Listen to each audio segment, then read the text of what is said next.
So good afternoon everyone.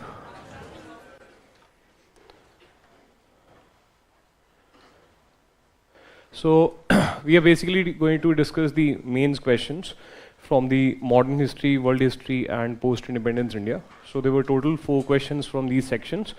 The first was question number 2 and that basically said, what was the difference between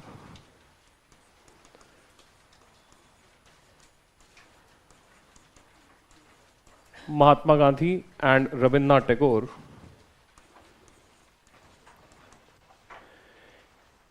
in their approach towards education and nationalism?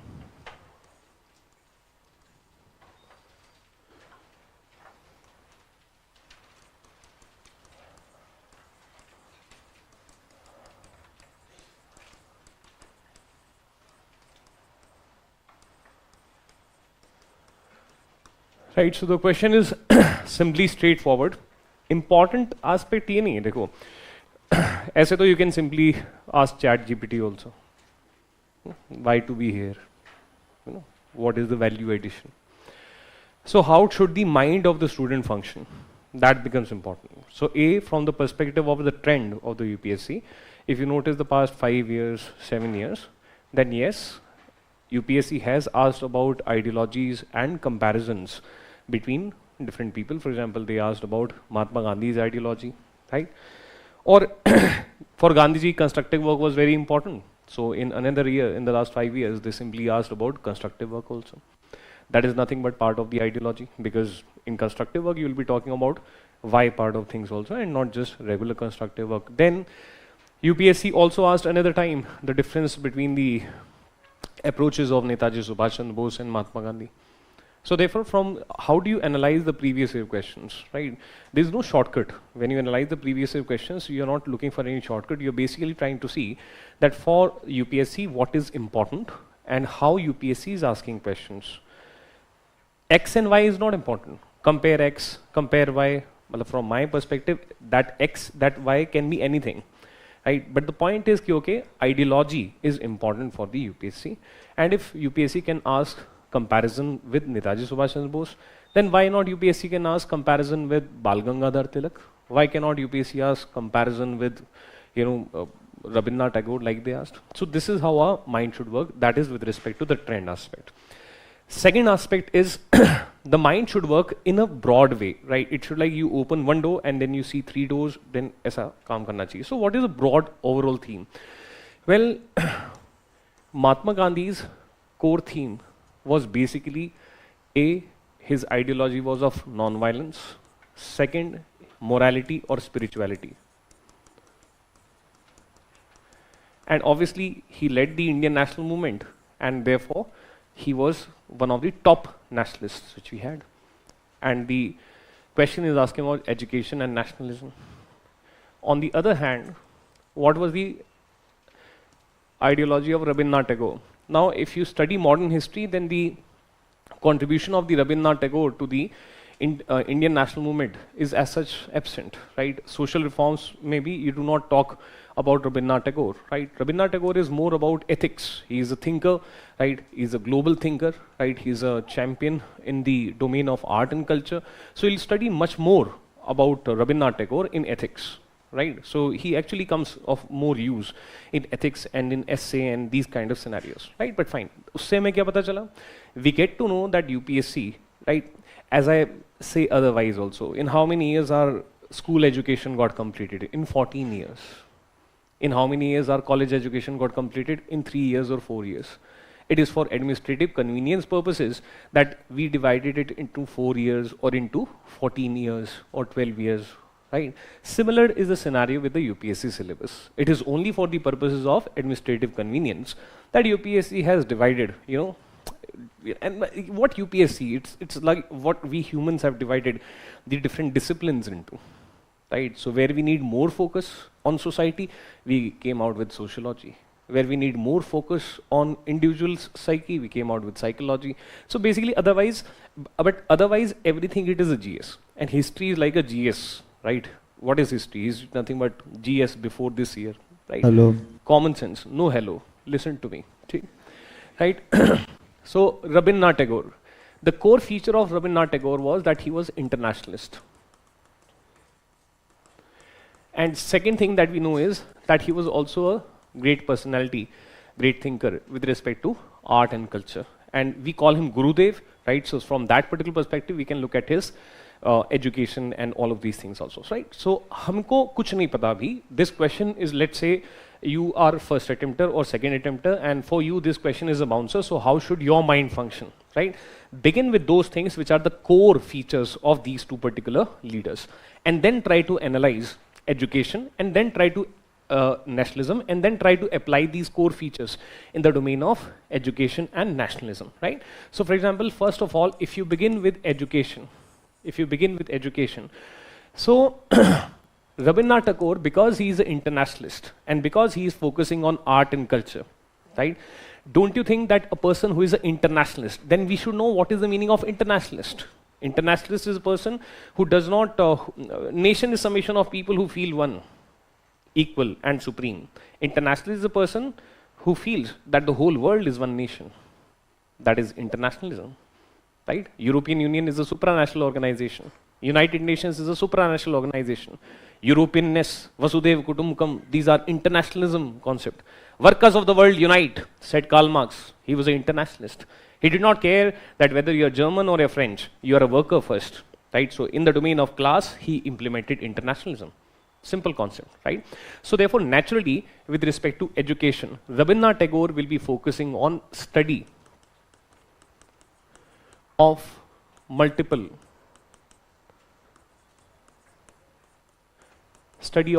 cultures, right? Study of multiple cultures. Then, obviously, because he is an internationalist, and in India, industrial revolution is not taking place. But with the help of physics, chemistry, maths, sciences, and other things, industrial revolution has taken place in Britain. And after 1870, it took place in rest of the European countries also. Post 1865, it took place in US also. So for a person who is an internationalist, do you think he is going to have this negative bias towards something which is creating positivity all around? Right? In terms of GDP growth, there can be certain negatives of, there can be certain negatives of industrial revolution. That is a separate matter. But why he will not want positive use of the scientific subjects, right? He will want.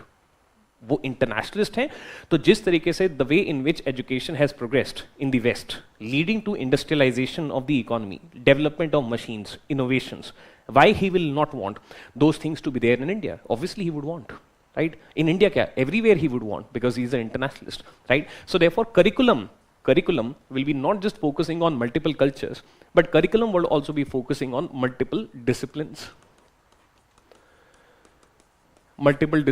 including science and technology.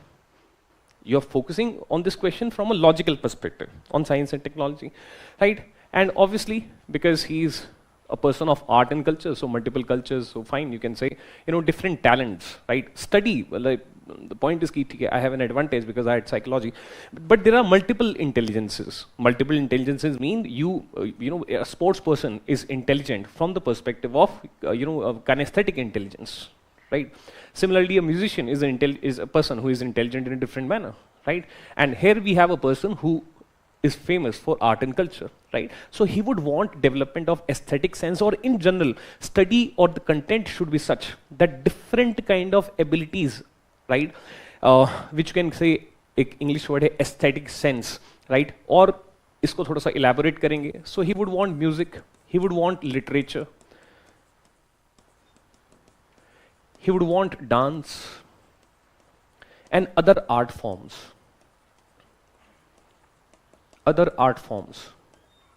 right? That is what he will support, because he's an internationalist, right? He's a person who will not think negative about any other culture also, because he's an internationalist, and he would in fact want people to learn, different cultures. And within the cultures, religion is one of the part of the culture. So therefore study multiple religions, no problem, right? And obviously this person will be secular also, right? So internationalists, we used a particular concept and simply in a very logical manner applied it to the things which are around us, We went back into our mind that in our school, what we used to study, what all subjects were there. So if Rabindranath Tagore ji is an internationalist, so what would have been his views? And this is how you remove rote learning totally. And even when you have a bouncer, then you can use the content, whatever you have studied so far in your UPSC preparation, for application of this concept and coming out with answer, right? That is one of the aspects. Now, if you apply this particular thing on Mahatma Gandhi, right? So with respect to education, we know about Mahatma Gandhi that Mahatma Gandhi was the Indian national movement leader. And Mahatma Gandhi used, thoda sa pata hona chahiye, Mahatma Gandhi used constructive work. What is constructive work? It is NGO-like activity, as simple as that, right? If you want to start an NGO, right? And if you think that you should work for some NGO, so you are going to do constructive work. Swami Vivekananda did constructive work. Service of Jiva is worship of Shiva. That is help the poor, constructive. All the NGOs today are doing constructive work. That is what constructive work is. Corporate social responsibility, that is also constructive work, right? And Mahatma Gandhi and the poor, and one of the work of the NGO is to give education to the poor, because these people cannot afford, the poor sections of the society, they cannot afford the costly schools, right? So therefore you make them study. Now, education is not just about physics, chemistry, maths. Education gives you two things. From the perspective of Gandhiji and Rabindranath Tagore's perspective also, education basically gives two things. आप school में क्यों जाते हो? Right? A, values, and B, employability. Right? Values and employability. And we know that who is the biggest champion of value? Gandhiji. Morality, spirituality, Gandhiji. Right? So what will be the purpose? So यहाँ पे ठीक है, study of multiple these things. यहाँ पे basically focus क्या रहेगा? With respect to this thing, Mahatma Gandhi कहेगा कि पढ़े जो भी, whatever you want to study, study, but please include two things in the curriculum. One aspect should be ethics and values. Ethics and values. And these ethics and values for Mahatma Gandhi थे ईश्वर अल्लाह तेरो नाम सबको सद्गति दे भगवान, ठीक है, राम राज्य. Mahatma Gandhi felt that religion is a very, very important source. Religion is a very, very important source of ethics and values. So therefore, and common man is not Western educated. Common man knows religion much better than he knows psychology, sociology, physics, chemistry, maths, these kind of things. So you'll be able to connect with the common man also much better if you're talking in terms of religion. So if you want to give value-based education to the poor man, religion is a very good thing to begin with, right? So if you belong to a particular religious community, right, Gandhiji, when he does constructive work, he will have no issues to make interconnections between a particular value and a story in Ramayana or a story in Mahabharata, right? So therefore he does not have a problem, right, with respect to positive use of religion for development of ethics and values, right? It is a very commonsensical thing. इसमें कुछ rote learning नहीं, there is nothing, right? Second component is Atma Shakti. अब क्या है ना कि from zero to hero, study commonsensically, but then try to come out with sophisticated words so that the other person who is checking answers is like, wow, right? This person is like, wow, right? So Atma Shakti, ठीक है? And both of these things, मतलब second fine, हम यहाँ पे बोलते हैं employability. And employability, Mahatma Gandhi called self-reliance. And actually both of these things, they lead to what? Both of these things, they are part of something called Atma Shakti. Right? That is, as a spiritual entity, I should feel strong. And as a person who can earn livelihood for his family or for her family, I should also feel strong. Right? So therefore, ethics, values, employability, these are the things. You can add further things also. As part of ethics and values, for example, Mahatma Gandhi always focused on gender justice or women empowerment.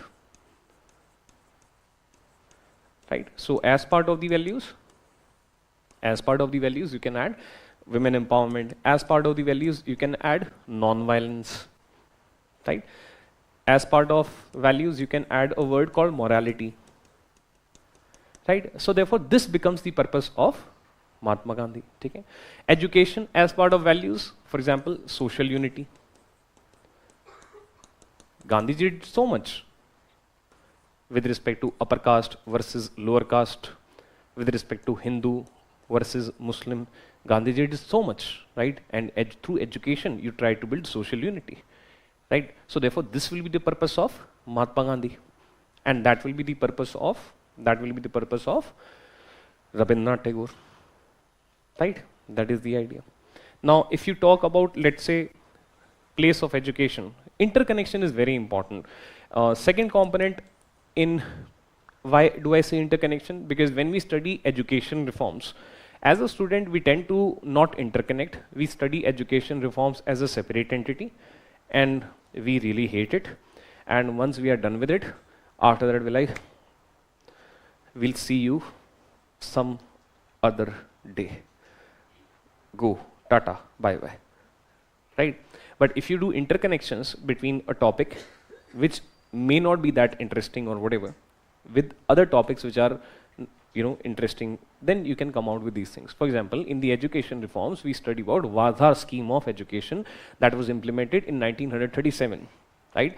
And what that was actually inspired by Gandhiji, and it is commonsensical. If you have even not studied that, what will INC do? INC will obviously do those things which are influenced by Gandhiji, right? Gandhiji is at his prime in the civil disobedience movement 1930-34. So after 3 years, if Congress is going to form ministries at the province level, and after that, if they are going to do something in the domain of education, don't you think it will be inspired by Mahatma Gandhi? So basically, his method was learning by doing, and which is in line, learning by doing, which is in line with what you call as employability. That is, do not just simply teach, right, physics, but show some, let the students do some experiment, let the students use those tools, etc. So learning by doing. And second component is, another component of the this Varda scheme of things was contact with community, right? That is the school community contact.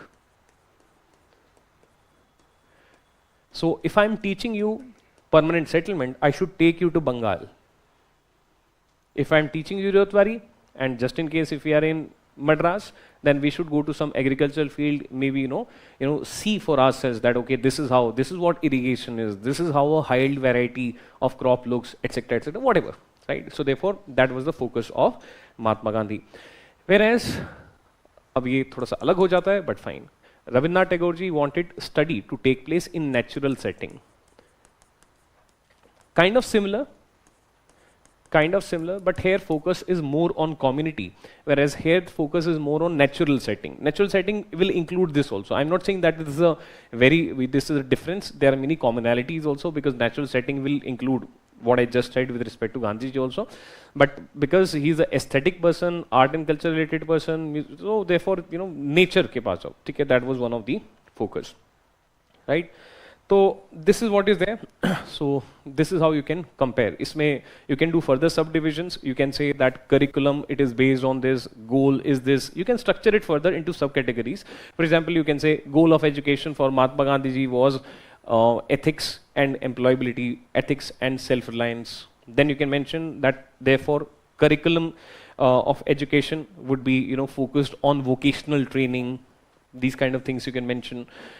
And accordingly, वहाँ पे goal भी आ रहा है and वो भी आ रहा है. Goal is internationalism, goal is development of cosmopolitan values, and curriculum इस तरीके से बता सकते हैं, कैसे पढ़ाना है, study, ठीक है, इस तरीके से.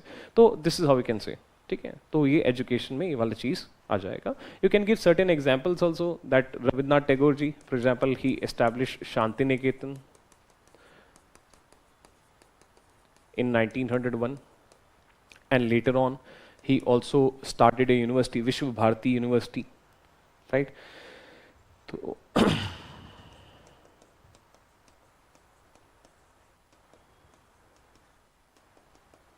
Vishwa Bharati University was set up. So some examples you can give. Mahatma Gandhi, you can say, because he was a nationalist. So एक और point add कर दो. Constructive work always included national education. If you study Swadeshi movement, right, so beginning with Aurobindo and others, right, so basically he focused on Swadeshi education. He will focus on Swadeshi education. Swadeshi education which builds cultural nationalism. Cultural nationalism means it fills you with pride for your nation. It fills you with pride for your nation. Swadeshi education, national education. Why? Linkage is Macaulay created brown sahibs. Brown sahibs means brown from outside, but British from inside. So how to get rid of colonial mentality? Therefore, Gandhiji supported such kind of syllabus where people, they start feeling proud of their cultural identity, right? So therefore cultural nationalism was one of the focus, whereas ये हमारे क्या है, internationalism.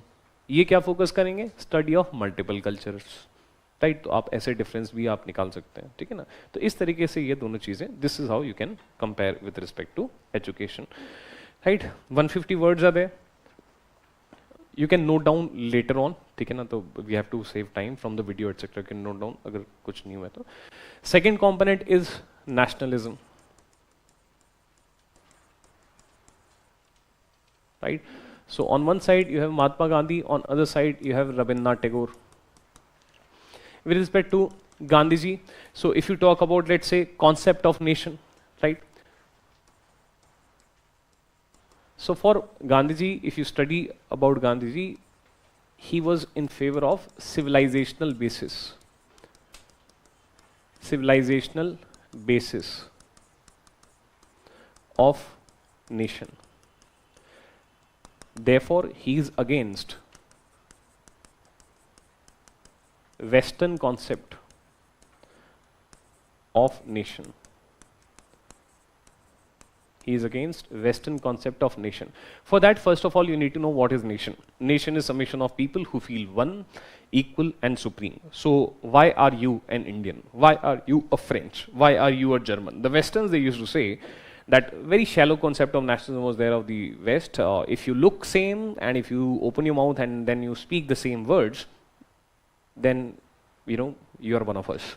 Otherwise, you are not one of us, right? So it was a very surface level concept. Ethnicity, language. Whereas Mahatma Gandhi said, India is a nation since ancient times, and the basis of our civilization, why we are one, equal and supreme, is we have a common civilization. And a civilization has multiple religions, multiple languages, multiple art and cultural forms, etc., etc. Right? So therefore, concept of nation is this, right? Whereas if you talk about Tagore, so Tagore actually rejected. Tagore basically did not give his own concept of nation, because if he starts giving concept of nation, then he'll say whole the world is one nation, right? Because he's an internationalist. So basically, he understood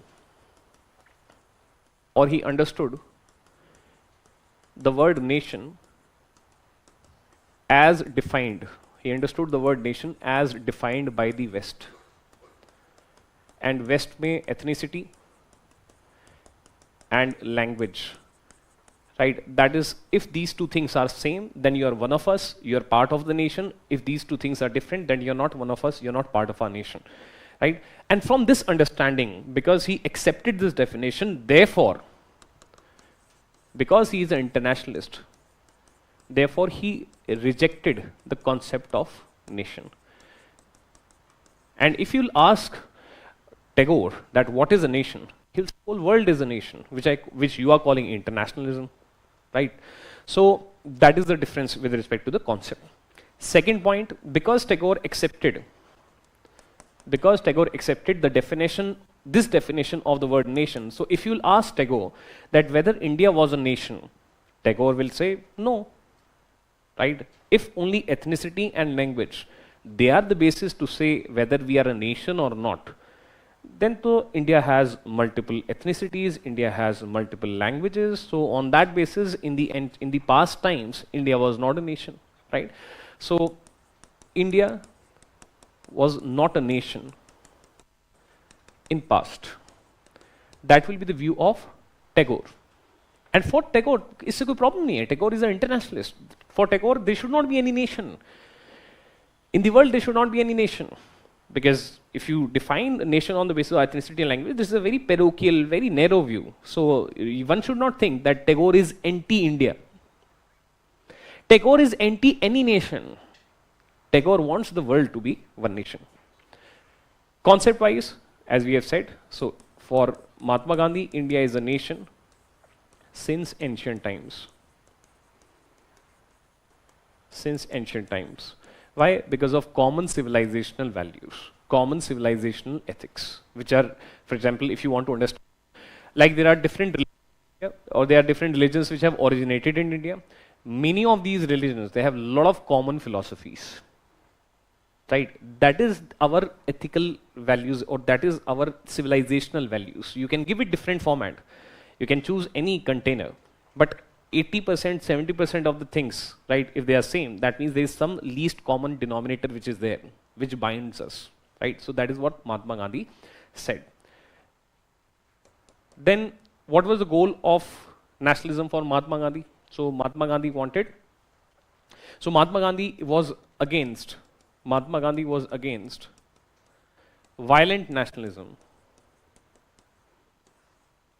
Mahatma Gandhi was against violent nationalism. Basically, here we are talking about methods. That is, the nation should not be violent, or the desire for getting rid of the colonial power, it should not manifest itself in violent format, right? So therefore, Tagore is against both kind of nationalism. So Tagore is against concept of nation, so therefore he is against violent form of nationalism. He is also against non-violent form of nationalism. So he is against both form of nationalism because he is a internationalist, right? Then with respect to religion as a basis, so Mahatma Gandhi, he said that there can be harmony between different religions.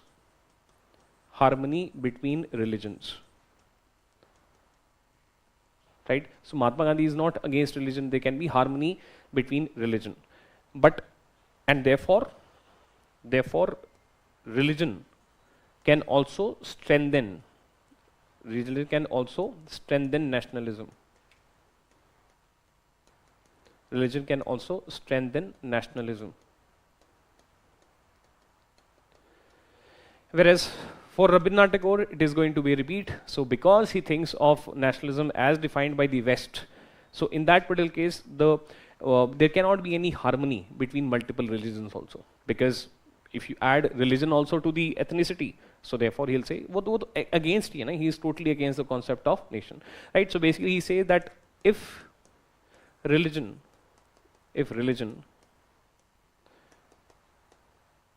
is important, or if religion is important part of nationalism, then no harmony between multiple religions. Then harmony is not possible. Right? So this is what he's trying to say. Lastly, what you can say is that for him, Mahatma Gandhi was also in favor of Vasudhaiva Kutumbakam. He also wanted unity between multiple nations. Whereas for Rabindranath Tagore, that means for him, nation first or nationalism first, and after that internationalism. For him, reverse is there, internationalism first. That is like a miscellaneous kind of a thing you can conclude with, right? So this is how you can compare the idea of, thoda sa philosophical hai, but fine. This is how you can try to think and come out with certain aspects, right? So ye hai. This is how the things are. Next question that we have is question number 3.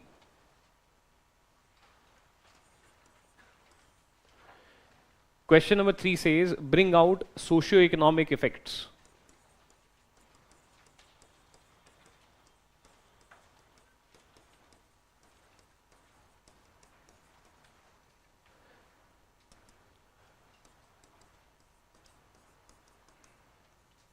of railways. Bring out social economic effects of introduction of railways.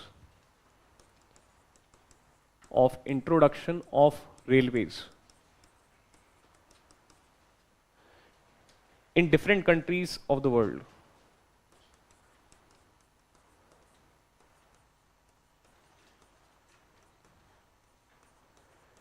In different countries of the world. It has to be answered in 150 words. With respect to past trend, so in the past, UPSC has asked about industrial revolution, right? If you look at the papers in the past 5-7 years, so UPSC has asked about industrial revolution. UPSC has asked about impact of industrial revolution on India. So one of the subcomponent of industrial revolution was railways, right? So therefore I say, when I look at the UPSC paper or in general, interconnections are very, very important, right? So therefore you should not become what you call as Abhimanyu. Most of the hard-working students, they become Abhimanyu. They study very hard and they start studying vertically, but they do not, they just give up at that point of time when they should have ideally put in some more efforts and come out of it to see that, okay, what all I studied. That is building horizontal interconnections, right? So vertically, industrial revolution, you may know very well. You may know very well that what was the impact of industrial revolution on India, or how did the industrial revolution took place in England. But you never had the time of interconnecting. But if you interconnect, then you'll be able to answer this particular question. And this is a marriage of modern history and world history, because one of the countries is India also. This is a marriage of two worlds. One world, which was the developed world, and second world, which was the colonial world, right? So you would have to include, right? You would have to include both of these aspects, right? Colonies also and the developed countries also, or the industrializing countries also, right? You would have to merge topics of Meiji Restoration in Japan, 1868 onwards. Industrial Revolution in US after 1865, Industrial Revolution in Britain, impact of Industrial Revolution on India in the form of drain theory, right? You would have to talk about colonialism in Africa, right? That particular topic in the world history. And then you would have to come out with these things. So in your mind, you should first go to, let's say, Industrial Revolution in England, and you should make some kind of a flow chart. Then in your mind, you should go towards colonialism in Africa, colonialism in India, right? Industrial Revolution in Japan, and then you should take out certain things, right? Russia, you can also include. You know, you can think about, okay, Russian Revolution, Communist Revolution, worker, right? One of the top workers were the railway workers, right? Aisa, you would have to connect multiple things, and then only you can come out with this answer. Otherwise, straight jacket formula, rote learning will not work at all, right? So if we talk about, let's say, so introduction, it can be that Industrial Revolution began in 1750 and got completed in 1850. Then you can mention that it was development of a steam engine which was developed in 1769. In 1814, it was adapted. It was adapted for railways. It was adapted for railways. Initially for cargo trains. Initially for cargo trains, and then for passenger trains. And then passenger trains. So see, passengers, it represents society. Cargo represents economy in a way, right? So this is how, it depends on the spot. I'm coming out, you know, with this introduction on the spot, so you can come out with better introductions also, that does not matter. There can be n number of introductions which can be there, right?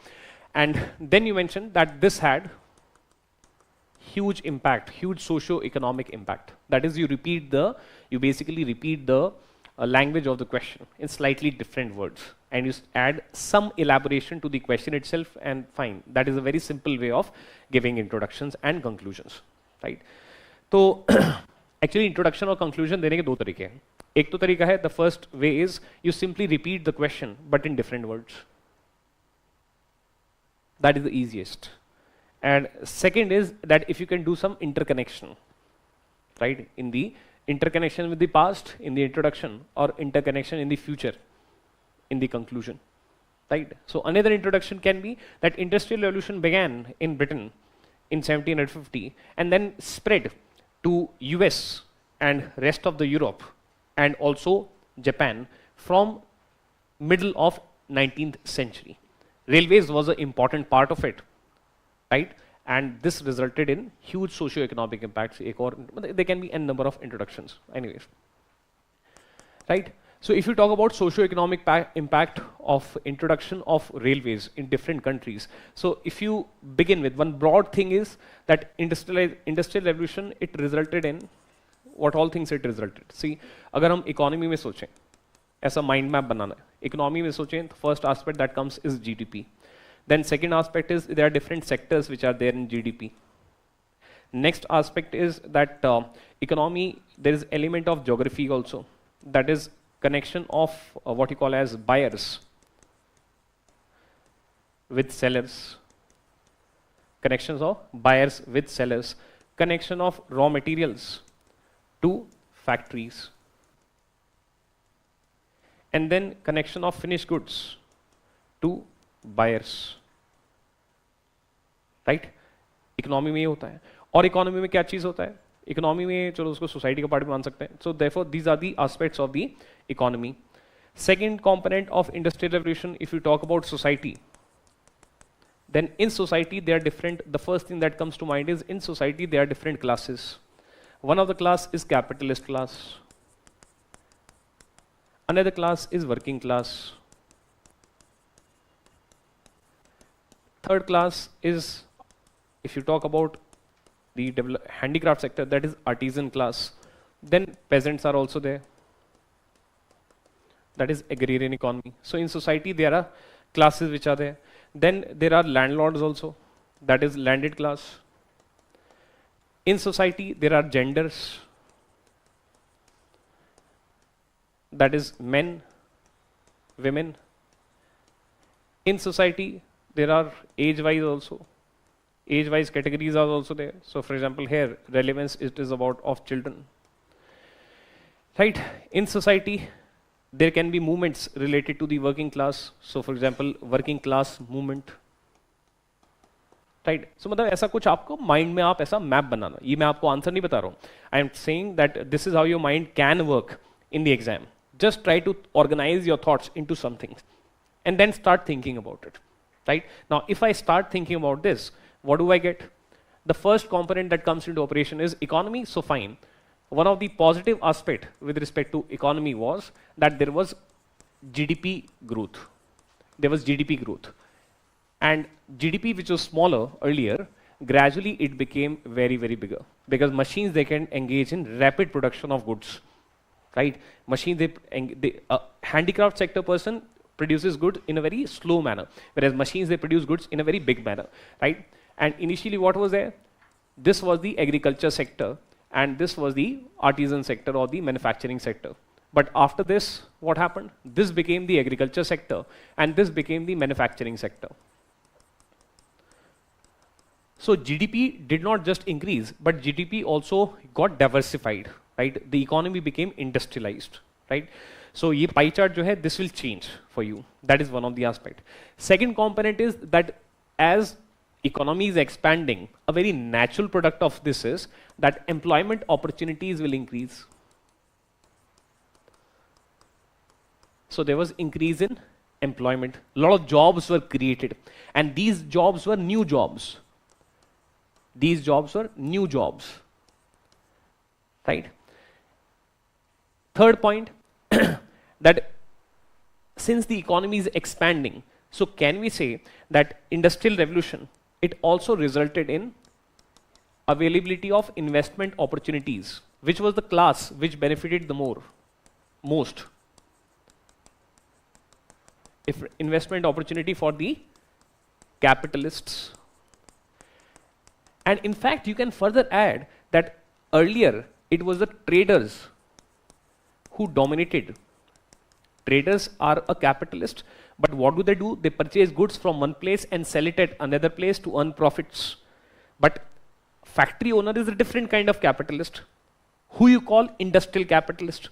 So in the society earlier, capitalist group was identified with traders, right? Merchants, money lenders. But now there was rise of from traders to industrial capitalist.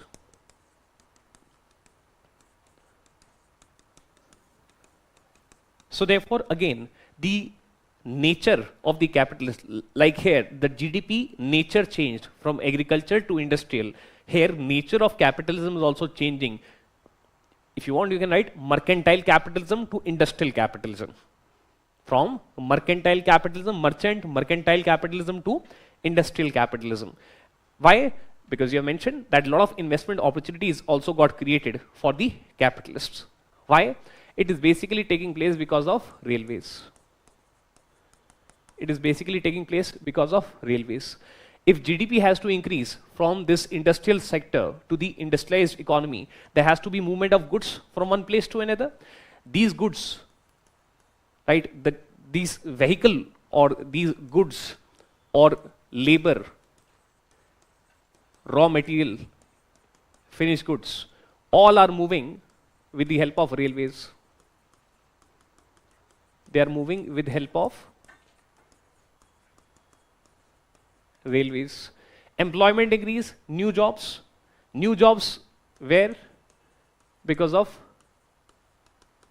railways, because railways will become one of the most important sector, right? Investment opportunities. Another aspect is, since we discussed that there, so here you can make a separate category. You can say that because of the railways, there was development of what you call as interconnected economy. Interconnected economy. And this economy can be of two kinds. A, where the industrial revolution was taking place, there the domestic economy is also getting interconnected. That means now the raw materials, they can travel on the railway track to the factories. And from the factories, there can be another railway track to the buyers. Buyers are usually in urban areas, so therefore you can mention that urban centers or urban consumers. Right? So this is how, because of the railways, the economy is getting interconnected. Right? Also, international economy got interconnected.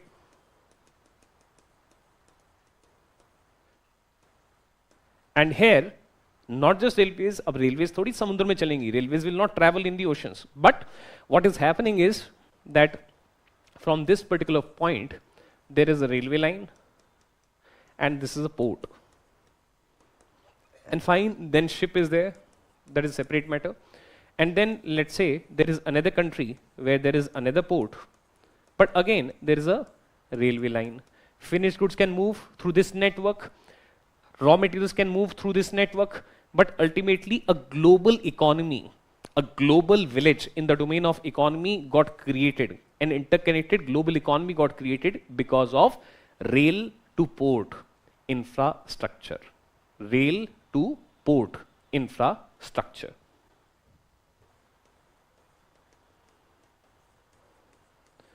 Rail to port infrastructure. So this is how there was development of a interconnected economy. Right?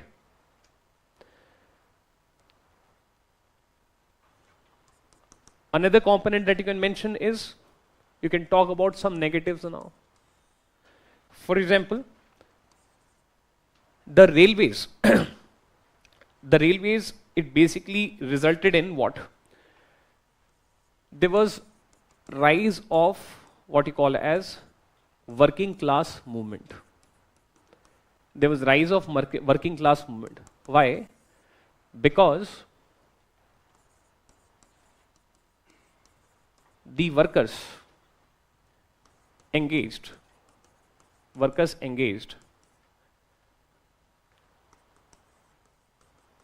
directly in railways and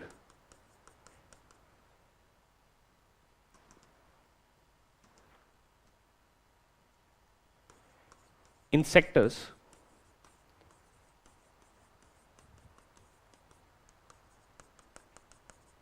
connected with railways. In sectors connected with railways. Which are the sectors which are connected with railways? अगर आपको train बनाना है, if you want to have a train, should not there be mining of iron and coal? Right? Should there not be a steel sector which converts iron into steel? Right? So therefore these are the core sectors which are connected with the railways. So therefore the size of the workers will increase. So therefore there will be rise of a working class. But so one component is rise of working class. But workers who are engaged directly in the railways and in the sectors connected with the railways, they did not get right wages, they did not have economic rights. Right?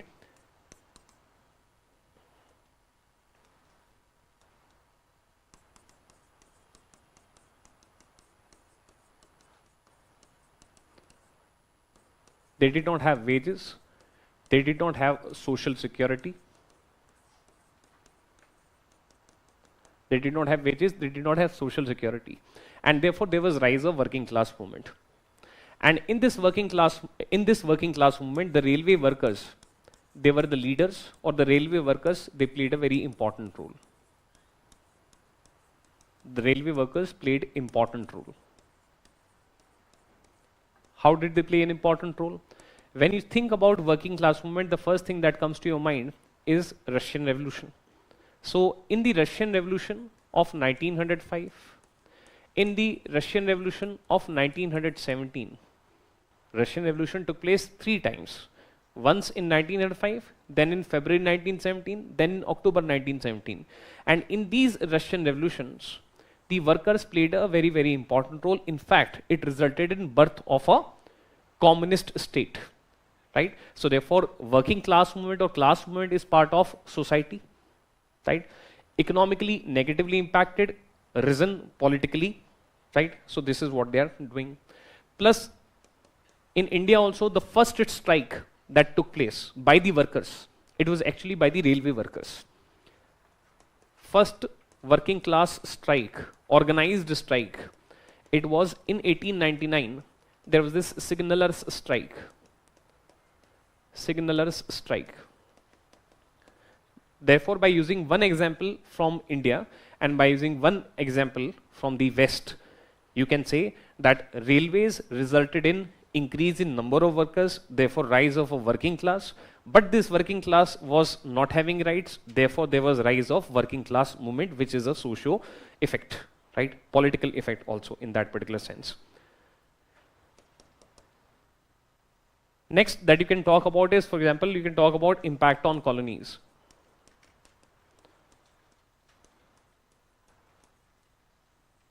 Impact on colonies is that if colonialism, it means exploitation by the foreigners of the indigenous people in the domain of economics, politics and society, then this colonialism, it increased, its pace got increased because of the railways, especially in the domain of economic exploitation. So in the domain of economy, the exploitation increased. The pace of exploitation increased. What increased was pace of exploitation. Earlier, the raw materials are being extracted in a slow manner. They're traveling in a slow manner, right? Finished goods, they are reaching in a slow manner, right? But because of the railways, now zoop, right? Raw materials, they can be taken out of the sources of raw material like in a very speedy manner, right? Similarly, finished goods, they can come from Britain to India, right? With the factories, say railways, to the British port, zoop, then ship, then reach the Mumbai port or some other port, Calcutta port, and there to the urban by zoop, right? And therefore, as a result, economic exploitation increased. Why? Because raw material extraction and dumping of finished goods, raw material extraction and dumping of finished goods, it increased. And it had a social effect also. And what was the social effect? Social effect was destruction. Social effect was destruction of the artisans or destruction of the Indians' handicraft sector. Because the goods who were cheaper in price and better in quality, they are now reaching the buyers in a much faster manner. Therefore, people are not buying the goods made by the artisans who use their art, who work with their hand, and therefore handicraft sector, right? So therefore, these artisans, they are destroyed. So that is the social impact. This is the economic impact. Then look at the, if you want, you can add political also, or you can add social impact में एक और चीज आप add कर सकते हो. For example, you can talk about tribals. So tribals, they witnessed landlessness and forced labor.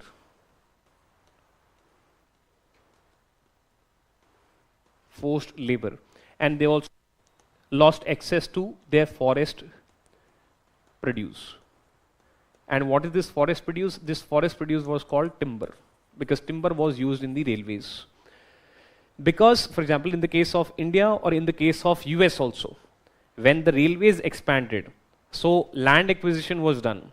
And therefore, be it the tribes of India or be it the tribes of America, North America, the tribes, they lost their lands, and therefore they witnessed lack of land rights. Plus, many of the cases, these tribes were made to do forced labor on these railway projects. Social exploitation is taking place. Third component, timber was utilized for making of sleepers or for making of the coaches, etc. So therefore, the forest produce, which was earlier being used by the tribes, now these railway contractors, etc., they're getting contract to take away timber. So therefore, they're losing their home, they're losing their lands, they're losing their forest produce, and they're also made to do forced labor. So therefore, that is a social impact, right? Another aspect that you can mention is militaries moved faster with railways, and therefore colonization. And don't just limit yourself to India. There will be a tendency that you may forget that you are talking about different countries, right? So colonization, be it in Africa, colonization, be it in Americas, creation of United States of America, taking away the lands of the Native Americans, right? America means North America, that is USA. Here the lands of the Native Americans were taken away, and be it in the case of India, right? Why? Because the militaries, they moved faster. So if there is any resistance, then with the help of the railways, the armies, they can move faster, and therefore they can colonize better, right? So therefore that is the impact of the railways. Another thing, you can add a positive also, and positive is two things. One thing basically took place, and that was cultural exchange. Cultural exchange, that is, be it the colonies or be it cultural exchange in colonies also, and in the industrialized world also. Because people will move from one place to another, right? So as a result, cultural exchange was much more there. You study about it in modern history also, that because of the railways, the leaders, Marathi leaders, they went to Bengal, Bengal leaders, they went to Bombay, right? And similarly, people, they can also interact much more with each other, right? So therefore, greater cultural exchange was there. Some example, you can make other examples, international example, for example, Russians, they built Trans-Siberian railways. Trans-Siberian railways, right? Similarly, there was Berlin-Baghdad railways. अगर आपको याद आता है तो you can write down Berlin-Baghdad railways, or you can, without examples also you can mention, because this is a simple commonsensical point which is there, right? So this is what you can say. एक और चीज आप बोल सकते हैं, from your, you can borrow from your society also, society or economy also. If you notice that whenever the government of India comes out with any smart city projects, etc., many of these smart cities, they actually develop along the highways, right? So you create a national highway, and on this side there can be factories, on this side there can be cities. And how do you define an urban center? Urban center is a center where more and more population is there, okay? And if you पढ़ना नहीं है आपको वो वाली चीज नहीं है, but if you have studied history, तो all the important cities of today's world, they developed along the trade routes, right? Paris हुआ, ठीक है, या फिर आपका Cologne हुआ, Berlin हुआ, right? So and trade is now taking place with the help of the railways. So basically, because railway is the engine of economy, so therefore urban centers will develop. Urban centers or cities will start developing or rose around railways. This can be a railway station, a railway junction, etc., etc., right? So उस तरीके से, right? तो ये है, बाकी एक fun element भी डाल सकते हो. So there is this famous, मतलब ये कोई जरूरी नहीं है that everyone will know about it, but Thomas Cook, right? So basically he, from around your middle of 1850s, he basically started what you call as a travel company, makemytrip.com, ठीक है, goiweaver.com, Thomas Cook Travels, right? That is use of railway for leisure, that is for tourism purposes, or tourism purposes, So therefore tourism industry it also got boosted. Conclusion, you can conclude this dichotomy. You can conclude with this dichotomy that there were great positives. There were great positives for IR countries. There were great positives for industrializing countries. But there were great negatives for colonies. Plus, domestically, there were great negatives. Domestically, there were great negatives for the working class. Child labor also used to be there. Women were also given lower wages in everywhere, be it railways or anything, right?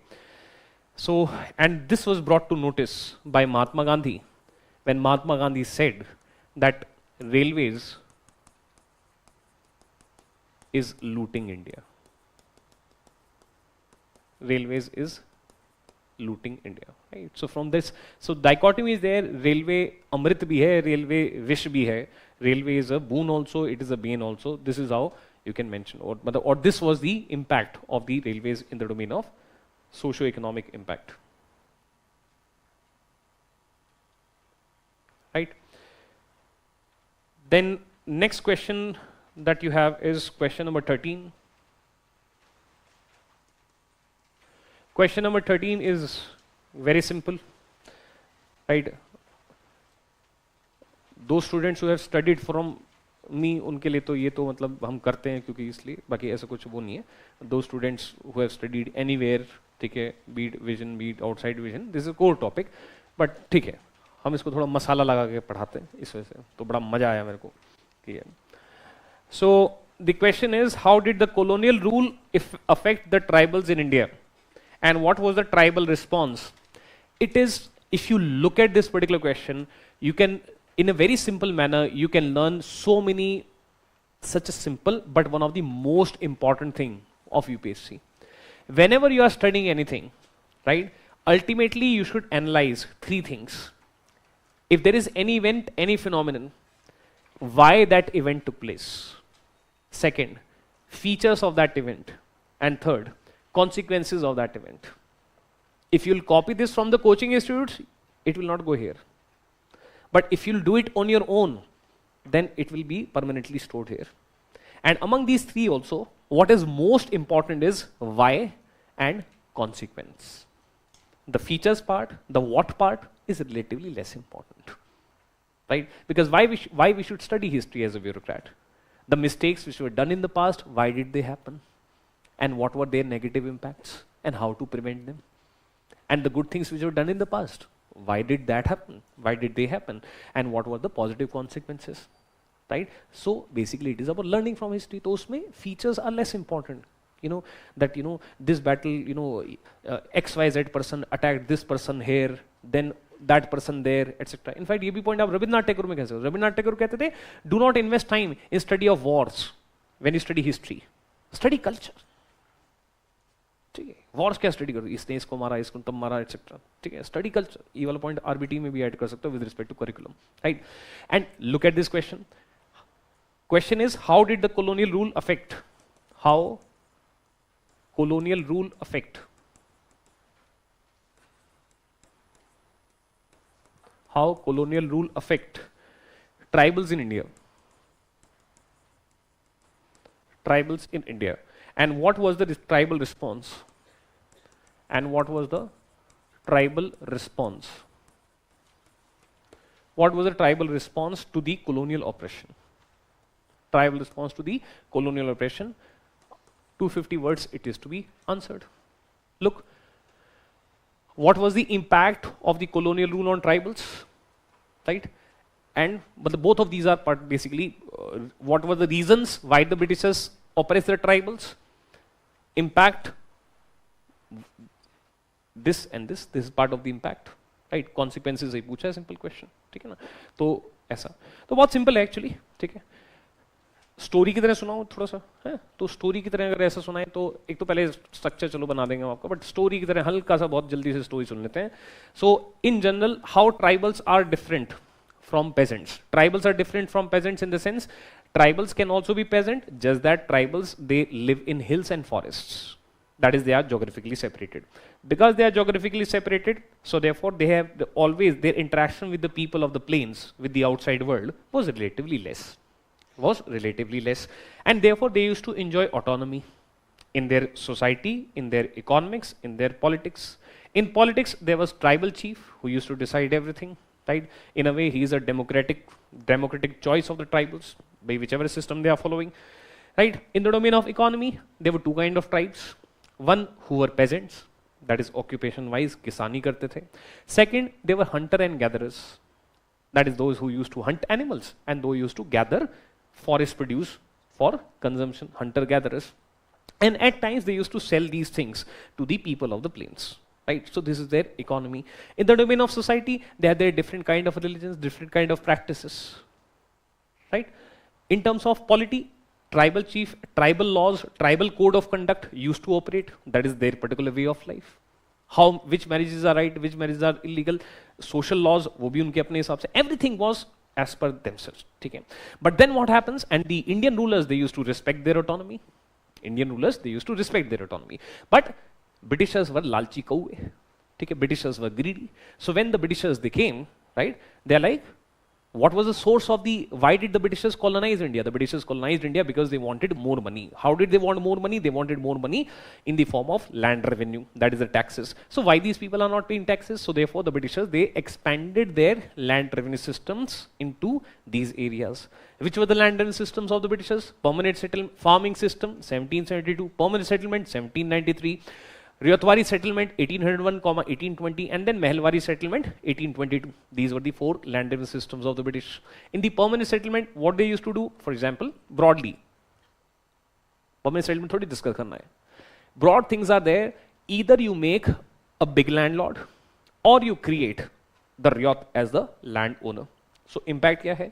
Let's say there is a person who is a zamindar here, zamindar of the plain. You tell the zamindar of the plain that from tomorrow this much land is also yours. And therefore, you are an outsider for the tribals, but now this land is yours. You go into the forest and you collect the land revenue. Or land can be auctioned to the land, right to collect land revenue can be auctioned to the highest bidder, farming system. So here, merchants and money lenders, they can suddenly enter and they are the new boss and they are forcing the tribal peasant to pay the land revenue. Or the tribal chief can be made zamindar. Tribal chief can be made zamindar, that you are now the zamindar, right? So therefore, therefore the tribals, they are tenants. You are the owner of the land. You give us land revenue. Or they can make the tribal the owner of the land. That is, now for us, you are the owner of the land and you should pay land revenue to us. Right या तो रियत को land owner बना दो या tribal chief को land owner बना दो या फिर merchants money lenders give them land revenue collection rights और you can sell them lands also और zamindar of the plains they can become the owner of the lands here and this is how the land revenue systems came in and this is how the outsiders they came in, right? Land revenue used to be very high, so therefore these people, they used to lose their lands. Wherever the tribal chief is a landowner or wherever the tribal is the landowner, they will lose their lands, right? Why? Because land revenue was very high, then the government will auction the lands. Or the Britishers, they can say, Mr. Tribal, why don't you meet? Hath dena. Why don't you meet Mr. Moneylender? He will exploit you with high interest rates, but you will be able to pay land revenue, right? So therefore, oppression in the form of high interest rates.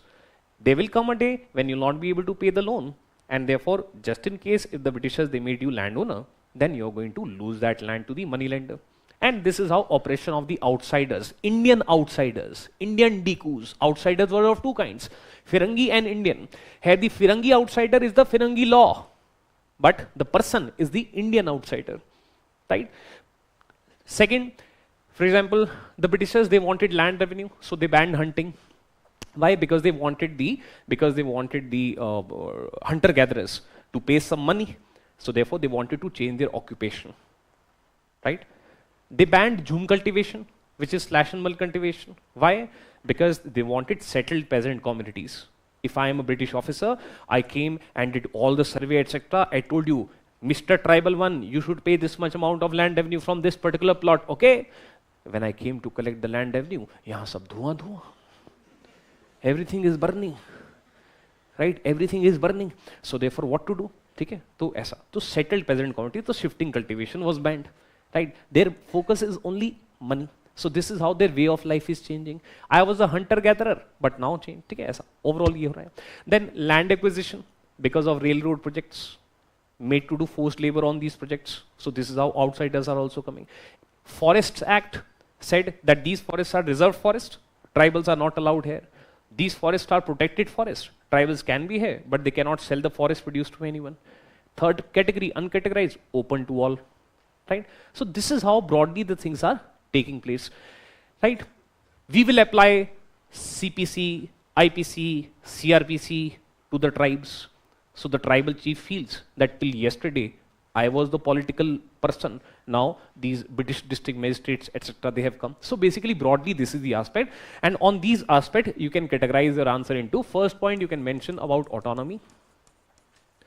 That the tribes, introduction may obviously you can write down that since the ancient times, the tribes, they enjoyed autonomy.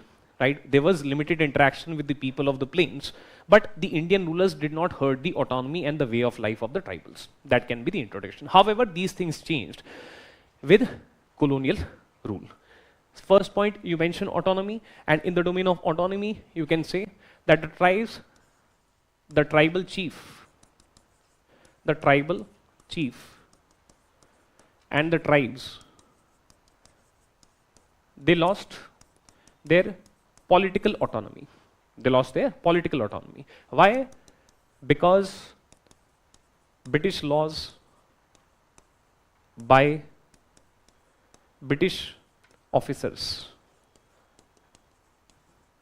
now applied. So they are losing their political autonomy. Second component that you can mention is that they also lost their cultural autonomy. They lost their cultural autonomy. How? Because since 1813 Charter Act onwards, there was influx of Christian missionaries.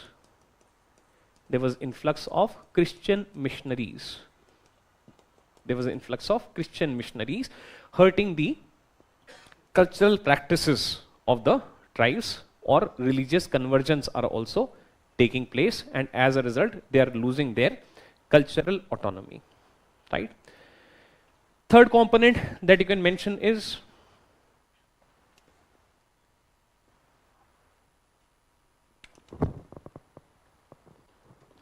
next point that you can mention is that there was oppression by outsiders.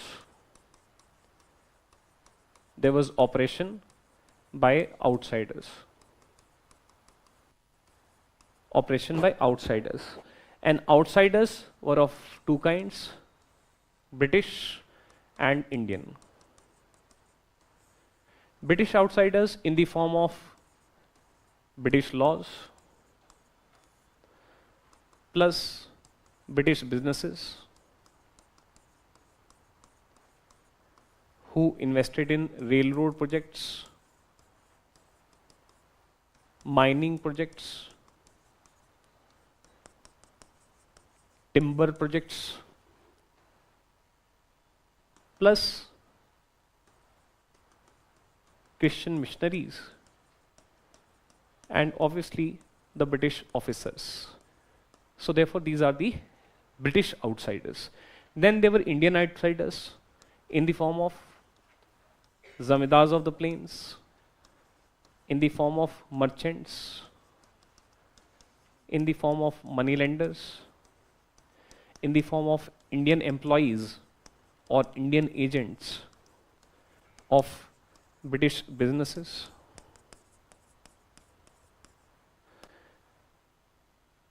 So there was oppression of the outsiders, and therefore they lost their economic autonomy.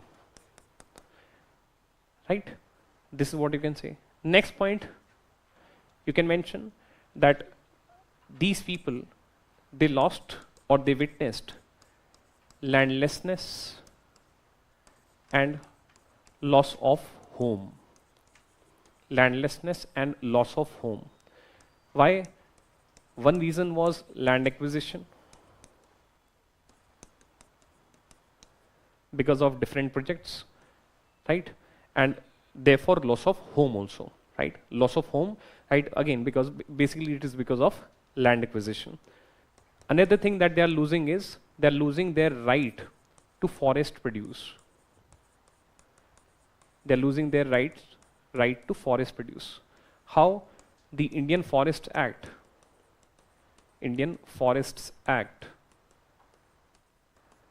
example created reserved forests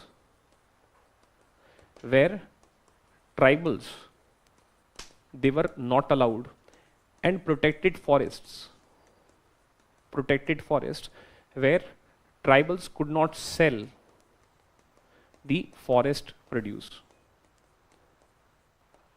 They can use it personally, but they cannot sell the forest produce. So therefore, this is what is happening.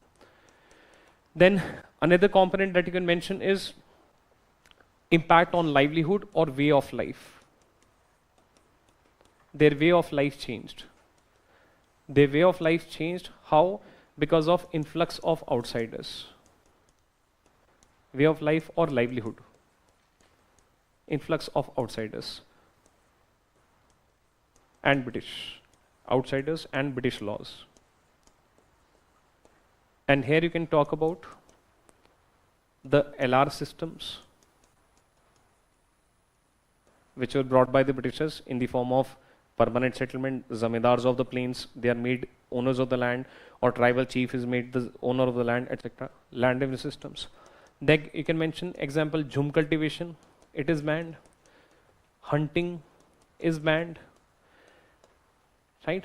And therefore, plus they were made to do forced labor on the railroad projects. So therefore, there was a very huge negative impact on their way of life or their livelihood. A miscellaneous point which you can mention is in 1871, the Britishers, they criminalized certain tribes, and they said that, for example, if Gujjars are there, that is by default. Look at the racism. They also suffered from British racism. It is a racist attitude that in 1871, the Britishers, they criminalized certain tribes. They criminalized certain tribes. That is, you are criminal by birth, right? So in this particular sense, all of this operation, it is taking place: economic, cultural, societal, political, right? This is what you can mention. 250 words का है, इस वजह से 100, 125 के आसपास यहाँ खत्म होंगे. Then second is, what was the response? Response by the tribals, it can be categorized into 2-3 formats. One simple format is violent response. Second is non-violent response. And third is, for example, cultural response. And fourth can be modern organized response. Right? This is how you can divide. Violent response to every one of you know, right? So here pre-1857 में number 1 was Santhals. Right? Santhals, they revolted in 1855 for their fatherland, that is their homeland. Grievances were of land acquisition. Right? Grievances were of land acquisition. In 1899, Mundas revolted. Munda Ulu Ulan. Right? Here you can mention that Christian missionaries were also a target, apart from the usual grievances that we have mentioned. Right? So one pre-1857, one post-1857. Then you can mention non-violent response. Non-violent response, for example, you can mention that in the non-cooperation movement, which took place from 1920-22 in Andhra Pradesh, there was a person whose name was Alluri Sitarama Raju. Alluri Sitarama Raju, who basically gave back our pride at that point of time. Right? He was like Bhagat Singh, right? So he had participated in the non-cooperation movement in a non-violent manner, but when Gandhiji withdrew the non-cooperation movement, so his views were different from Mahatma Gandhi, like Bhagat Singh's views were also different. After that, so he participated in the non-cooperation movement, but post 1922, he did Rampa Rebellion. Rampa Rebellion. And he made supreme sacrifice for our country, for our nation. Around 1925, I think he was hanged, right? So therefore, non-violent way. Plus, you can continue the non-violent. इसमें however आ जाएगा, इसमें continue the non-violent. So in the case of civil disobedience movement from 1930-31 वाला time period में, और वैसे 1930-34 है overall. In this civil disobedience movement also, forest laws were broken in the form of forest satyagraha in the Singhbhum region of West Bengal. So in West Bengal, forest satyagraha was done. That is breaking of the forest laws. Whichever laws, jum cultivation हो गया, hunting हो गया, या फिर you cannot enter, especially you cannot enter into the reserved forest, right? So therefore in a non-violent manner, you're trying to enter into the reserved forests, right? So breaking of the forest laws was part of the civil disobedience movement. Cultural response, well, the tribes, they tried to preserve their culture. Preserve their culture. For example, if you borrow it from here, so Munda, Birsa Munda, right? He tried to create a new religion called Brisat. It basically said that there is only one God and that God is not a foreign God.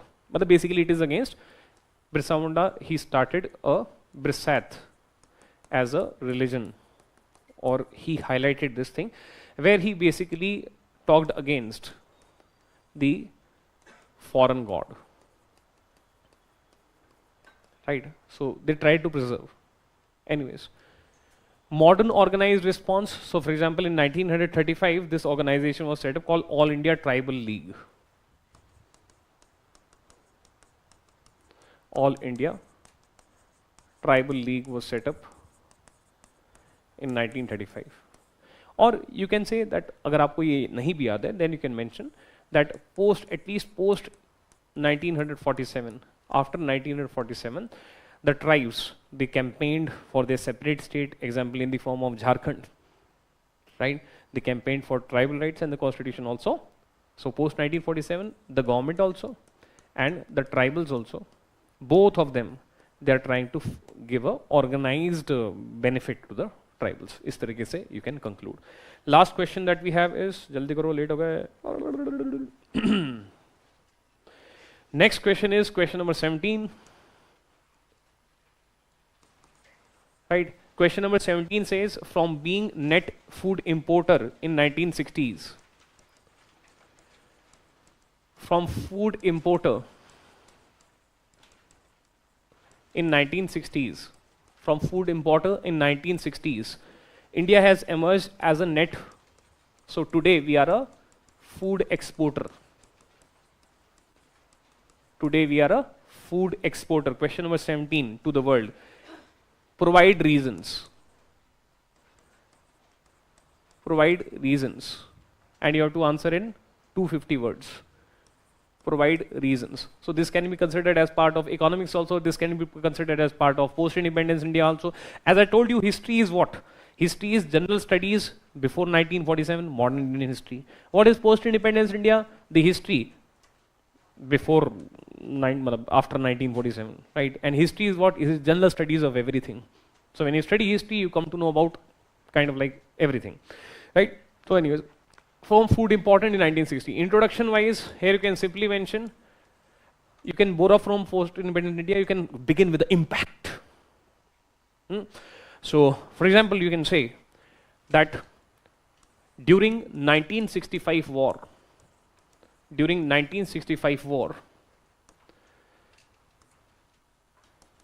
India's vulnerability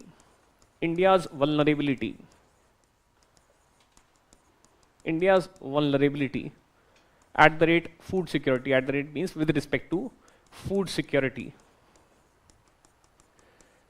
exploited exploited by US. Exploited by US. अब मैं सब लिख नहीं रहा, फिर तो time और चला जाएगा. US said we are not going to export food grains to you. Why? Because we are friends of Pakistan. And in 1965, India was fighting Pakistan. And therefore, this led to, basically, this led to goal of food sovereignty. This led to goal of food sovereignty. Goal of food sovereignty. Right? And then you can say, and then a series of changes are triggered, which have continued since many decades, leading to present status of India being a net food exporter. Right? After this goal, a series of changes got triggered, which spanned across decades, leading to present status where India is the net food exporter. है ना? ऐसा हमारा स्वाभिमान hurt हुआ. Right? So that can be introduction. Right? How? अब देखो इसमें मैं आपको एक तो आंसर बताता हूँ, पर एक ऐसा इसको करें कैसे, मतलब how to think. For a moment become a farmer. For a moment become a farmer. Right? Imagine that you are in a field. Right? The first thing that you need is a field, a land. Right? A land is required. So fine, this land is there. I'm a Ryot. Right? So first of all, you can mention, the one thing that is required is land. है ना? But I'm not a landowner. Why? Because I'm a tenant Ryot. I don't have that sense of association. I have a lot of association with the land, but I'm not in direct contact with the government. I'm not able to benefit from the government schemes, etc. So first of all, to resolve this problem, that because of the British rule, Ryot had been removed away from the land, because either money lenders, merchants, or big zamindars. So therefore, with respect to land, we did land reforms. We did land reforms. And in these reforms, we made Ryot the owner of the land. But having big plots is also a good positive, because then you can deploy tractors also. Otherwise, fragmentation of land holding is also an issue. Then India also tried to bring land cooperatives, or cooperative farming at least was tried. It was, I'm not saying that it was a great success, but at least it was tried. That is, we will pool our lands, we will engage in joint labor. ठीक है ना? आप सबका जो plot है, हम साथ में cultivate करेंगे. That is the kind of scenario. ठीक है? So it is something like right now you are sitting in different chairs. If you throw out all of these chairs and then you come back to the room and then you start cultivating this plot. So therefore, joint labor, cooperative farming. But you do not lose the land ownership here. Anyways, right? अच्छा, जमीन आ गई मेरे पास, ठीक है, I have the land. उसके बाद क्या चाहिए तेरे को खेती के लिए? What do you want? खाद से पहले सीड ले ले, है? ठीक, seeds, right? Then I need seeds. So in seeds what happened? In seeds during the time period of green revolution, in seeds during the time period of green revolution, the high yield variety seeds, they were imported from Mexico, from US as part of the green revolution. Seed आ गई, seed आ गई. अब now next I want is, for example, some kind of machines, right? So therefore, then I need some kind of tools. So with respect to tools, from hand-based tools, machines were introduced again as part of green revolution, again as part of green revolution, better machines. ठीक है, सो seed को डाल दिया. खाद चाहिए, खाद, ठीक है, खाद means fertilisers, right? So therefore after this we also needed fertilisers. So thankfully during the time period of the green revolution, right, fertilisers were also introduced, right? Fertiliser भी आ गया. Then what do I want? Water, water, है ना? Water, irrigation. So therefore through different kind of dams etcetera, right, during the time period of green revolution onwards, right? So therefore irrigation infrastructure was created. Irrigation infrastructure was created. Here you can mention that, so therefore public irrigation, and then later on we also went towards micro irrigation for saving of water. Micro irrigation for saving of water through very small pipes you deliver, like you put injection, that way you put water into this way, micro irrigation. अच्छा, पानी भी आ गया, ठीक है जी, बहुत अच्छी बात है, पानी आ गया, ठीक है. अब after this what you can say? After this, अच्छा, अभी मैं उगा क्या रहा हूँ, सीड किस चीज़ की थी, ठीक है. So then you can say that कुछ diversification was also done, Diversification, for example, initially there was green revolution. After that in 1970 we came with white revolution because kisan also has gai, bhais, etc., right? So therefore additional source of income, so therefore white revolution in 1970. Then oil seeds, that is yellow revolution in 1986, right? That means farm incomes are increasing. Now I'm growing this, but then what happens? Why am I growing? Right? My heart can be broken if I'm not able to sell whatever I grew at good price, right? So if two people can give me good price, buyers, one kind of buyer is what you call as government. Government, it can give MSP. So government says, I'll give you good price for your wheat and rice. So therefore, as a farmer, I'll be motivated to do all of this effort. Second is contract farming. Private sector can do what? It can do contract farming. That is, we will give you money, we will buy you, but we want a particular quality of product because we want you to eat Britannia biscuits, or we want you to eat Britannia pulses, or Hindustan Unilever pulses, etc., etc. So therefore, okay, so fine, as a contract, right? So therefore you can, so if you have a contract, then you have the confidence that someone will come and purchase these seeds, right? But other aspect is, third point that you can talk about is agricultural marketing boards, etc., right? So therefore mandis, etc., they also act as good. ठीक है, उनके positives भी हैं mandis. ठीक है, so ये तो हो गया production वाला part पूरा. That I have done production. ठीक है, I have done production. After production, what comes into operation is now माल तैयार है, that is wheat, rice, pulses, etc., everything is ready. But for export to take place, this needs to go from the village to the port. Where comes what? Transport. Right? So transport करना क्या है? We need to connect village to port. Right? So therefore here we can talk about building of railways. And in railways, use the previous, that is use of the British era. Railways, build new. Right? So railways, roadways, ports, right? So therefore the government of India, these things, they can be built by the government of India only. So therefore railroad infrastructure पे हमेशा से focus रहा था since 1947. One aspect that can be there. Now okay, if on the way माल खराब हो गया तो, that means if on the way food gets spoiled, so okay, you need to have what you call as storage, right? Storage, especially in the form of cold storage, right? Cold storage can be one example. Not all products will require cold storage, but some products, they will require cold storage. For example, if vegetables are being exported, right? So cold storage, right? Storage, okay, पहुंच गया वहाँ पे, ठीक है? After that, what happens? फिर उसके बाद अब export होना है, but I want to export, right? But I'm facing what? I'm not able to climb the wall because there is huge tariff barrier. There are restrictions, right? There are restrictions by the government. Or if I want to export, the rest of the world is not ready to take my, export. So therefore, then what happens? Another component that comes into operation is we need to do liberalization, privatization, globalization, and plus we need to convince others to buy our products. So therefore, we joined WTO in 1995. We signed trade agreements with many.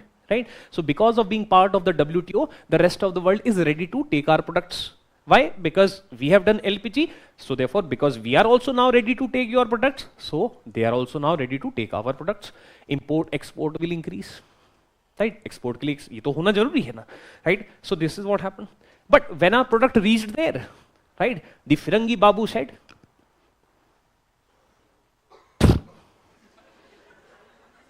right? So something else is needed. Very bad quality. We have used too many fertilizers. We are like, तुम्हारे से तो खरीदा था. They get, no, I eat organic. You eat fertilizers. I need good quality product. So therefore, after this, they'll be focused on what? Quality. that is quality production, because product वापस आ गया, right? So therefore quality can be focused in the form of making food standards, following the international food standards. Second thing that can be there, maybe we can go for organic farming, not for every product, but at least those which are exported, right? Organic farming. We can get some certification also. For example, basmati rice, right? International certification for our high quality products, right? So that there is trust in the buyer, right? In the outside buyer. So therefore, quality production is taking place. And then in the last, you can talk about what you call as, in the last, you can talk about role of the government and role of the private sector. Role of the government and role of the private sector. And there you can mention certain schemes of the government. There you can mention certain organizations of the government which were set up, right? And these organizations, etc., for example, they can be in the form of, if you talk about organizations, so APEDA, right? So APEDA का full form है Agricultural and Processed Food Products Export Development Authority, Marine Products Export Development Authority, MPEDA. Then you have Tobacco Board, Toffee Board, ठीक है, ये सब ज़्यादा आसान रहता है, ठीक है, सबके बोर्ड बना दो, ठीक है, that is also good. Tobacco, toffee, नहीं, tea and coffee, right? So these boards are there, right? So these organizations are being set up by the government. Then certain schemes are there, export promotion schemes. तो उसके अंदर you can search schemes में एक TIES करके एक scheme है, ठीक है, मैं अभी और ज़्यादा time नहीं ले रहा. MAI, Market Access Initiative, ठीक है, these kind of schemes are there. Then transport and marketing assistance, TMA scheme is there. Cold chain infrastructure के लिए government has a cold chain project, cold chain mission is there, national mission on cold chain, something like this, right? So therefore, this is how you can mention these kind of things. Private sector, you can mention that in the form of contract farming, they helped, right? The private sector, it procured, private sector, it got what? Contract farming, high yield varieties को import करना, ठीक है, और या import नहीं, उनका आज के time पे development of the high yield quality. You can mention that, for example, BT cotton and these kind of things are also being done, ठीक है. Eicher motor tractor बनाएगा, Ashok Leyland, Mahindra, they will make tractors, so therefore contribution to machines, that is machines किसने बनाई फिर ये? Some of the machines will be imported, but Tata, Ashok Leyland, है ना ऐसा? You don't have to mention names as such of any particular, but you can mention that agricultural machinery, you know, it is being today provided by many of the private sectors, right? So many editorials you read about fertilizer manufacturing, so therefore domestic indigenous production of fertilizers and all of these. So therefore, this is how, with their monetary capacity, with their skill set, etc., these people, they have contributed a lot, right? And I have taken half an hour extra. Sorry for your that thing, and okay, tata, bye bye. And in this particular manner, you can see. But do not forget the lesson. My focus here was life cycle approach. That is, imagine that you are a farmer, and then think what all you would need. This will automatically provide structure to your answer. And maybe you will start enjoying this boring topic, which is at times given as this scheme, this scheme, this scheme, that organization, that organization, that organization, this figure, that figure, that figure, right? If you generate empathy with the farmer, then even such tough things at times, मतलब और याद करने का burden भी कम हो जाएगा. And this is how you can write essay also, right? So that was the idea. तो ये है. तो thank you. God bless you. Take care. Bye bye.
आवाज़ आ रहा है? Good evening, everyone. How are you all? I'm good, thank you. ठीक है. So how many of you have written this time mains? Any of you? ठीक है. Yeah. So I'm sure many of you are watching online. Whoever has written this time. So I'll give you the overall analysis. So I wish you all the best to all those who have written this time. So let's hope to meet you guys in the mock interview for your next stage, the last stage.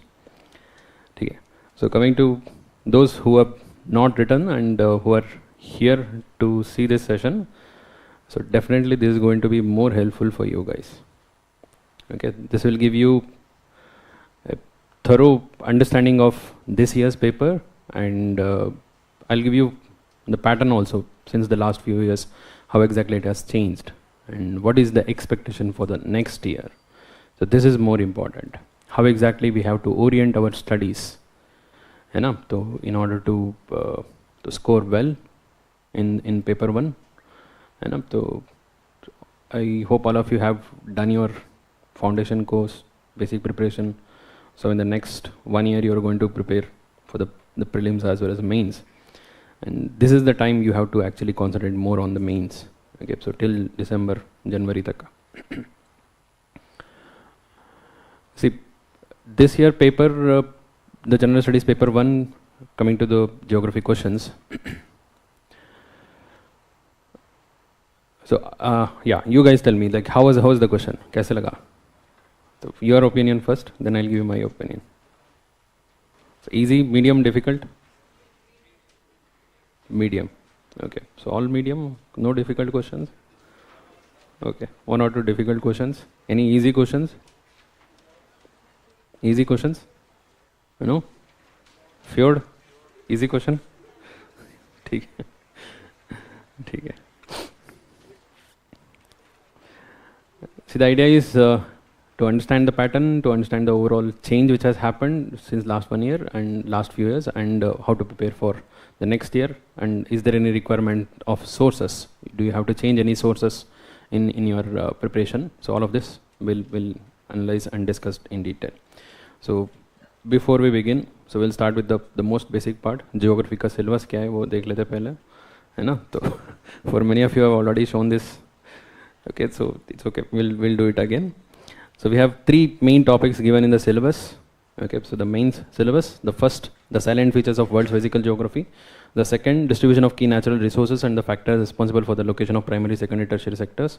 And then the important geophysical phenomena, okay, which includes earthquake, tsunami, volcanic activity, cyclone, etc., and their features and the changes which were being observed. So these 3 topics are given here. So for the sake of understanding and analysis, so let's give some heading to these topics. The first topic, let's call it as the physical geography of world.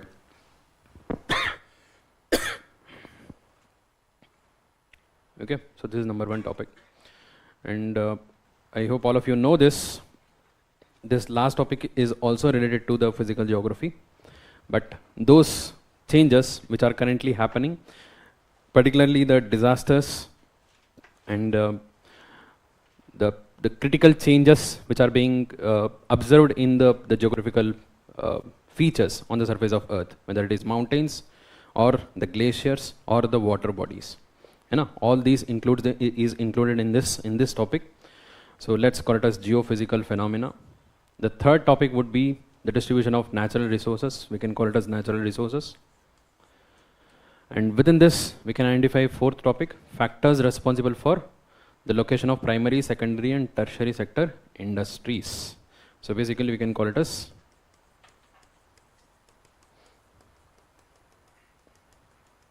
economic activities. So can we identify 4 topics here? The 4 major sections. And the Indian geography is part of all of this. Whatever the topic we are going to study, we are also going to study as part of Indian geography. Indian geography के लिए भी apply करके देखेंगे. So for example, the physical geography includes all the physical aspects: geomorphology, climatology, oceanography, biogeography, right? And within that, whatever the critical changes which are happening the currently in news and the disasters, all of this, we will keep it separate, like geophysical phenomena. So of course, while studying, you will study it as this part of physical geography itself, but इसके लिए थोड़ा सा special emphasis देना है.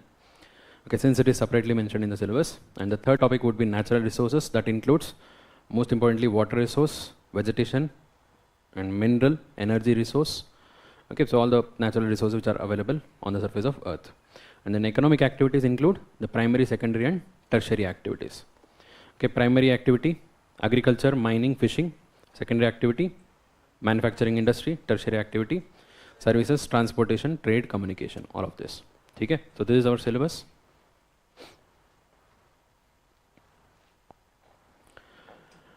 So this is the overall weightage of the section of geography since last 11 years. Okay, so the last time syllabus, main syllabus was changed in 2013. So 10 years last year complete ho gaya. This is the 11th year. The same pattern is being continued. So in this general studies paper 1 out of 250 marks, how much of marks are included in geography?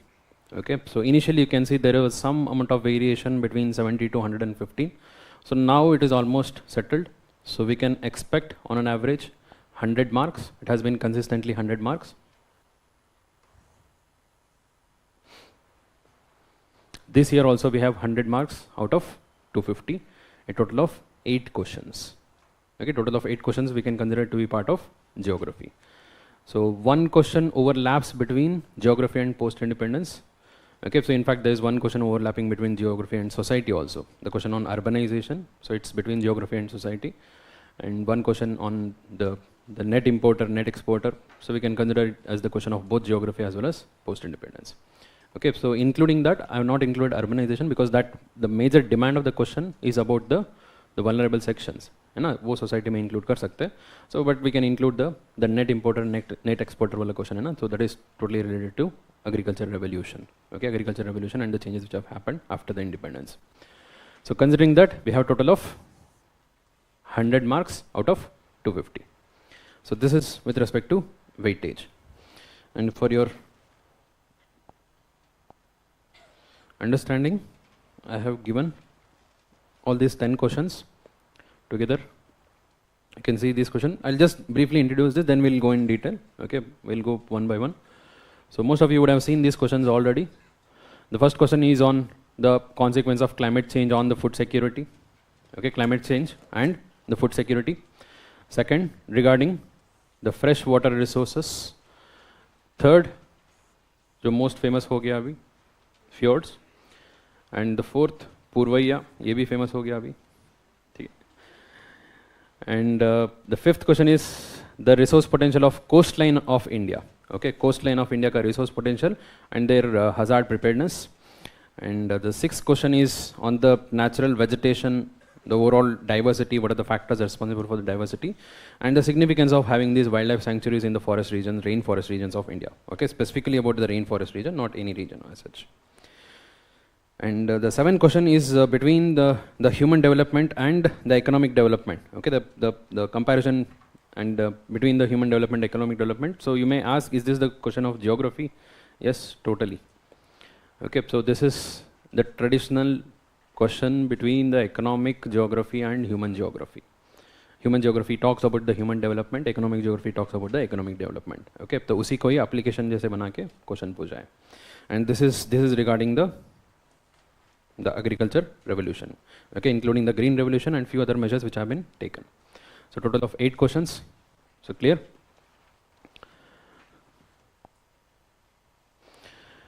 Now, so we have identified 4 topics, right? Physical geography, geophysical phenomena, natural resources and economic activity.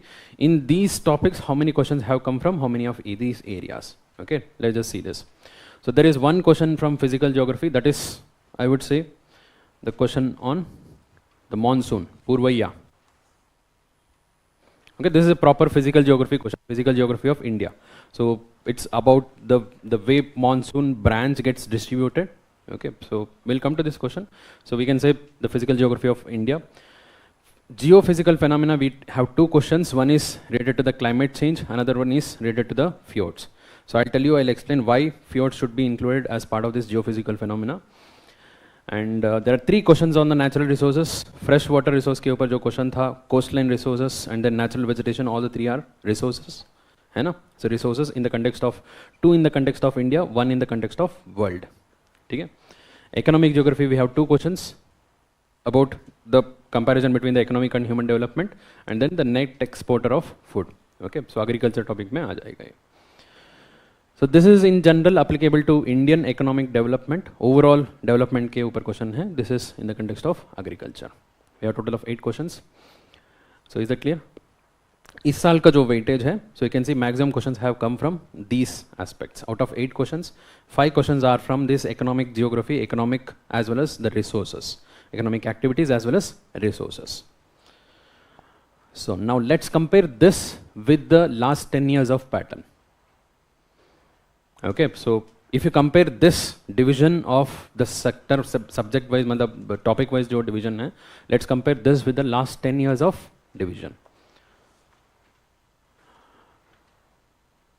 So in the last 10 years, whatever the number of questions which have been asked in geography, so I have divided into the 4 different sections and I have put it as a pie chart in front of you.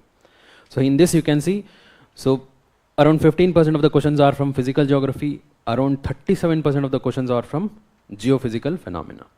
Okay, तो इसमें सबसे ज़्यादा weightage था, and around 25% and 25% from resources as well as economic activity. This year pattern you can see the number of questions from this area has decreased and resources का area increased.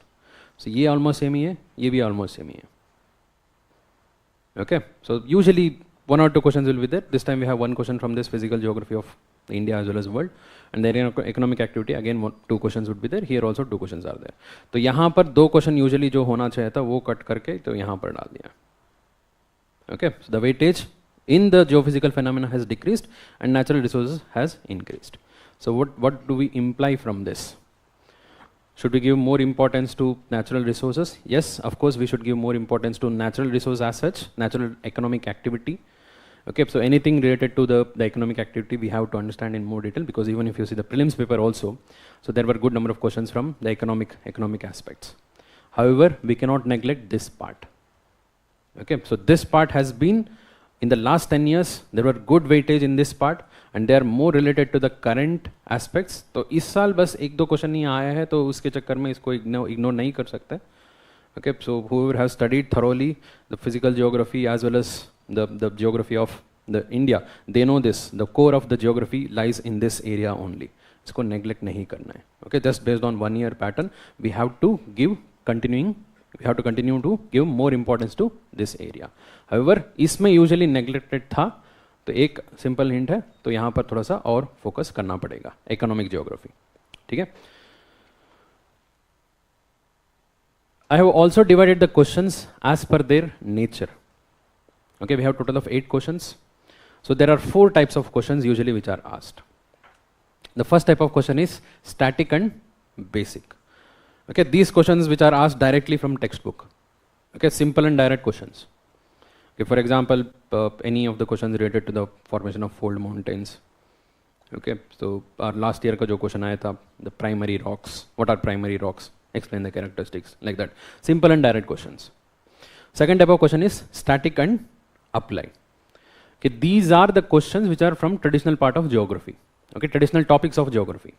But the questions are not going to be directly as it is. It is not directly as it is from the textbook. The topics are traditional geography, but the questions are given in an applied manner. You have to think and write the answer. There is no straightforward answer as it is given in any of the traditional sources. You have to make the answer. Okay, so that is what is static and applied. But the topic is totally conventional. This is not related to current affairs. The third type of question is mixture of both static as well as current affairs. So some static part of geography linked with the current events. Okay, so जो climate change का question आया इस बार, so that is one example. The fourth question is totally current affairs type. Okay, so for example last year question on IRNSS, sorry not IRNSS, the color coded warning, उसके पहले आया था IRNSS.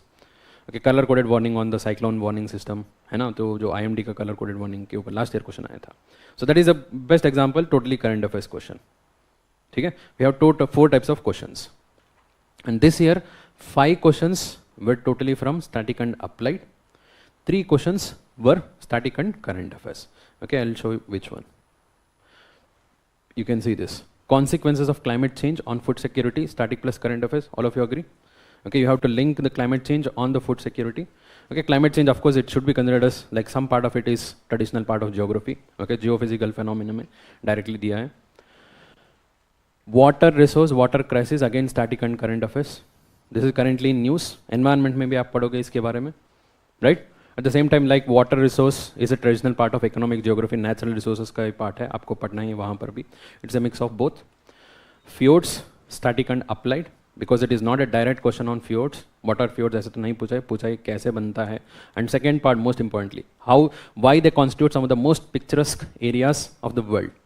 So this make it more applied. Okay, static and applied. And this also, Purvai is also static and applied, because even though the first part talks about the static part of it, so second part, okay, the cultural significance of this particular branch of monsoon here. So it makes it static and applied. This is static and current affairs. Resource potential of India is static part. Resources क्या resource मिलता है ये तो पढ़ना ही आपको.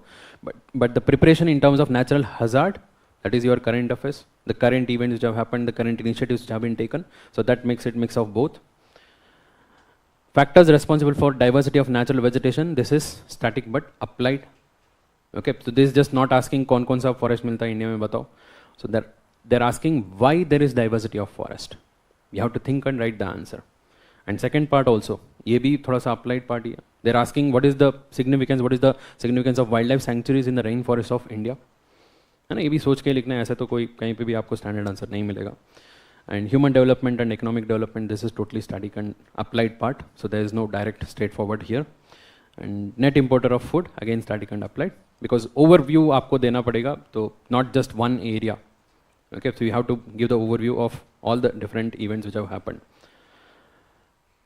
So we have 5 questions of static and applied and 3 questions of static and current affairs. No direct questions and no direct current affairs questions also. So let's compare this with the last 10 years of pattern. So this is totally surprising change. So till now we used to have at least 1/3 of the questions which are directly static as well as basic. Pura textbook se as it is aa raha tha. Okay, so you take the last 10 years, you will find many such questions. Okay, so this year no single question which is direct. Okay, static applied तो वही 1/3 तो था, तो अभी हो गया 2/3.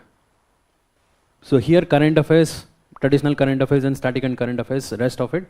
So now again, so 1/3 of the entire questions, they are mix of static and current affairs. There are no direct current affairs at all. Geography section में direct current affairs usually कम ही रहता है. So there are very few examples. That's why overall weightage आप last 10 years में देखो तो direct current affairs कम ही है. Very few examples are there. So but the overall weightage of this static plus current affairs has increased. You can see. So what can we imply? So this has made the geography section difficult.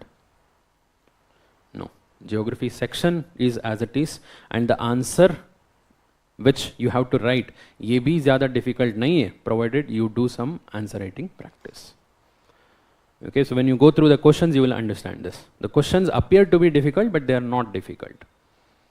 Okay, so let's go through the questions. Then in the end, we'll come back again, and then we will try to analyze. Okay, तो कैसे हम क्या कर सकते हैं आगे next year के लिए क्या कर सकते हैं. So we'll try to do that. Is it clear? चलो. So let's start with the question number 4, the first question of geography.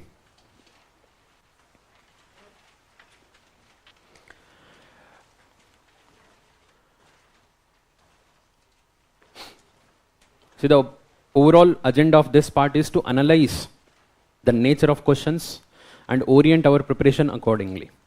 So for that, it is very important to understand the motive behind the question, why the question has been asked. Is there any current news which is there, which has made the topic relevant? ये सबसे बहुत important है. This we will see. In every question we will try to see, is there any news related to that? And second important aspect which we have to see is, are there any previous questions in the same area? Previous patterns कुछ repeat हुआ है? So this is a very important information regarding the way of preparation, है ना. तो UPSC का simple direct communication channel, 2 communication channel है. कौन सा है? एक तो सिलेबस है, दूसरा previous year question paper. Previous year question paper देखा तो थोड़ा बहुत आपको पता चल जाएगा कोई कैसे क्वेश्चन आएगा. Will see both of this in every question and दिल will make a brief structure of this entire question. उसका आंसर क्या होना चाहिए, so that will be the pattern. ठीक है. So question number 4, discuss the consequences of climate change on food security in tropical countries. You have to read the question very carefully. Okay, so first part तो ठीक है, discuss the consequences of climate change on the food security in tropical countries. This is the keyword. You cannot restrict your answer only to India. At the same time, you cannot generalize to the entire world. You have to talk about the tropical countries. The impact of climate change on the food security within the tropical countries. Simple है, ठीक है. So कुछ news item है. Of course climate change तो news में ही है. Okay, there is no specific directly ऐसे climate change and food security and tropical country ऐसे कोई direct news item नहीं है. But however, overall the climate change has been a topic which is currently in news, and usually there are 1 or 2 questions which are related to environment which are directly asked in UPSC. So climate change is one such favorite area. And most importantly, the topic of geophysical phenomena. जो syllabus में हमने mark किया ना, geophysical phenomena, it talks all about the climate change only. तो उससे inspired है. Okay, so that is our inspiration. So coming to the previous years, you will be surprised to see there have been many such questions almost in the same pattern. 2014, bring out the relationship between the shrinking Himalayan glaciers and the symptoms of climate change in Indian subcontinent. The correlation between the climate change and shrinking glaciers. Examine the status of forest resources of India and its resultant impact on climate change. है ना? ये देखो, assess the impact of global warming on the coral life system with examples. Global warming, climate change, both are interrelated. है ना? So in the same pattern, this question has been asked. Okay, so and this has been a traditional topic of our current affairs. Whoever has read mains 365 current affairs, we usually cover this. Okay, impact of climate change in all the various different sectors. तो वो तो detail में cover हुआ ही था. ठीक है. So this is the previous questions. So let's come to the structure of this answer, which should be written here. So this is a 10 marker, and you have to restrict your answer. You will get a lot of content to write. The key is, rather than elaborating too much, okay, so keep it brief but try to give as many different impacts as possible. Diversify your points. ये बहुत ज़रूरी है. So you may pick up 1 or 2 themes and just keep elaborating that. उससे ज़्यादा marks नहीं मिलता है. Okay, the person who is evaluating your answer, he will see how many different dimensions you are trying to bring. And in any geography questions, always try to see if you can draw a map or a figure. इन दोनों में at least एक तो होना चाहिए, a map और a figure. Very rarely you will find a question where you can not draw both. दोनों का scope है ही नहीं है, ऐसा बहुत रेयरली मिलता है. एटलीस्ट ए मैप और a figure you will find it. So can we draw a map here? So definitely you can draw a map and show the tropical countries of the world. A very simple map. छोटा सा बनाओ, पूरा page मत बनाओ. Okay, simple सा एक corner में दिखाओ, these are the tropical countries. It will give you a rough idea. So have you practiced drawing map, world map? नहीं किया? ठीक है, करो. It will be very helpful. Okay, not only for geography, even few other topics also. International relations, environment, disaster management, security, बहुत जगह में mapping काम आएगा. So please practice drawing few India map as well as world map. ठीक है? So now, so 10 marker I told you, the key is you have to diversify but limited discussion. बहुत ज़्यादा detail में नहीं जाना चाहिए. The first part, introduce your answer. So what can you write in the introduction? You can talk about the overall general impact of climate change, particularly on the tropical countries. How tropical countries are more vulnerable to climate change. कैसे होगा? They are the ones which are experiencing increased incidence of cyclones.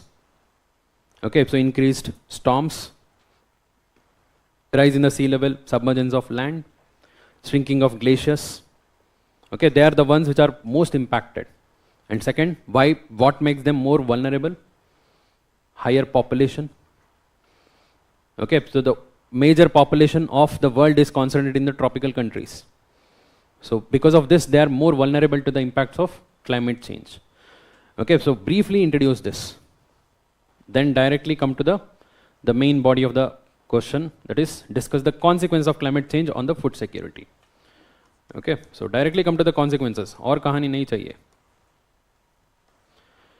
So now, food security. Usually food security people tend to write only about the agriculture. Food security, agriculture होना चाहिए. You can also write about fishing activity. Right? You can also write about any other sources of food. Okay, so marine का जो भी sources है सारा लिख सकते हो. And you can also talk about the loss of fertile land. That is also related to the agriculture. Okay, you don't have to talk only about the productivity. Okay, what are the different dimensions? How the climate change is going to impact the food security? First, the crop productivity may get impacted because of the variation in temperature. Most of the crops are specific to particular temperature conditions. You vary the temperature, overall productivity decreases. Okay, they are not maximum. Then precipitation. There is variation in the precipitation, right? We experience high precipitation in some regions, no precipitation at all. So it will definitely impact the agriculture productivity, right? And then extreme events. So we must have heard about this year extreme events in the agriculture season. टमाटर का price तो 200 तक चला गया था. क्यों गया था?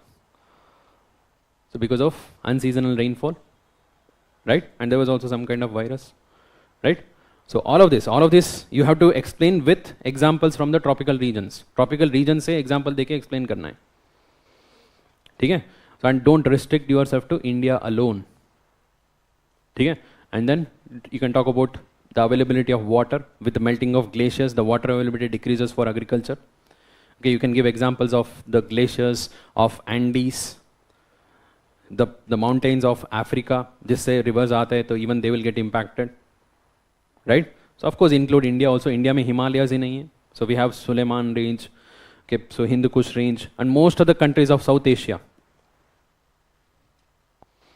Most of the countries of South Asia, they are going to be impacted because of the melting of glaciers. This entire region, okay, this entire region, one of the densely populated region, okay, Pakistan, Bangladesh, Nepal, Bhutan, Afghanistan, they all depend upon these glaciers, and because of climate change, definitely the availability of water is going to decrease. That will impact the food security. Okay? And then increase in the incidence of pests and insects. You must have heard about this locust attack. So 2 साल पहले हुआ था. So definitely that is going to eat away all these food grains, food crops तो खा लेगा, right? And then what else? और क्या include कर सकते हैं? In terms of the rise in the sea level, which causes the loss of fertile land near to the coastal area. Near to the coastal area, we have a good agriculture land, plain areas. So we are going to lose that.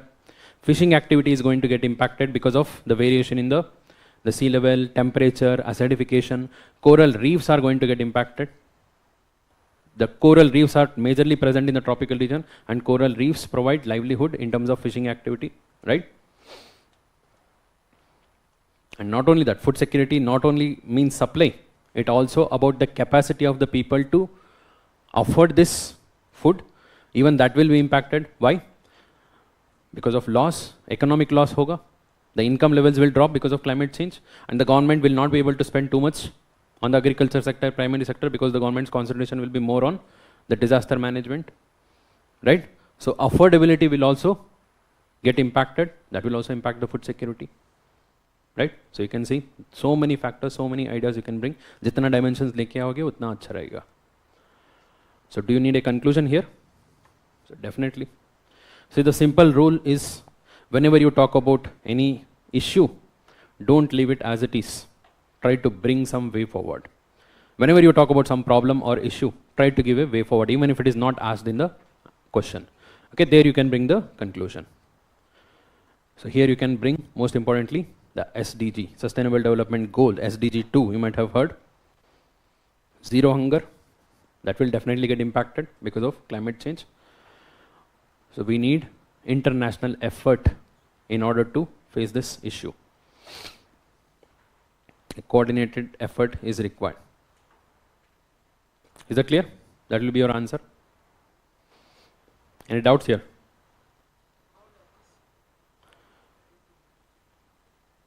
So few of the pests and insects, their occurrence, their number is going to increase. Some of them are more active, some of their breeding cycle gets varied. Okay, some of them start to breed faster. Eggs hatching will happen faster.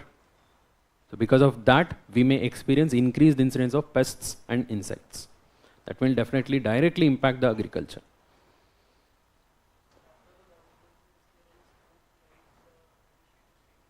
No, that is not required here.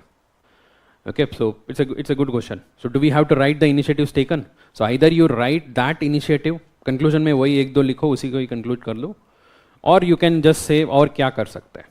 Either of these two. Okay, so because that is not there in the question. Discuss the consequences of climate change on the food security.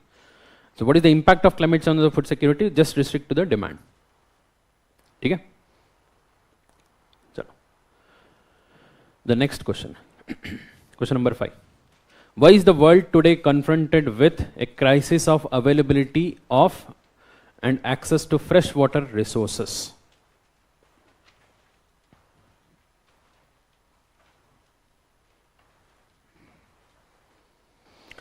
Why is the world today confronted with a crisis of availability of and access to fresh water resources? You have to read these questions very carefully. Okay. What is the demand of this question? So why there is an issue related to fresh water resource? Is it just that? It is saying the crisis is of two types. So दुनिया में crisis fresh water resources related जो crisis है ना वो क्यों है वही question है बट दो टाइप का क्राइसिस के बारे में बात करते हैं crisis of availability and crisis of access you have to discuss both of them separately you can discuss it together but one who write separately they will get better marks because you're able to differentiate the actual demand of the question. So you can write about this, both of them separately. दोनों separately बात कर सकते हैं. I'll tell you. ठीक है? So we'll talk about it's basically why there is a crisis related to the water availability. One is availability, another related to the access. So is there any news? Of course, water resource तो पूछना ही नहीं है. तो हर साल तो news में रहता है. Okay, this is one of just one of them. ऐसे randomly search किया तो आपको मिल जाएगा. So every year you will hear about the crisis of water scarcity, water availability, most importantly from urban areas.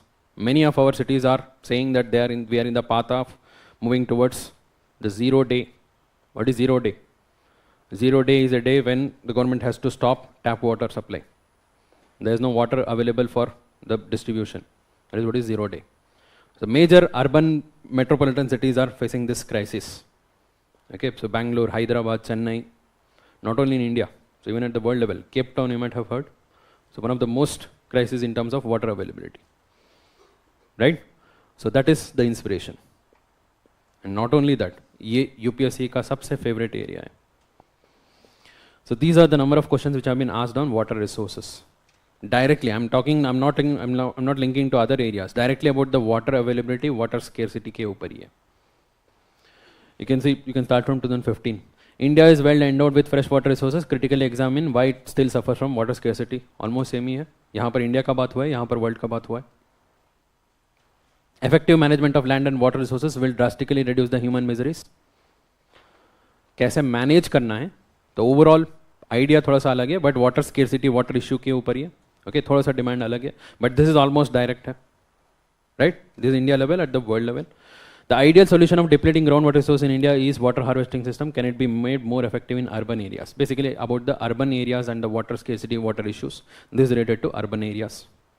What is water stress? How and why it does differ regionally in India? यही तो है water stress.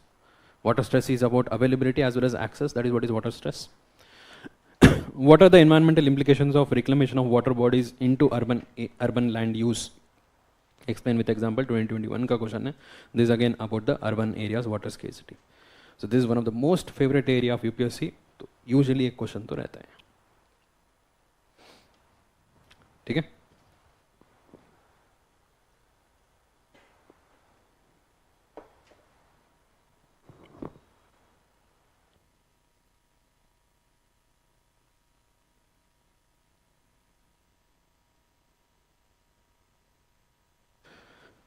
So this is again not at all difficult. We cannot call this question as difficult at all. So source भी बहुत simple है, currently inspired, and there have been many previous questions. This is totally expected line. So this is one of the very easy and direct questions. So what should be the structure in this?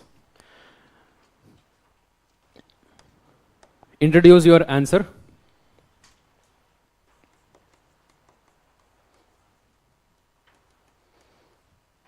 About the water availability in the world. You can give a general idea about the water availability. In fact, there have been a prelims question also on this. How much of water is available in which of the sources? Okay, so lakes, wetlands, rivers, groundwater, ऐसा एक question आया था. Okay, so you can directly give that fact here. How much of water is available on the fresh water? Surface fresh water में कितना है? Okay, so I'll give you some facts. 97% is marine water. Salt water, 3% is fresh water. In that 3%, 2/3 is in ice caps. 2/3 is in ice caps. 67% almost ice caps में.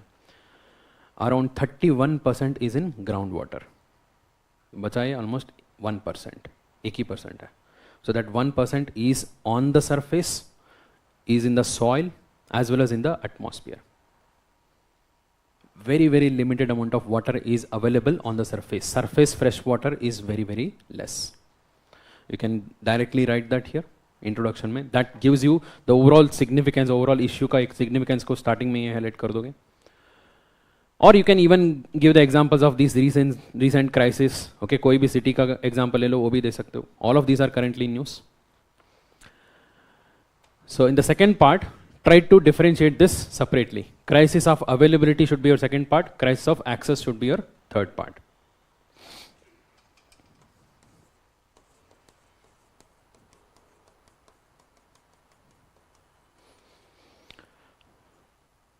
So what are the reasons behind the lesser availability of water, fresh water on the surface of Earth? Okay, this is at the global level. Okay, don't restrict your answer to India alone. You have to talk at the global level. ठीक है? So what are the reasons behind less availability of water at the global level? बताइए. पता है आपको? So try to give the answer. Why there is less availability of water? Unplanned agriculture, water intensive agriculture. Okay, so because of which the higher consumption is there, overall there is decline in the water availability. You can give the best example is India का northern plains, Punjab, Haryana का जो भी the water table which is declining due to the water intensive agriculture. So you can give that example. Not only India, in most of the population, densely populated regions, the water availability is decreasing because of water intensive agriculture. ठीक है, other than this, water pollution, most important factor है. Pollution reduces the availability of good water. Okay, reduces the availability of the clean water which can be used. This is common to most of the urban regions of the world. Right? So you can take any of these metropolitan cities with rivers. Okay, so London का Thames river तो अभी clean होना शुरू हुआ है. That is one of the most polluted.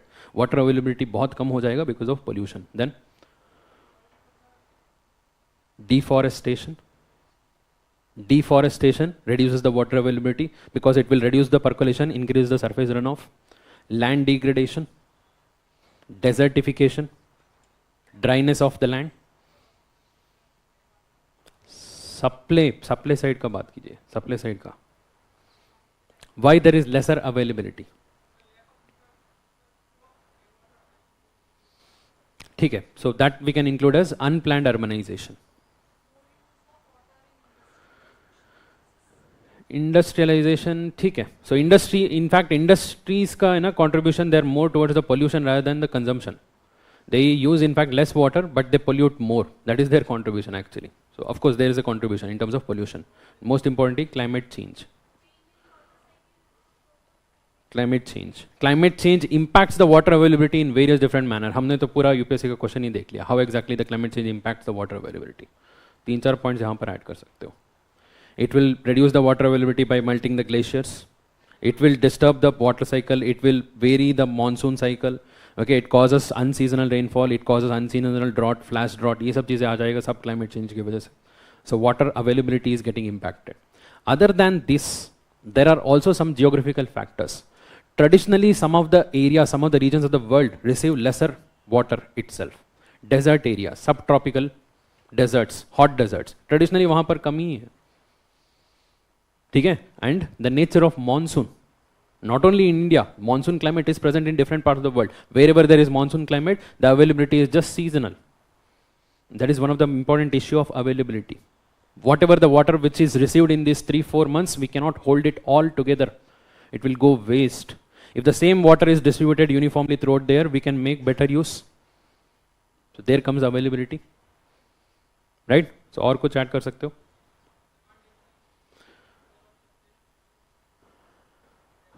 वो access में include कर देंगे. दोनों अलग करना है. पहले supply, what are the reasons behind crisis in the supply? Now tell me what are the reasons behind the crisis in access? Why the water is becoming less accessible? Because of increase in population. Okay, higher population growth, and then here you can add the urbanization factor also. Then mismanagement यहाँ का major factor है ना? So in many of the regions there is good water availability in some regions and there is no water availability at all in other regions. We have to manage this water. Okay, interlinking of river is one such solution. Of course we cannot do large scale interlinking. National level पे interlinking करना थोड़ा सा ecologically viable नहीं हो सकता है, but the local level we can do. Wherever there is possible at the local level, it can be a solution. It's a management, right? Other than this, constraints in terms of the economic resources to implement these infrastructure projects.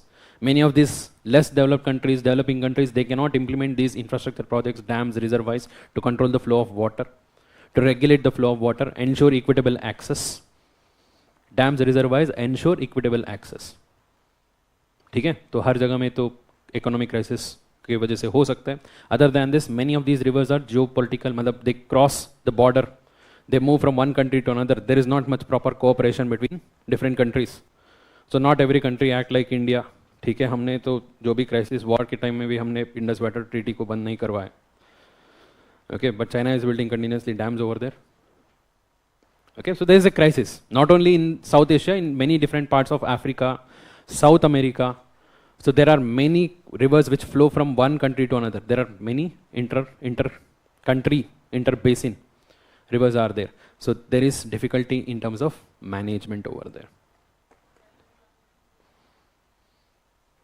Supply का, supply side में include कर सकते हो. Climate change में आ जाएगा, climate change and El Nino, La Nina. ठीक है? So try to differentiate. This is very much important that you differentiate these. So then your answer will be better.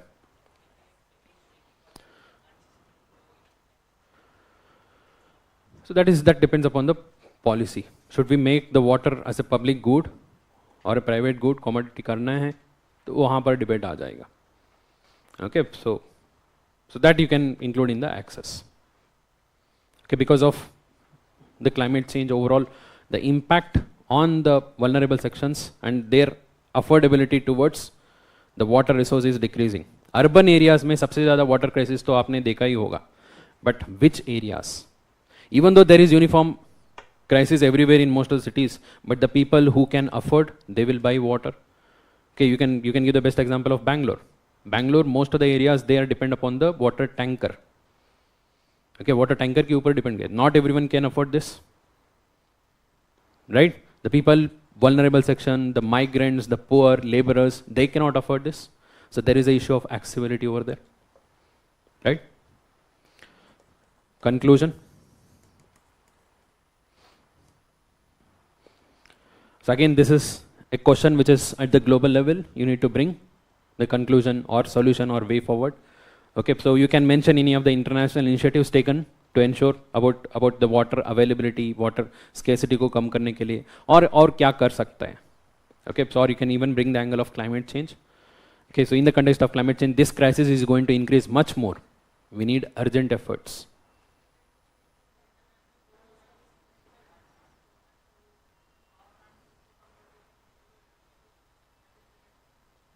But water से direct होना better रहेगा. Water से direct link करो. desalinization is a good solution. You can write that, desalinization. But we need more research in terms of technology. There's a limitation of technology in that. Okay, so right now it is not affordable. The issue with desalinization is that it also produces some amount of heat during the process of desalinization. It may add on to the global warming. Okay, but if we are with the research and development, if we are able to make it affordable and viable, so it can be, it should be. Okay, so that is about this. Any doubts here? ठीक है, तो अभी आते हैं हमारा favourite question.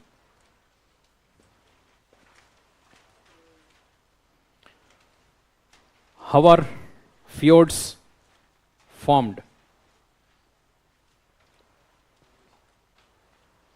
So this question has two parts: how they are formed and why they are one of the most picturesque areas of the world. The second part is little bit थोड़ा सा subjective हो जाता है, because what is picturesque to you may not be picturesque to others. ठीक है, so in a general sense we have to discuss here. We cannot say they are not picturesque. UPSC बोल दिया तो बोल दिया, ठीक है, picturesque है, क्यों है बताना पड़ेगा. तो इसके लिए मतलब मोस्ट इंपॉर्टेंट है, ये तो थोड़ा सा बाउंसर टाइप क्वेश्चन है. You have to play safe. If at all you have not heard what is a fjord, fjord के बारे में पता भी नहीं है तो इमेजिन करके नहीं लिख सकते. In that case it is better to skip this question. Okay, so there are 2 bouncers in the entire total 8 questions में 2 बाउंसर है. ये है फ्योर्ड, एक है पूर्वैया. थोड़ा सा सेफ खेलना है. ठीक है, इसमें सेफ कैसे खेलना है? तो you should have at least the prerequisite is you should know what is fjord. तो what is fjord? Glacial erosional landform. Glacier के वजह से उसका जो एरोजनल प्रोसेस है ना, तो उसकी वजह से क्रिएट होता है. Okay, so this what is fjord which you can see. If you know at least this much, you can try to make an answer out of this. Okay, so you must have learned about this in class as a very brief. Okay, what is fjord? They are glacial features. They are created near to the coastal areas.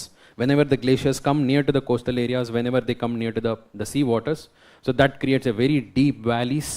So these valleys are called as fjords. ठीक है, इतना idea है तो लिख सकते हैं.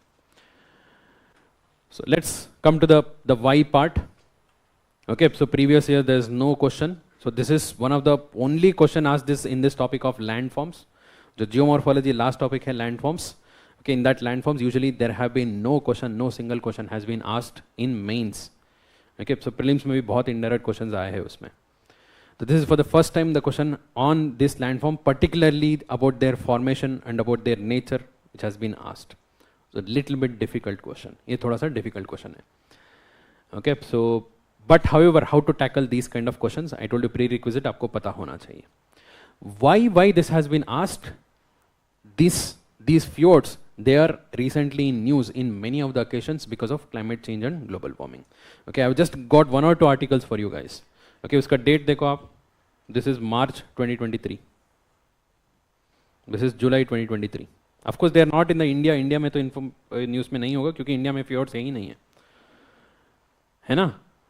So these are a very specific type of landforms which are found near to the higher latitudes, the glacial and marine landforms.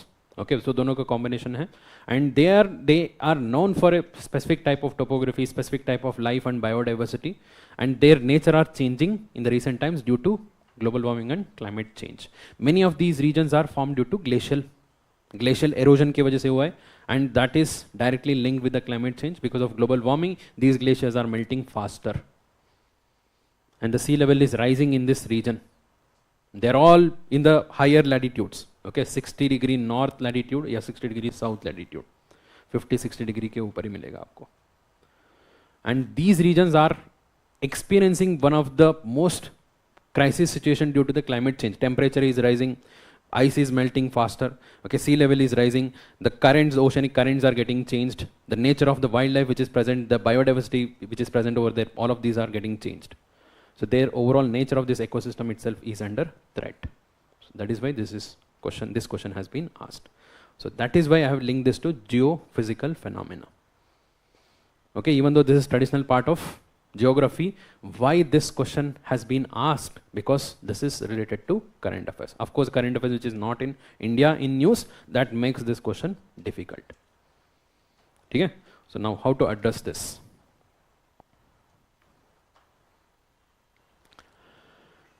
So introduce your answer with what are fjords?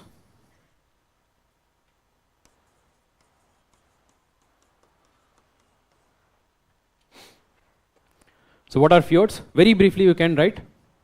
Fjords are the glacial valleys which are created due to the erosion activities of glaciers. But where? Near to the coastal regions. So where can we have glaciers near to the coastal region? ऐसे कहीं भी देखा है? India में होता है? Tropical region में होता है? बिल्कुल नहीं होगा. You cannot have glaciers near to the coastal regions. These glaciers which are present in the Himalayas, before they reach the plains itself, वो पूरा melt होके river बन जाता है. They don't come near to the coastal regions. But these kind of situation is possible in the higher latitudes. You go towards 50, 60 degree north or south latitudes, there the temperature is already low. Even near to the sea level, the temperature is near to the freezing conditions. So there the glaciers will not completely melt. The glaciers which are formed near to the mountain region, they don't melt completely. They directly enter the oceans. Right? And other than that, due to the ice age, the last ice age, many of these glaciers, they expanded and they were more near to these sea level areas. Many of these glaciers have melted, but some of these glaciers which are near to the coastal region, near to Norway coast, they are still there. Okay? So you can introduce this, what exactly are fjords. So now how they are formed. इतना basic idea है तो थोड़ा सा बहुत आप लिख सकते हो. कैसे बनता है? Erosion की वजह से बनता है. So let's say this is the glacier which is there near to the coastal region. Okay, this is a huge glacier which is there near to the coastal region. Okay, this is the sea level. As these glaciers melt and retreat, it causes erosion. As the glaciers melt, they retreat. Okay, so glaciers पीछे पीछे जाता है ना, so because of which there is erosion. That causes the entire valley to become wide and deep and steep sided. And these valleys created by the glacial erosion, particularly due to the retreat of these glaciers, we call it as fjords. So this is normally fjords are formed. So last ice age, during which the sea level has decreased. Sea level क्यों decrease होगा? Ice age में सारा water तो ice बन गया ना, कहाँ से आएगा ice? Because of the glaciation, the water level would decrease. The sea water would be somewhere here. ये glaciers तो यहाँ पर था. तो over a period of time the sea level rise. As the temperature, global temperature rise, the sea level rise. Now they are near to the coastal region. So because of this, these glaciers will start to melt. So before the beginning of ice age, जो valleys था, all these valleys will get occupied by these glaciers. And these valleys become wider. Because have you seen the valleys of glaciers? They are very wide. What do we call these valleys as? U-shaped valleys. The valleys created by the glaciers, they are U-shaped valleys. Because that is how the glaciers move. They are one of the strongest force on the surface of earth, the glaciers. They are capable of eroding and breaking any type of hard rocks. And these kind of U-shaped valleys are created near to the coastal regions. Because of the retreat of glaciers, because of the glaciers directly entering the oceans, as well as because of the change in the sea level. These are the various factors which has resulted in the formation of glacier. Fjords. Okay, first part. Second part. So why do they constitute some of the most picturesque area of the world? Picturesque area मतलब देखने के लिए बहुत सुंदर दिखता है, ऐसा क्यों है? इसका आंसर क्या होना चाहिए? You have to describe their nature. You have to describe their nature. The first, I told you, the glaciation and the retreat of glaciers in this region result in the formation of U-shaped valleys. It gets filled with water. Valleys to ban gaya, near to the coastal region, it gets filled with water. Right? So that is why these valleys are very steep-sided. Can you see steep-sided? Steep-sided topography makes it more beautiful. Okay, it's because they have steep-sided valley due to this U-shaped valleys. Okay, the steep-sided valleys because of U-shaped valleys. Second, this is the only region where you will find both the type of characteristics, both the type of landform. One glacier, another one is moraine. दोनों एक जगह में मिलता ही नहीं है. In no other part of the world you will find both glaciers as well as the waves, the coast. This is the only region where you find both. A very beautiful topography. Right? It is because of the combination of both the moraine as well as glacial topography. And then the water which is there in this region, very, very clear from the glaciers, clear water. And in some of the regions, ice is still there. And one of the very clear ice, in fact, you will see this blue ice also here. And the type of diversity of life which you find here. So they are also not found anywhere else. The birds, reptile, fish. In fact, few of them also have coral reefs. Okay, not the tropical corals, they are deep water corals. They are available here. So it has the topography, it has the water, it has the conditions of life which is not available in any other part of the world. That makes them one of the most picturesque. And you will also find them filled with fog sometimes. Why? Because of merging of warm and cold ocean water, advection, inversion. सुना है? कहीं पे सुना है? ठीक है. So these kind of fjords are found commonly near to the Norway coast. Norway, UK का ऊपर वाला part है ना, Norway coast. That is where you find this fjord coast, and that is the region we have the North Atlantic drift. The mixing of warm and cold water creates fog over there, and that causes the foggy condition, adds to the beauty. Because of all these characteristics, it makes one of the most picturesque. So of course you may not be able to write all of these. ठीक है, तो इसके बारे में ज़्यादा नहीं सोचो, थोड़ा सा सोचो इसका कैसे दिखता है, थोड़ा सा डिस्क्राइब करने की कोशिश करो, तो एवरेज मार्क्स मिल गया तो भी काफ़ी है हमारे लिए. बस छोड़ना नहीं. At the same time, if you don't know what is fjord, please don't guess. क्योंकि उससे ना तो और खराब इंप्रेशन आ जाएगा. तो नेक्स्ट क्वेश्चन भी मतलब ये पढ़ के लगेगा एवेल्युएटर को ये क्या लिखा है, तो फिर नेक्स्ट क्वेश्चन में वही इंप्रेशन में पड़ेगा. तो please don't do that. So if you don't have any zero idea at all, please keep that. If you have some idea, please try to make an answer out of it. Okay, at least get some average marks. Is it clear? Any doubts here? Fjords. So next question, why is the southwest monsoon called Purvaya, easterly, in Bhojpur region? How has this directional seasonal wind system influenced the cultural ethos of this region? There are two parts to this question. Okay, let's come to the first part. So is there any news? Of course there is no news about this. So it's not related to Purvaya or Bhojpuri region news में है, तो ऐसे कोई question नहीं आ गया. That is not the inspiration. So however, there have been few previous year question on monsoon. Monsoon के ऊपर तो previous year there have been 2 times the question have been asked. Okay, 2017, what characteristics has been assigned to the monsoon climate that succeeds in feeding more than 50% of the world population residing in monsoon area? They're talking about the characteristics of monsoon. Monsoon climate का characteristic है. Second, how far do you agree that the urban behavior of Indian monsoon has been changing due to humanizing landscape? Changing behavior of Indian monsoon. Okay, so here you have to describe the overall monsoon climate. Here it is about the Indian monsoon. Okay, this is about the specific part of Indian monsoon. Okay, this is the previous questions, and as I told you, there is no specific news about this. Okay, so now let's see. So this, I told you, this is another bouncer which you have to tackle very carefully. मान लो आप पूर्वाई के बारे में सुना ही नहीं है. Still you can answer if you think calmly. ठीक है? So even if you have not heard about Purvaya, if you think calmly, you can answer. I know it is easier to tell now. यहाँ पर खड़े होके बताना easy है, आप लोग यहाँ पर बैठ के सोचना भी easy है. It is difficult to sit in the examination and think. That is why you need answer writing practice to tackle these kind of difficult questions, right? So now, so let's read this question again. Why is this southwest monsoon called Purvaya in Bhojpur region? So first of all, Bhojpur region तो थोड़ा सा तो idea होगा. Even if you are not from these northern plains, even if you are from south or east, northeast, Bhojpur तो पता होना चाहिए. कहाँ पर है भोजपुर?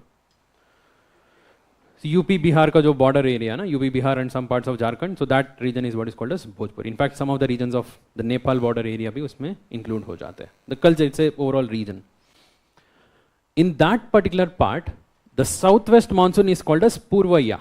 एंड वेरी क्लियरली एक हिंट दे दिया ब्रैकेट में, ईस्टर्ली. पूर्वया means easterly. अभी पूर्वया छोड़ो, ईस्टर्ली पकड़ो. The question is why south west monsoon is called as easterly in some region. Even if you don't know where exactly is Bhojpuri, थोड़ा बहुत तो मतलब कहीं पे तो है, कुछ जगह में उसको ईस्टर्ली बोलते हैं. क्यों बोलते हैं, थोड़ा सा सोचो. Yes. Most part of the Indian monsoon coming from southwest comes from southwest direction only, but some part turns towards from the east towards the west. The wind is always named after the direction from which it comes. जिस direction से आते हैं उसी के ऊपर नाम रखा है. We'll call the monsoon a southwest monsoon because it comes from southwest region. Okay, southwest से आते हैं, southwest region बोलते हैं, southwest monsoon बोलते हैं. So winter monsoon is called as northeast monsoon. It comes from northeast direction. Okay, why westerlies are called as westerlies? It comes from westerly, west. है ना? It is always named after the direction from which it comes. So monsoon is coming from the southwest region. Okay, it is coming from the southwest region. However, in some part of India, it is called as easterly. Why? Because you can clearly see that this monsoon takes a direction as easterly. थोड़ा सा deviate होके east की direction से आ जाते हैं, इसीलिए उसको easterly बोलते हैं. ये एक्सप्लेन करना है. You have a very good scope of drawing A map and show this. अगर इतना कर दो आपको फुल मार्क्स भी मिल जाएगा. फुल मतलब 50%. ठीक है. Imagine some of the students would not have imagine, मतलब उनको पता भी नहीं है, घबरा गया तो क्वेश्चन स्किप कर दिया. आप थोड़ा सा कामली सोच के इसका आंसर निकाल दिया. Okay, so you will get, so let's say 5 out of 10. You are way ahead of many of the candidates. So this is what you have to do. Think calmly in the examination. Don't get stressed. पूरा बिल्कुल zero idea, उसको छोड़ो, आगे बढ़ो. ये तो है हमारे पास, बट उसके पहले थोड़ा सा कामली सोचो, कुछ कर सकते हैं इसके ऊपर, है ना? आंसर मिल जाएगा.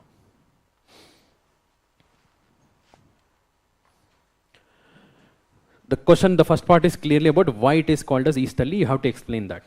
Easterly क्यों बुलाते हैं. Second, how has this directional seasonal wind system influenced the cultural ethos of the region? मतलब उस region का cultural ethos को कैसे influence करता है. तो ये भी आप लोग पूछ सकते हैं, भोजपुरी region ही पता नहीं है तो मैं कैसे पता करूँ वहाँ पर कैसे cultural significance है.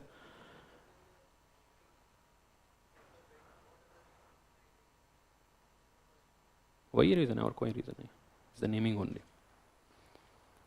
सेकेंड पार्ट कैसे गेस करें. सी, whatever the reason is, it is whatever the region in whichever the part of India, whether it is south, north, east, west, everywhere monsoon has almost same impact in terms of culture.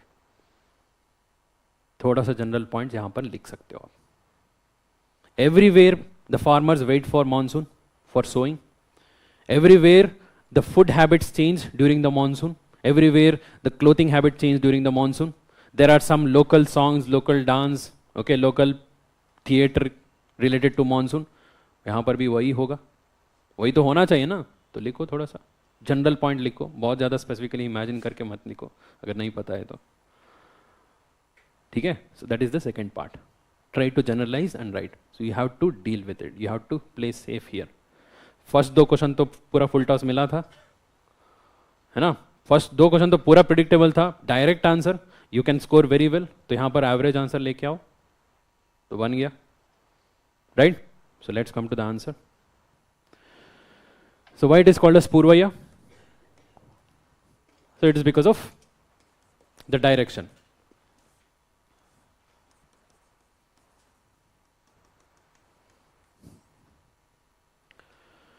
So introduce your answer with, you can introduce even what is Bhojpur region. Bhojpur region कहाँ पर है. अगर Bhojpur region के बारे में ज़्यादा कुछ पता नहीं हो, just guessing वहाँ पर होना चाहिए, तो you can introduce about the monsoon itself, how monsoon is a major factor in Indian climate. तो वैसे ही general introduction दे दो. The second part, why it is called as Purvaya, why it is called as easterly. So here you can draw a map, India map, and show the overall distribution. So what is the reason here? So we know that the monsoon winds arrive from the southwest direction. Okay, so this is the direction of arrival of these monsoon winds. As these monsoon winds hits the land region of India, it hits this southernmost part of India, it gets bifurcated into 2 branches. One branch is called as Arabian Bay of Bengal branch, another one is called as Arabian Sea branch. You follow this Bay of Bengal branch, initially it flows parallel to the Coromandel coast. Here it will not cause any rainfall. ये सब explain करने का जरूरी नहीं है, बता रहा हूँ आपके लिए. Okay, you just follow this. Here it comes here and it flows along this entire coast. Here it starts to cause precipitation. This branch, as it enters Bangladesh, it encounters these Great Himalayas. So this entire Great Himalayas, it's like a huge wall which will divide these winds. It gets divided into two parts. One part moves towards the east across the Meghalayan plateau. It encounters sudden increase in the altitude. Suddenly it gets uplifted. It causes very heavy precipitation, one of the heaviest in the entire world, where we have Cherrapunji Mouse syndrome. Whereas the eastern part gets bifurcated and moves along the Ganga plains. And this branch coming from the east, here it is locally called as Easterly or Purvaya. Not only here, in this entire region it is called as Purvaya only. Because it is coming from east and coming from the ocean, they are very rich in terms of humidity, moisture content. It causes very heavy precipitation. It brings a very good amount of precipitation. In fact, the precipitation decreases as you move towards the interior location. In West Bengal, it is 200 centimeter, Bihar 150 centimeter, UP 100 centimeter. By the time you come to Delhi, only 50 centimeter. हमने class में भी explain किया था. ठीक है? So यही थोड़ा सा सोच लिया तो आंसर मिल जाएगा आपको. इसी को ही आपको एक्सप्लेन करना है. You have to draw a map and show the Bay of Bengal branch. Divide karo, Arabian Sea branch, Bay of Bengal branch. Bay of Bengal branch moves along here. As it moves along the plains of Bangladesh, it gets bifurcated into two parts. One part moves towards the east, another towards the west, and the eastern part is what is called as Purvaya. The third part, how it has influenced the cultural ethos of the region. बताइए कैसे? Starting from the sowing season. It kickstarts the economic activity in rural India. In this area, particularly, they are waiting for rice sowing. In this plains, okay, so in this plain, UP, Bihar ka plain area mein, rice is the most important crop which they grow during the monsoon time. They wait for the monsoon. It kickstarts the sowing season, particularly rice sowing, as well as the sugarcane cultivation, which requires a good amount of precipitation. It kickstarts the agriculture activity. So everyone in the rural area, they become more busy in this agriculture activity, right? And then there are various different festivals, puja, okay, during this time. Okay, so to start this entire agriculture process. And then there are specific type of food which is prepared during this time, right? And the specific type of clothes worn. Usually humidity zyada rehte hai, temperature zyada rehte hai. They try to wear light clothes, cotton clothes. Right? And there are many folk songs, dances. Folk song तो सुना ही होगा, बताइए भोजपुरी वाले. ठीक है, ऐसे बहुत सारे folk songs है, याद है तो ठीक है, नहीं तो folk songs होगा ऐसे तो लिखो. So there are traditional dances. So during this, so not only in this time, even in the ancient times also, most of these region, Mahajanapada region हो गया, the entire the Vedic culture, many of these Vedic culture, Vedic hymns, they were praising the gods of the rain gods को praise करते हुए वो वहाँ का hymns. Okay, so there are many different shlokas. Mahabharat में आप तो देखा ही होगा, है ना? नहीं देखा तो सुना ही होगा. ठीक है, तो ये सब तो लिख सकते हो. You can definitely write this. थोड़ा सा आराम से सोच के लिखना पड़ेगा बस. In the conclusion you can write, so it is not only here, it has defined the entire cultural ethos of all over India. हर जगह में यही है. So the monsoon has become like a proper part of lifestyle of India, right?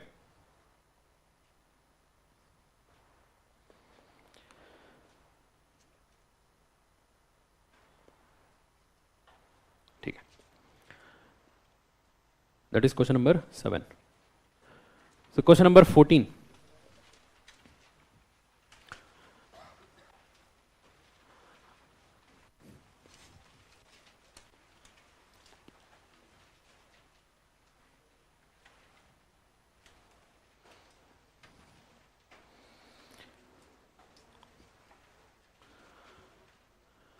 Comment on the resource potential of the long coastline of India and highlight the status of natural hazard preparedness in these areas. 15 marker question.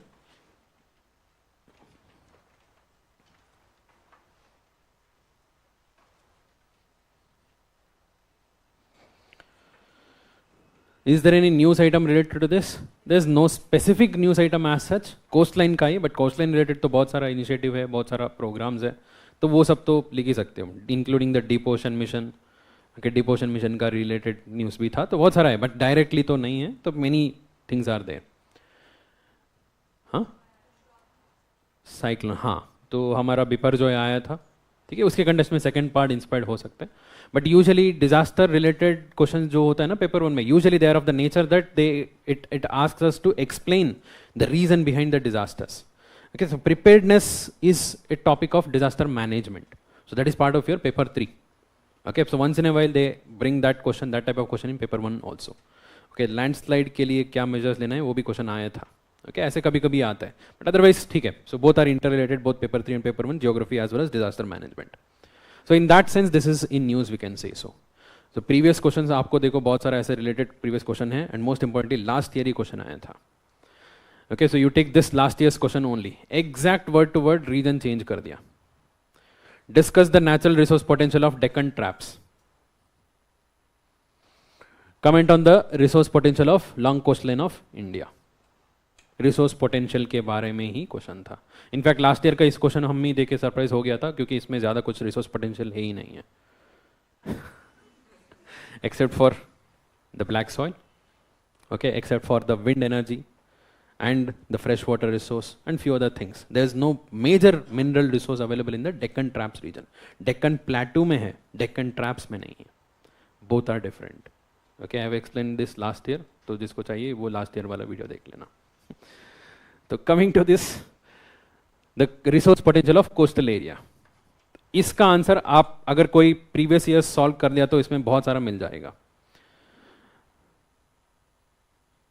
Critically evaluate the various resources of the oceans which can be harnessed to meet the resource crisis in the world. देखो 2014 का question है.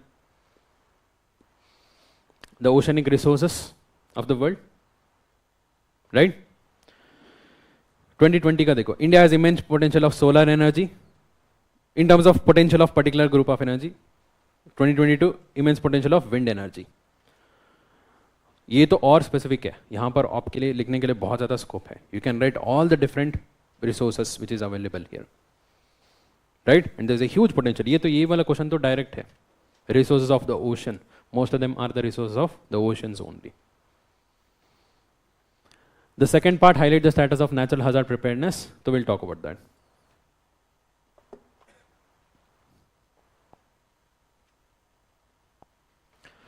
So introduce your answer.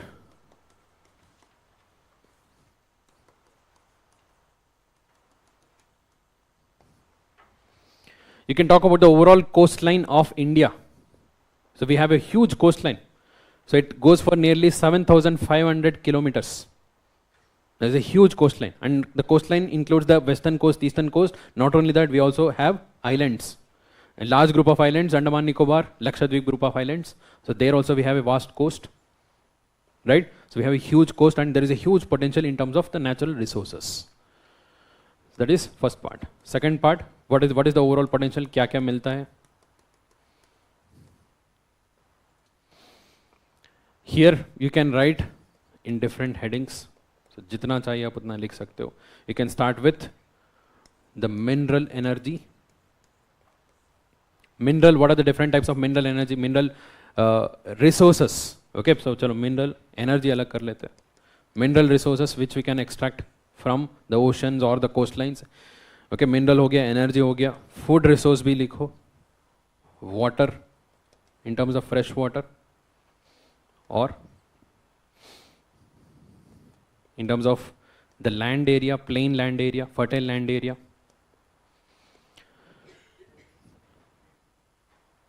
or in terms of vegetation, natural vegetation also. What are the different types of mineral resources you find along the coastal areas? Starting from the sand. Construction इनके लिए तो चाहिए, most important. It's a minor mineral, sand. Other than this, thorium, one of the most abundant mineral in the entire world. India has more than 45% of the world thorium reserve, all of them found along the coastal regions of India. Example भी लिखना है, कहाँ कहाँ पर मिलता है. Kerala coast, Andhra coast, Odisha coast, Tamil Nadu coast, as well as parts of West Bengal. सबसे ज़्यादा कहाँ पर है? आंध्रा। ओके, केरला का सबसे फेमस है, बट सबसे ज़्यादा डिपॉजिट है आंध्रा कोस्ट। ठीक है, the entire coast have huge thorium deposits. Is it only thorium deposit? What is the sand which is found over there? What type of sand? Monazite. It contains thorium. Monazite contains thorium, but monazite also contains various other type of rare earth elements. वो भी include कर सकते हो। It includes thorium, rare earth elements. Rare earth elements पता है ना? They are used in high-end technologies. So right now China is the major supplier of rare earth elements. Okay, most of the countries of the world, they are dependent upon China. So India and Japan are collaborating to produce this rare earth elements using these resources. Other than this, any other minerals? Phosphorites. And if you go slightly deeper into the oceans, you will find polymetallic nodules. So these nodules are found within the exclusive economic zone of India, which can be used by India, right? Exclusive economic zone में मिलता है. So in Arabian Sea as well as Andaman Sea. So in some parts you will find them. Of course they are more widely, abundantly available in the central Indian Ocean, जिसके वजह से हमने deep ocean mission शुरू किया है. Right? So other than this, और क्या minerals मिलेगा? So energy में add करो उसको. Oil and gas. There is huge quantity of oil and gas. Examples? कहाँ पर? बॉम्बे है, Gujarat coast, Maharashtra coast. Other than this, tidal energy, wind energy. Wind energy is most potential in coastline. Okay, particularly offshore. Offshore wind energy is very high potential. Onshore से ज़्यादा offshore का भी potential ज़्यादा है. और wave energy, ocean thermal energy conversion, OTEC. ठीक है? These are all the source of energy. What about food? Fish resource. There is a huge availability of fish along the coastal region. In fact, India's potential in terms of marine fishing has been less exploited. We have more production from the fresh water. We have huge potential in terms of marine water fishing. Other than that, there are various different types of seafoods. Okay, seaweeds, prawns, crabs, shrimp, oysters, and बहुत सारा है. So they are all unexploited. That is related to food, water, to produce fresh water using desalination techniques. We have a huge potential. Potential तो है. We have to develop that, right? Then land area near to the coastal area, the plain areas, flat areas are found. Particularly if you go towards the eastern coast, there is more fertile land, fertile agriculture. Example: Andhra coast, Mahanadi Delta, KG Delta, one of the most fertile. Okay, Sundarbans Delta. Forest, western coast. The western coast is known for the thick forest, rain forests. Right? There is a good precipitation, जिसकी वजह से forest vegetation, that is also resource potential है. Right?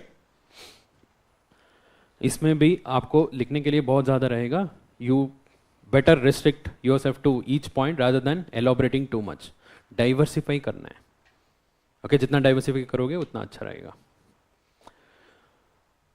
Highlight the status of natural hazard preparedness in this area. ये जो second statement है थोड़ा सा tricky है. This is bit tricky.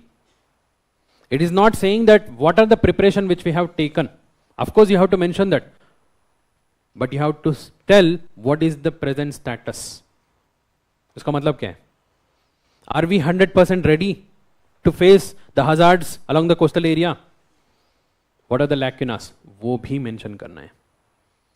If at all this question, same question has been asked, what are the measures taken to be prepared for the disasters along the coastal area? You will just mention what are the initiatives taken. So it is saying highlight the status. What is the status? पूरा preparation हो गया तो आधा आधा है. क्या क्या lacuna है वो भी बताओ. दोनों part यहाँ पर explain करना है. In the first part, you will talk about the measures which are taken. The measures taken by the state government, central government, various different agencies in order to be prepared for the hazards along the coastal region. First of all, what are the hazards along the coastal region? Cyclones, tsunami, or storm surge, coastal erosion, right? So what are the preparations which have been taken? Floods. Okay, floods bhi hoga, theek hai. If you see most of the eastern coastal states, they are well prepared. Best example is Odisha.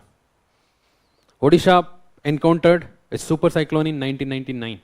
1999 super cyclone, that was one of the most disaster event which it had faced, but now they are totally ready to face any kind of cyclone.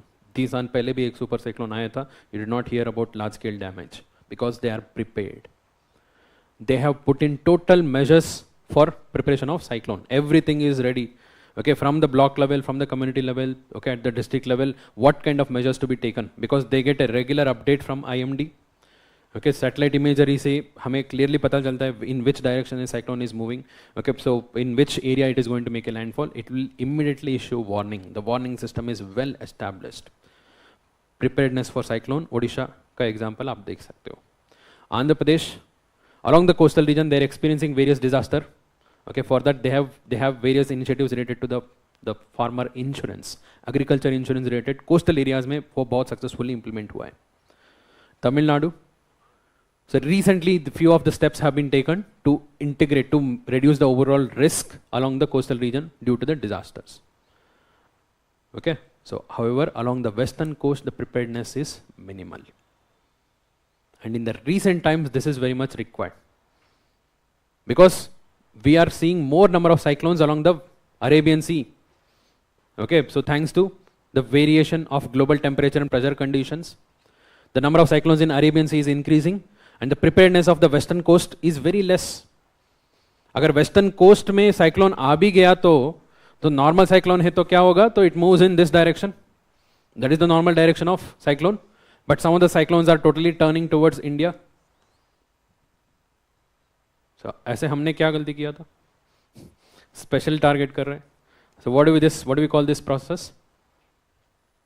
Recurvature of cyclones. We are observing more recurvature of cyclones, for example, Biparjoy. The preparedness of these coastal communities, Maharashtra, Gujarat, Karnataka and Kerala, for the cyclones, they are very, very less. We need more initiatives. Okay? So you have to talk both. At the national level, we have various initiatives. We have cyclone warning system, tsunami warning system. Okay, so after 2004 tsunami, we have a well-developed tsunami warning system, which we use to alert the coastal community within 10 minutes of earthquake anywhere in the northern Indian Ocean. कहीं पे भी 10 minute में मतलब within 10 minutes we can inform. कहीं पे भी earthquake हो गया, within 10 minutes we will issue warning. Not only for the Indian coastal states, for all the other surrounding countries also. One of the best tsunami warning system. And IMD uses INSAT series of satellites to track the cyclones. We can exactly predict where it is going to make a landfall. Totally prepared. Right? So like this, there are various different initiatives. Are there cyclone risk mitigation project? Okay, so integrated coastal zone management project, coastal vulnerability index. So 3-4 example आपको लिखना ही पड़ेगा. But that part where the vulnerability is more, where the preparedness is less, वो भी highlight करना है आपको. So that will be your last part. With that itself, we can conclude. Because we are saying what else to be done, है ना? There is a way forward in that.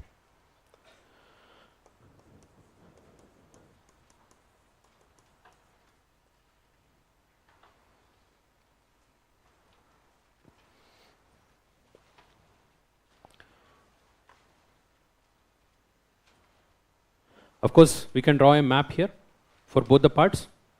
एक ही map से दिखा सकते हो रिसोर्स पोटेंशियल कौन से area में कौन सा रिसोर्स मिलता है, ये सब दिखा सकते हो. Identify and discuss the factors responsible for diversity of natural vegetation in India. First part. Second part, assess the significance of wildlife sanctuaries in the rainforest regions of India.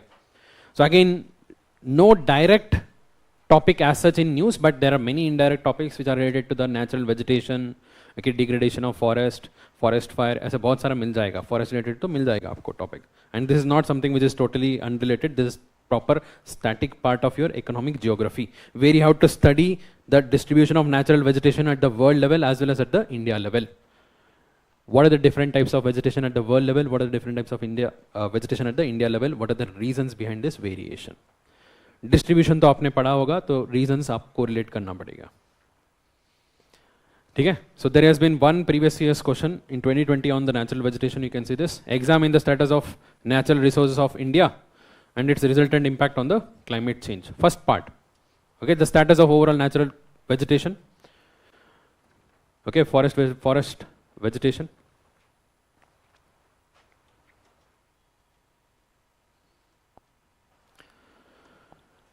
Now, identify and discuss the factors responsible for this diversity. So introduce your answer with the diversity of vegetation itself. Okay, so in the introduction you can talk how the natural vegetation of India is there. What are the different types in brief? What are the different types of natural vegetation found in India? बताइए. Different types of natural vegetation. Tropical rainforest, tropical deciduous, tropical thorn, montane forest, and then mangrove forest. है ना? There are 5 types of major vegetation. If you go by Champion and Seth model, you will find 17 different types. इसी को subdivide करके तो वो बना दिया. ठीक है? NCERT में 5 दिया है, 5 काफी है. Okay, 5 different types of natural vegetation found in India. Very briefly introduce this. Here you can draw a India map and show the different types of vegetation. That we will use it in the second main part of the answer. What are the factors which are responsible for this kind of variation? इतना सारा variety आपको मिलता है. I told you if you go by Champion and Seth model, you will find 17 different variety of natural vegetation. Right? So why? What are the factors which decides the vegetation? अगर इसके बारे में थोड़ा सा idea है तो ये आप खुद लिख सकते हो. What factors decide vegetation? So first, the topography, which type of land it is. Then temperature, then precipitation, and then soil condition. Majorly तो यही है. These are the conditions which will decide the type of vegetation. Topography. Coming to the topography, we have a very diverse topographical condition in India. We have plain area, plateau area, mountain area, coastal area. सारा मिलेगा. There's so much of variation in the topography. Definitely the vegetation would also vary. Give examples. Very much important. The type of vegetation which is found in Himalayas are different. The type of vegetation which is found in the coastal areas is different. Mangroves. In the plain areas, again it is different. Then come to the hilly area, plateau area. Temperature. Temperature again varies from one part to another. Tropical region, temperate region, okay, alpine vegetation. In the tropical region, you will find rainforest as well as deciduous forest, depending upon the precipitation. But overall, it is broad-lived. You come to the colder conditions, temperate regions. You go to the Himalayas, higher reach of Himalayas. You will find coniferous forest also, Devdar, right? Pine, chirpine. Examples देना है, trees का example देना है. Tree vegetation के ऊपर prelims में भी questions आए हैं. Okay, this is a very important area. It is linked to environment. ठीक है? Temperature is a deciding factor. Precipitation, most important deciding factor. Why there is so much of diversity? Within the hot weather conditions, you will find rainforest as well as tropical thorn also. For example, Western Ghats. Okay, so you come to the peninsular region. Along this region, along the Western Ghats, you will find rainforests. Whereas just next to it, in this region, you will find tropical thorn. मतलब कुछ भी ज़्यादा कुछ है ही नहीं है यहाँ पर. Very, very less vegetation. Why? Because of the rain shadow region. Leeward side. Same is with the northeast. Even though slightly towards the northern part, okay, थोड़ा सा latitude wise ऊपर है, फिर भी अच्छे से बारिश होगा. You will find rainforest over there also. But as you go interior, the precipitation decreases, the type of vegetation changes. From rainforest become deciduous. Okay, monsoon branch you follow करो, यहाँ पर rainforest है. अंदर आ जाओ moist deciduous, dry deciduous, and then tropical thorn. Because of precipitation. Soil condition. We have different types of soil. Alluvial soil, mountain soil, black soil, laterite soil. Depending upon the soil type, vegetation type varies. Coastal region में saline conditions आपको मिलेगा, mangrove vegetation. Alluvial plains are one of the most fertile. They can host a good vegetation depending upon the precipitation. पर northern plane में हमने पूरा खाली कर दिया, वो अलग बात है for agriculture. Okay, but otherwise this is one of the very thick and dense area for forest. ठीक है, सो ऑल दीज कंडीशंस आपको एक्सप्लेन करना पड़ेगा. These are the various factors with example. How exactly each of the factor influence the nature of vegetation. Second part is what makes this question applied actually. Otherwise तो ये पूरा static है, पूरा direct था. Assess the significance of wildlife sanctuaries in rainforest regions of India. Okay, पहली बात है कि we are talking about the wildlife sanctuaries in rainforests. So where do we have rainforests in India? Western Ghats, Northeast, Andaman Nicobar also. लोग भूल जाते हैं, Andaman Nicobar भी है. Tropical evergreen rainforest. In these regions, we have to talk about the significance of wildlife sanctuary. What do you mean by significance of wildlife sanctuary? मतलब वहाँ पर wildlife sanctuary बनाने में क्या फायदा होगा, वो बताइए. What are the benefits of having wildlife sanctuary in rainforest area? पूरा wildlife sanctuary का जो objective है वहाँ पर सारा मिल जाएगा. What are the objectives of wildlife sanctuaries? What are the objectives of this protected area approach? Yes, पहले तो protect the endangered species. There are various endangered species. Give some example. Many of these species which are found in the Western Ghats are totally endemic and they are not found in any other part of the world. Okay, so protecting endangered species. Any examples? Lion-tailed macaque, Malabar civet. बहुत सारे critically endangered species मिलेगा, right? Endangered species. Protecting their habitat.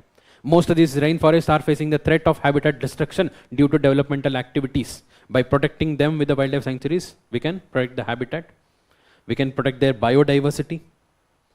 Okay, overall biodiversity, one of the richest in terms of biodiversity in the entire world. The Western Ghats have the biodiversity rivaling that of Amazon itself. This is one of the biodiversity hotspots in the world. To protect its biodiversity, we want protected areas where the developmental activities can be limited. So then comes all these activities, poaching कम करने के लिए, to reduce the man-animal conflict, right? Anything else? और कुछ? Ecotourism and education, right? Ecotourism and education के लिए भी तो चाहिए. We want this to spread more awareness. For scientific research, development, tourism activities. Huh? To protect the tribal areas, good. Which are more synced with this natural vegetation in these rainforests. ये सारा हो जाएगा इसके अंदर. So assess the significance. Overall, you have to tell what are the important significance. Why should we have the wildlife sanctuaries in this region? This is a bit of general question. Question number 16. Why did human development fail to keep in pace with economic development in India? Okay, so there is no necessity of having current relevance here. So economic development, the model of economic development, regional imbalance. Okay, so the issues of development, ये सारा चीज़ें यहाँ पर हम quote कर सकते हो. So that is totally inspired. ठीक है, तो थोड़ा सा तो background मिल जाएगा. The previous year's question: How is efficient and affordable urban mass transportation key to rapid economic development of India?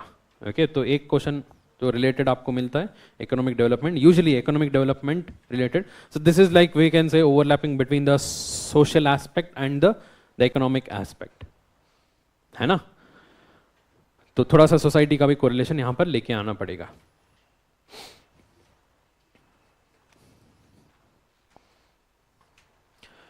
In the introduction, you can define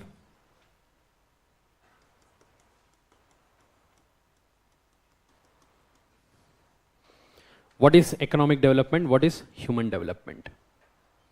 Economic development क्या होता है, human development क्या होता है, दोनों आपको डिस्कस करना पड़ेगा. Very briefly define it. What is economic development?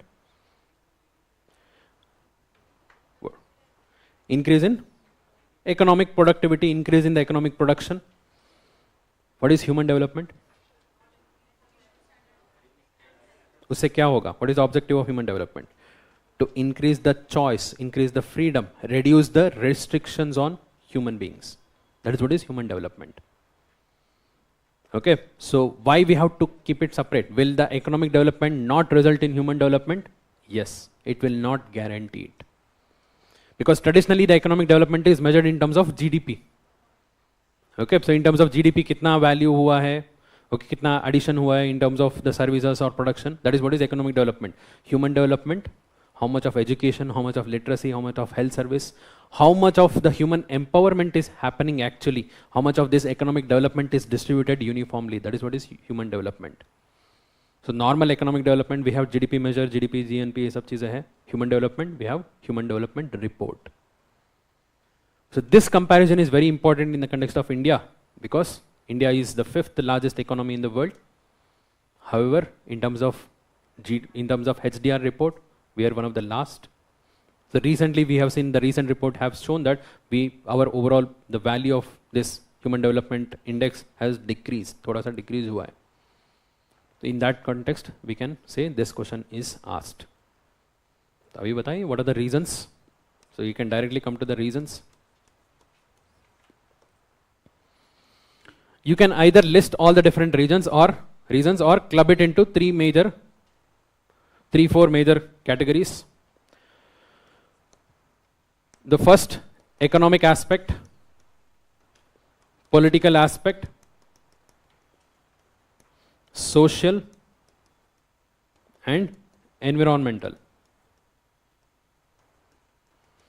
The various different reasons, various different causes, all of this can be grouped into different categories. What are the economic factors which are responsible for this difference of economic development and human development? We are one of the leading in terms of economic development, but in terms of human development, it is not so. What are the economic factors? Yes, the nature of the economy, that is unorganized sector. Okay, there is a huge population who are indulged in unorganized sector, informal economic activities. Then inequality in the growth. Okay, so major growth is benefiting only the few sections of the society. Most importantly, why? There is a huge divide between the urban and rural population. Most of India's population is concentrated in the primary sector, agriculture. But the economic development is happening in the tertiary sector. ये जो transition होना चाहिए था वहां पर थोड़ा सा issue हुआ है. We should have by now moved a large part of the primary sector population into secondary as well as tertiary. The industrial growth did not meet the expectation. जितना होना चाहिए था उतना नहीं हुआ है. उसके वजह से ये जो population वहां पर ही रह गया, प्राइमरी में ही रह गया. For that we should have worked towards skill development. है ना? ठीक है, वो political में include कर सकते हैं. ठीक है, पॉलिटिकल में आ जाएगा. इकोनॉमिक में यही है, in terms of the economic activity, the nature of activity, the concentration of wealth, and in terms of the nature of the overall sector, primary secondary tertiary sector, कहां पर ज्यादा ग्रोथ है, कहां पर ज्यादा पॉपुलेशन है, ये mismatch. Political, regional imbalance in terms of development, regional imbalance in terms of the rural urban divide. Most of the development is happening in the urban areas. In geography, we have the concept of primate city, right?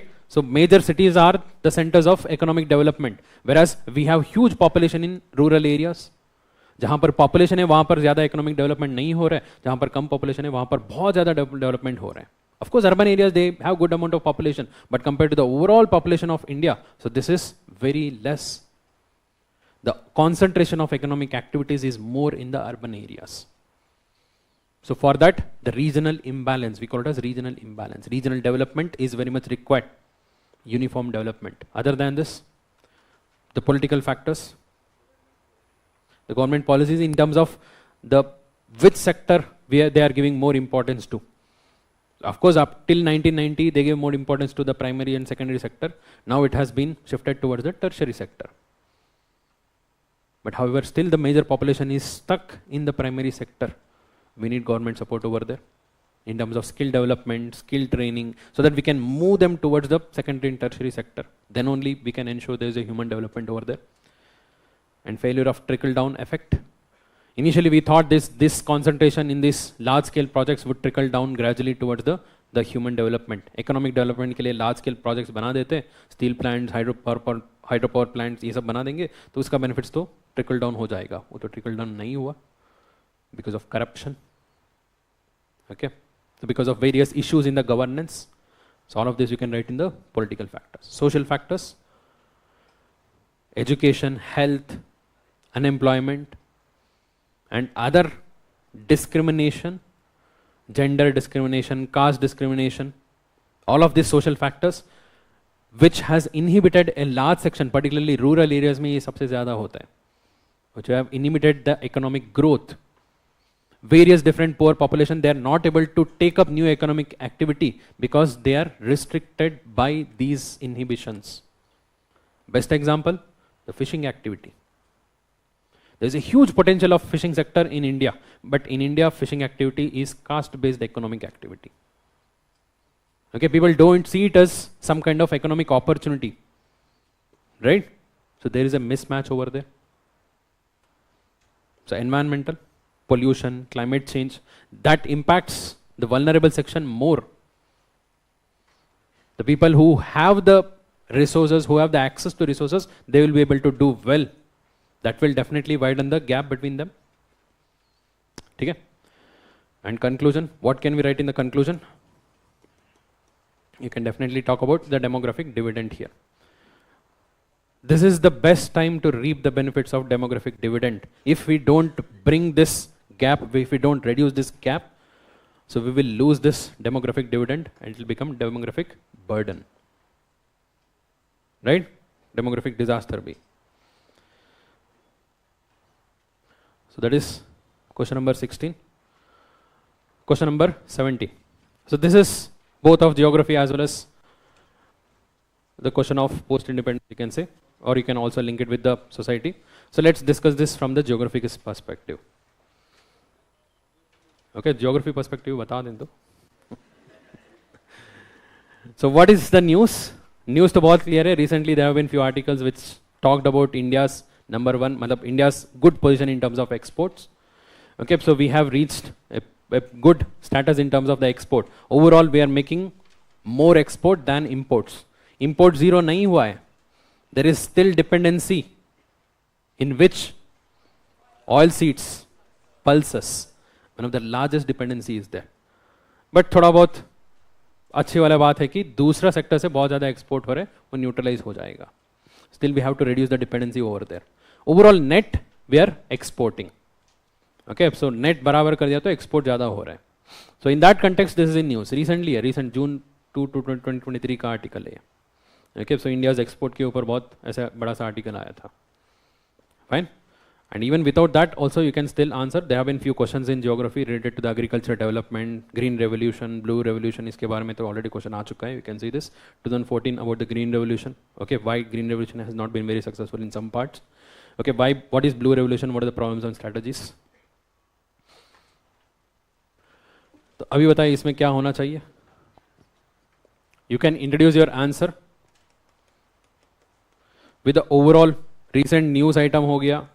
Okay, so or any of these overall idea of food security, okay, तो उसके through introduce कर सकते हो. Then you come to the part why India is able to achieve this status. Okay, because the question directly says what are the reasons behind this. The reasons are of multiple different types. हमने तीन category में हमने divide कर सकते हैं इसको. One is the overall agriculture development.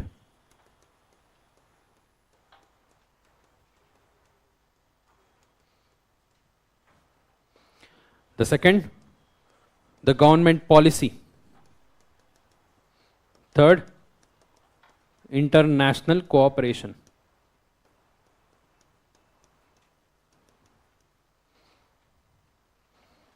The first factor, agriculture development, starting from the Green Revolution. Before the Green Revolution, the situation was totally different. India was mainly dependent upon, even for food grains, from the imports. Okay, so USA was the major supplier, right? And from that situation, we have become a food surplus country within a short period of time, thanks to Green Revolution. What are the inputs of Green Revolution?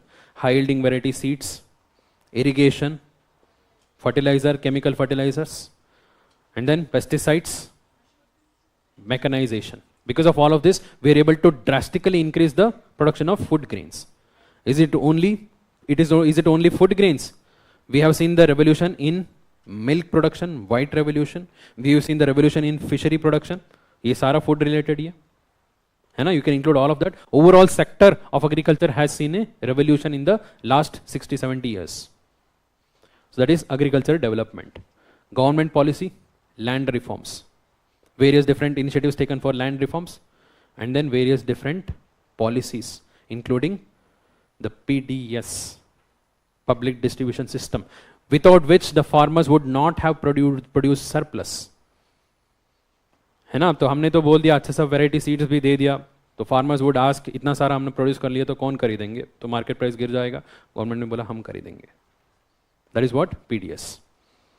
Okay, so for PDS MSP support, okay, through PDS they started to distribute it. Then they gave various different subsidies, fertilizer subsidy, okay, so power subsidy, बहुत सारा subsidies दिया. It resulted in the overall growth of the sector. Government policies, and it also established various different agencies of research, including ICAR, okay, Indian Council of Agriculture Research, which has resulted in the overall development.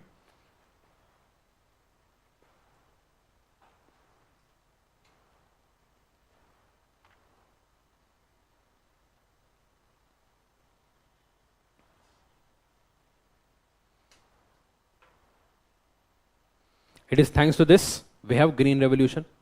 Even now they are working towards bringing more different varieties which are climate resistant varieties, right? वो सारा government policy, international cooperation, of course you can bring WTO. Okay, WTO agreement, and India signing WTO agreement has opened India's agriculture market to the outside world. And not only that, various different international negotiations, cooperations.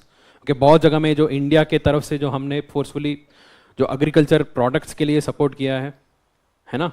So that is the reason we did not sign many of these international agreements also, right? All these initiatives taken at the international level, we can quote it here. ठीक है? And you can conclude.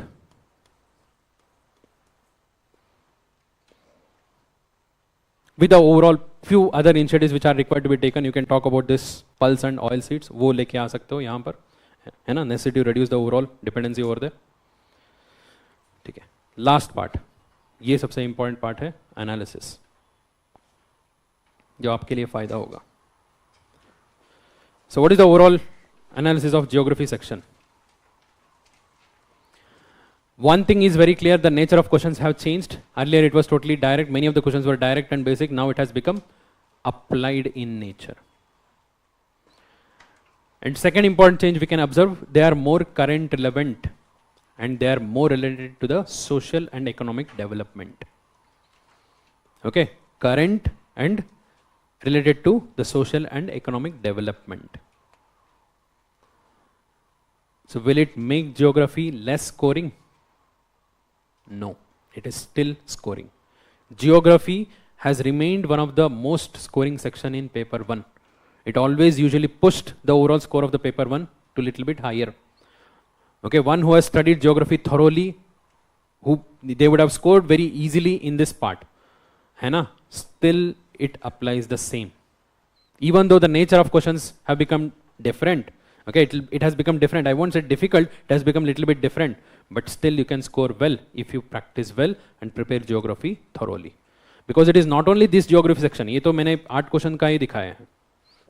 Urbanization, geographical factors in the ancient, okay, तो वो उसका भी बात हुआ था. Paper 3 में देखो 2-3 क्वेश्चन है geography related, cropping pattern, है ना? So they are helpful in few other sections also. So please prepare the geography section thoroughly, and most importantly, practice answer writing. In this change scenario, if you practice well, it will give you an edge. Okay, आराम से सोच के इसमें क्या लिखना है वो थोड़ा सा आदत से बनेगा. ठीक है? And what about the sources? Are the traditional sources sufficient here? If you ask me, they are sufficient here. So don't worry too much just because there is one question on fjord. ऐसे बैठ के सारा detail में research करना शुरू मत करो. So जो भी पढ़ा है उसको thoroughly prepare करो. fjord के बारे में briefly NCERT में दिया है वो काफ़ी है. Okay, or even it is given in GC Long also, जितना दिया है वो काफ़ी है. ओके सो बाकी सारा इतना जो भी सोर्सेस है, जो भी दूसरा क्वेश्चन है, सबके लिए जो ट्रेडिशनल सोर्स है वो काफ़ी है. I would suggest only one thing, the topic of Jio physical phenomena. Okay, Jio physical phenomena वाला जो टॉपिक है ना, तो initially I have shown this.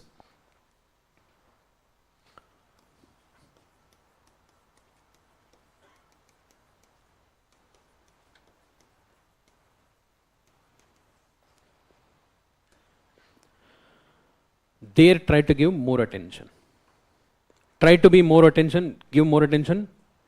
If any of these topics are currently in news में कुछ है, any of the changes related to the climate change, global warming, sea level rise, okay, glacier melting, changes of water bodies, all of this try to link it with geography. यहाँ पर question आ सकता है. So here you have to go beyond the traditional NCERTs. One, current affairs. Second, some in-depth understanding. Okay, so if you have some thoroughly prepared notes in that section, so it will be helpful for you. Okay, if you don't have, if you have just prepared NCERTs, I would suggest you refer any of these textbooks of physical geography.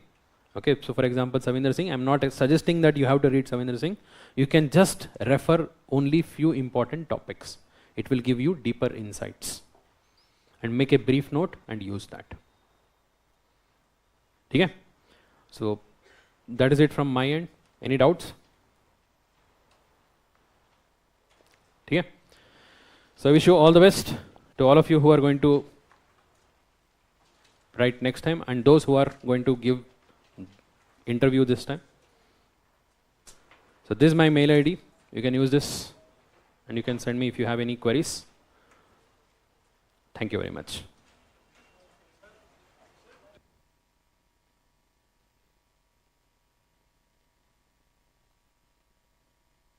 Thank you. Thank you. Thank you.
I hope you're all doing good. Yes, all excited to see the questions and also discuss what is the future approach to handle such questions. How was the difficulty level of the history portion, according to you all? Has it remained the same? Yes, more or less, yes. The history section, the culture section in mains has almost remained the same in terms of difficulty level. There have been previous year papers, which gives us the way to answer or to predict such questions, right? So what we will be doing is, apart from me telling you what could have been written, how a model answer should be in 150 or 250 words is also what I will be showing you. Whether the question can be answered in 150 or 250 words in examination condition. Secondly, we are all gathered here to know something, and that is how to prepare. What is the steps we should take to streamline our preparation according to the questions asked. So we will be doing that. Thirdly, I will also be letting you know the basic standard sources approach to study this section, right?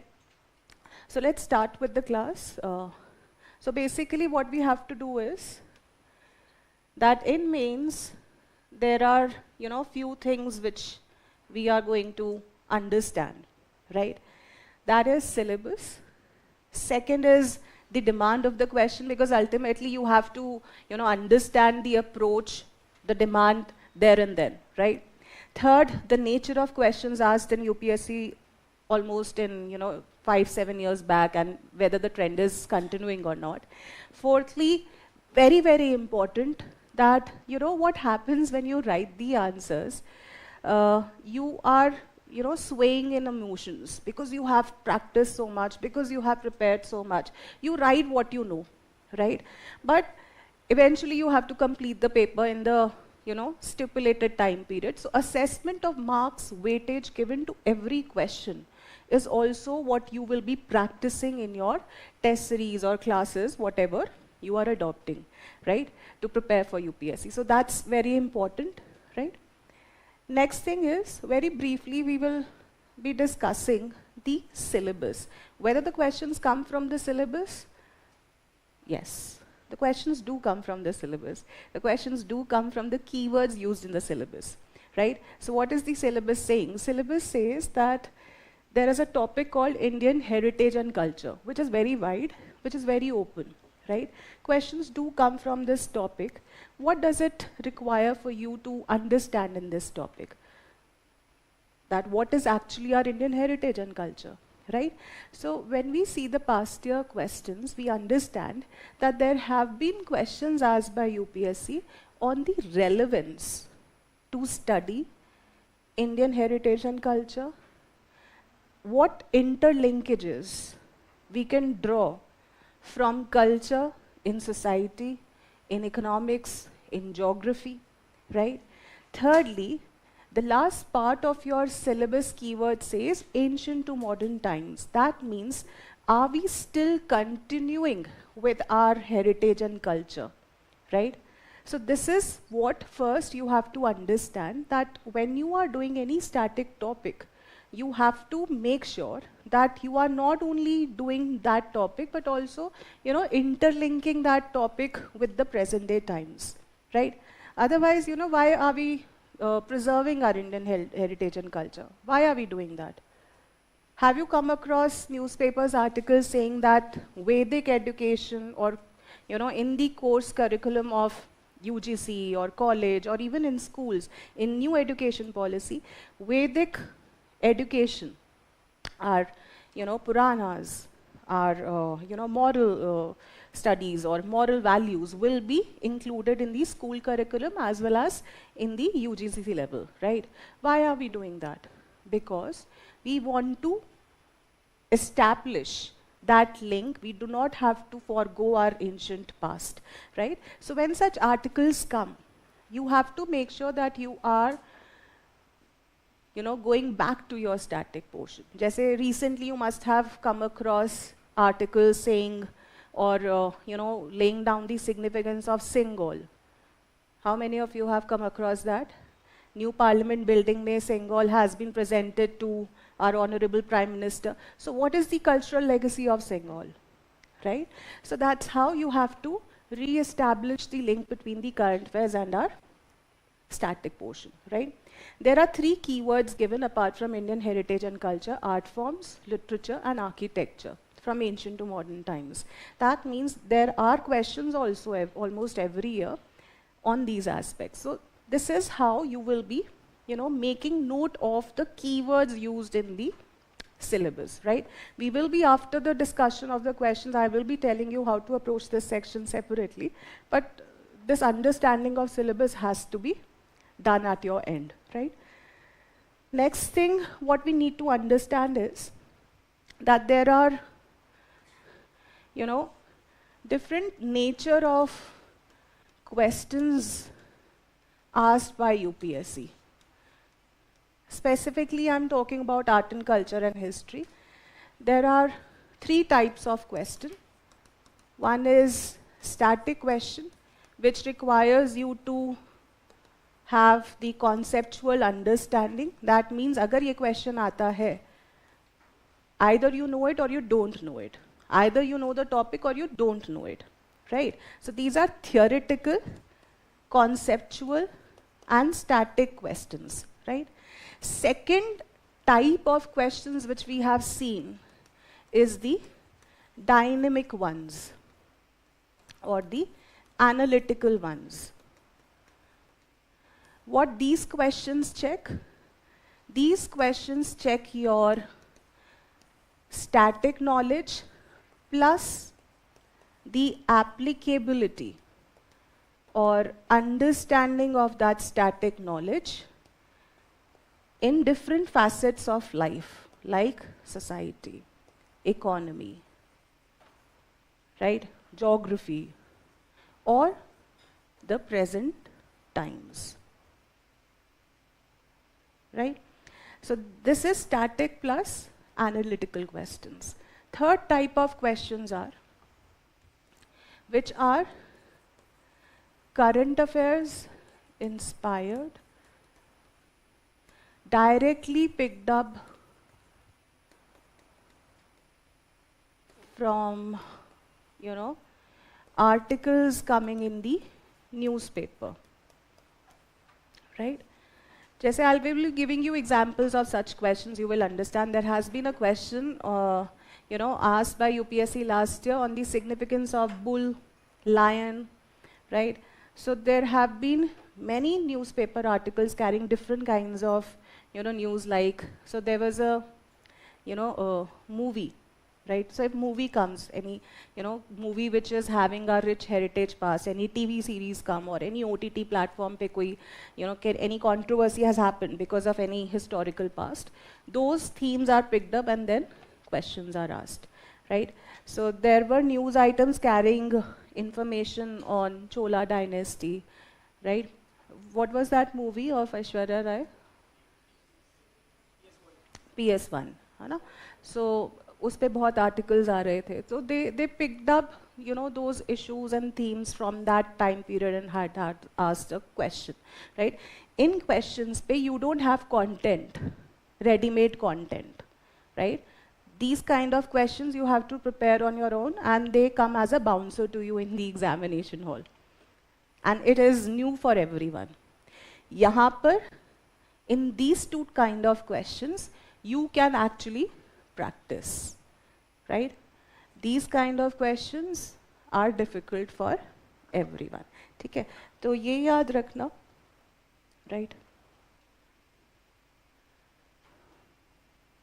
Now coming to the questions in the past year and how the questions have been asked. So in the last 5 years, what we can see is that there has been different marks weightage given to this section. Sometimes it's 30, sometimes it's 40, sometimes only one question, that too of a 10 marker, right? So there is a skewed distribution of marks and the number of questions asked in this section, right? Now that does not mean that you will not prepare this section. Reason being, you prepared this section for prelims, right? In prelims, this section has more weightage, and more so if you have seen in 2023 prelims, the weightage of AMC, Ancient, Medieval and Culture, has drastically increased. So the subjects which you are already preparing for prelims can be integrated in the mains preparation as well. So that whatever examples, I hope you know what it takes to clear prelims and mains. In mains there is a different requirement. What is the requirement? That you should know the examples and the broad themes, right? In prelims, there is a specificity asked in the question in terms of fact. So those facts which are asked are used as examples in your mains answer writing. That is how you have to understand, right? So what I'm trying to make you explain here is that there is a correlation between prelims and mains. In mains, what we have seen, the weightage is very skewed. Last year also there were 3 questions and the marks weightage was 40. This year also the marks weightage has remained the same, 3 questions, 40 marks, right? But if we see the previous year papers, so there were times in 2009 there was only 1 question given, right? In 2021 also there was 1 question, right? In 2020 there were 4 questions of 50 marks weightage. So that is how you have to keep things in your mind. Now coming to the nature of questions, just look at the first question. Safeguarding the Indian art and heritage is the need of the moment. Will you get the answer in a book? No. When you prepare Indian heritage and culture, you understand the relevance and significance of preserving that in today's context, right? So this is the dynamic aspect, or the bouncer type of question where you have to cook the answer there and then, right? Assess the importance of the accounts of Chinese and Arab travelers in the reconstruction of the history of India. Now, what is your take in such type of question? What do you think? Why such questions are asked? Why are you being asked about the travelers' accounts, that to Arab and Chinese travelers? Because, yes, the travelers' accounts are an important source of history. So when we understand the important sources of history, among those sources, travelers' accounts is the very important one, right? So they describe how the society was, how the economy was, how the rule was, how the king was, right? So when you read your basic NCRTs, don't read them in a very old-fashioned way. Line by line you are reading. Just try to imagine, try to create a story. Okay, so this traveler came, Fa Yan came, Yuan Sang came, he went to this ruler's court and he found that, right? So that's how you establish a link with this subject, right? Similarly, if you see this question, this is a very static one. Central Asian and Greco-Bactrian elements in Gandhar art, right? If you read this question, Indian philosophy and tradition played a significant role in conceiving and shaping the monuments and their art in India. What is your take in this type of question? This is a very difficult question. Again, in this type of question, you don't find an answer in a book. This comes out of your understanding and preparation of art and architecture, tradition, philosophy in the comprehensive manner, right? So one tip which I would like to give you before discussing the answers is that prepare the syllabus on your own as well, taking the cues from the previous year papers. Apart from your NCRTs, you have to prepare the topic the way the questions have been coming and the way syllabus has been given to you. I will be giving you examples after the discussion, but try to have that kind of format in your mind, right? Similarly, Bhakti literature is a static question, right? So that's how questions are asked. Okay. This year, there have been 3 questions, 1 10 marker, 2 15 marker. The first question is, explain the role of geographical factors towards the development of ancient India. How many of you have gone through NCRT? R.S. Sharma, you haven't started with NCRT? Okay, you have. What is the first, second, third chapter called? geographical settings, right? So the question is directly from your NCERT. And also, as I am again and again emphasizing this, develop a relationship with the subject. So when you develop a relationship, what happens? Either you first, when you get into a relationship, what do? You try to understand the subject. Hai na? So that's how you establish a relationship. You understand from the very scratch that how did our ancient Indian civilization develop, right? Our other world ancient civilizations, where were they? Is it only our ancient Indian civilization, which was the first civilization to, come across? Or were there any other civilizations as well? Because there have been a question asked by UPSC in 2013 or 12 that what continuity do you see in ancient civilization rather than there have been no continuity in Mesopotamian and Egyptian civilization. So there have been, questions on those lines as well. So when you start any subject, whether it is polity, whether it is geography, likewise you treat history also. You start from the very scratch, understand how our history began. History of mankind is very important. We are part of history, right? So you should know it. So that's how, you come to this understanding that NCERT is important. Okay? This has happened for the first time that the question is directly from NCERT. So those who had given mains, they would have been very happy कि हाँ first question ही उनको बहुत अच्छा लग रहा है. Otherwise, it's very scary because the mains paper 1 starts from culture.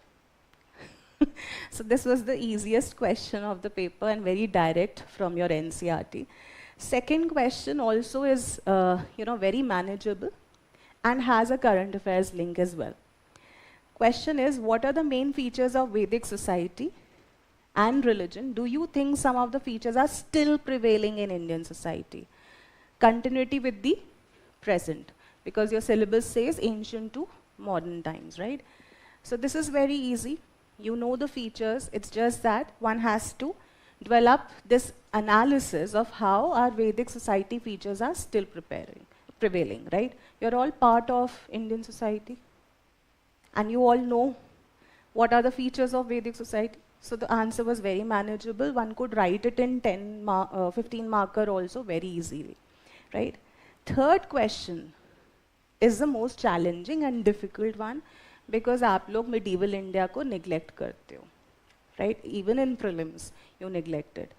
But again, to be on a safer side, I always give this advice to everyone that if you are not, interested in political history, even political history nowadays has been asked by UPSC, even if you're skipping that, for mains especially, in every phase of history, in every dynasty, have a very short understanding of how technology, society, religion and culture was.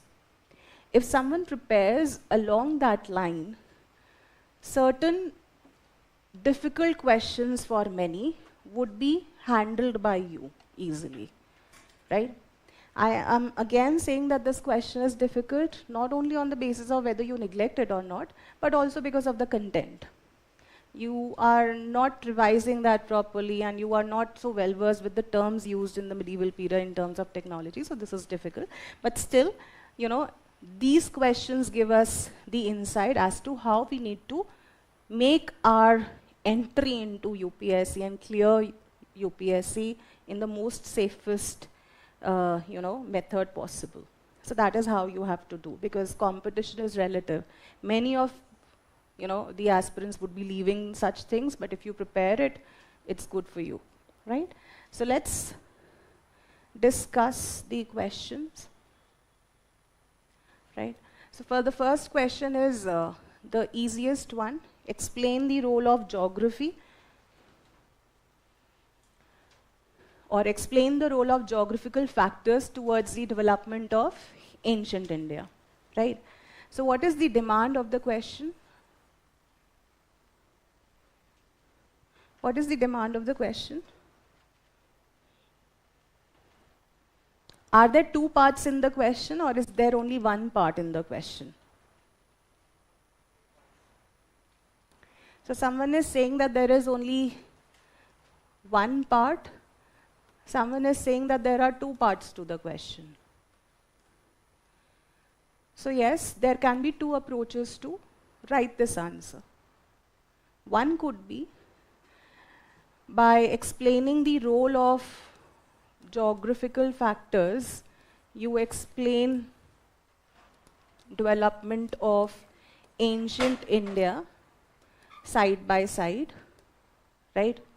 Or you first give some reference with examples of geographical factors and emphasize more on development of ancient India because of geographical factors, right? So there can be two approaches. How do you understand what introduction you have to write? Because if it is a 10 marker, you don't have too much of scope to write too much of content, because this geographical factors and development of ancient India will have more content to write upon, right?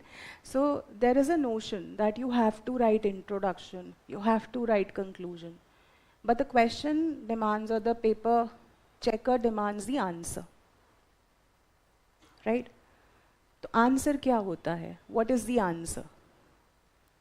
Answer is the theme of the question. Role of geographical factors in the development of ancient India. ठीक है? तो how you can also approach this? So this is understood, right? Let me show you a handwritten answer so that you get to know how you could have written the answer. History of mankind has seen rise of many ancient civilizations due to the role played by geographical factors. जैसे presence of river Nile has led to the growth of Egyptian civilization. Access to Mediterranean Sea has given scope for growth of trade, and hence we see the rise of Roman civilization. Likewise, we see the role of geographical factors playing a vital role in the development of ancient India. When you write like this, you impress the examiner. Because question क्या है कि geography has a role to create or establish the civilization, which is true. Unless you have rivers, unless you have climatic barriers, unless you have ports, unlike you have fertile lands, habitable climate, no civilization can grow, right? So when you write a link by giving the examples of other civilization, you impress the examiner, and it makes sense also. ठीक है? फिर आप क्या करते हो? Because it is a 10 marker, if you draw a map by explaining these things कि विंध्यास है, mineral resources हैं, trade हो रहा है Indian Ocean से, if you could see cultural exchange, Buddhism हो रहा है north east से, ठीक है, Himalayan range है, Silk Route है, passes हैं, Takshila University है at this location. So there is again exchange of learning, growth of learning, and hence we see development of ancient civilization. Don't you think if you are the examiner, even if you see this map, you will understand कि हाँ student को आता है. यही confidence तो देना है ना examiner को, that you know. उसके बाद you just give examples.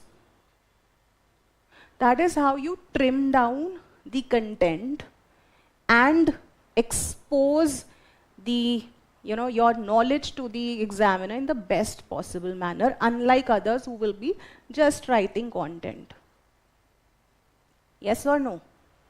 So such maps, flowcharts can come very handy.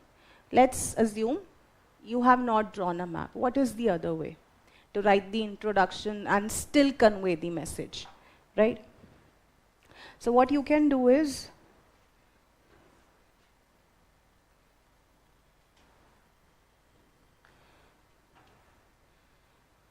So your introduction will be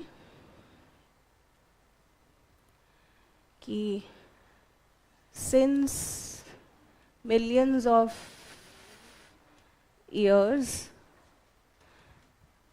geography has played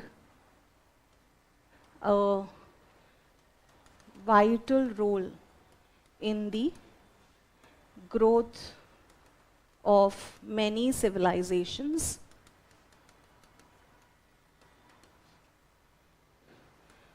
like Egypt, River Nile, Romans, Mediterranean Sea, India on River Indus. ठीक है? Right? Then you can just give a heading, role of geography in development of ancient India. What are the major geographical factors? Topography, physiography, यही है ना? और soil, climate, नहीं, geographical factors, mineral resources,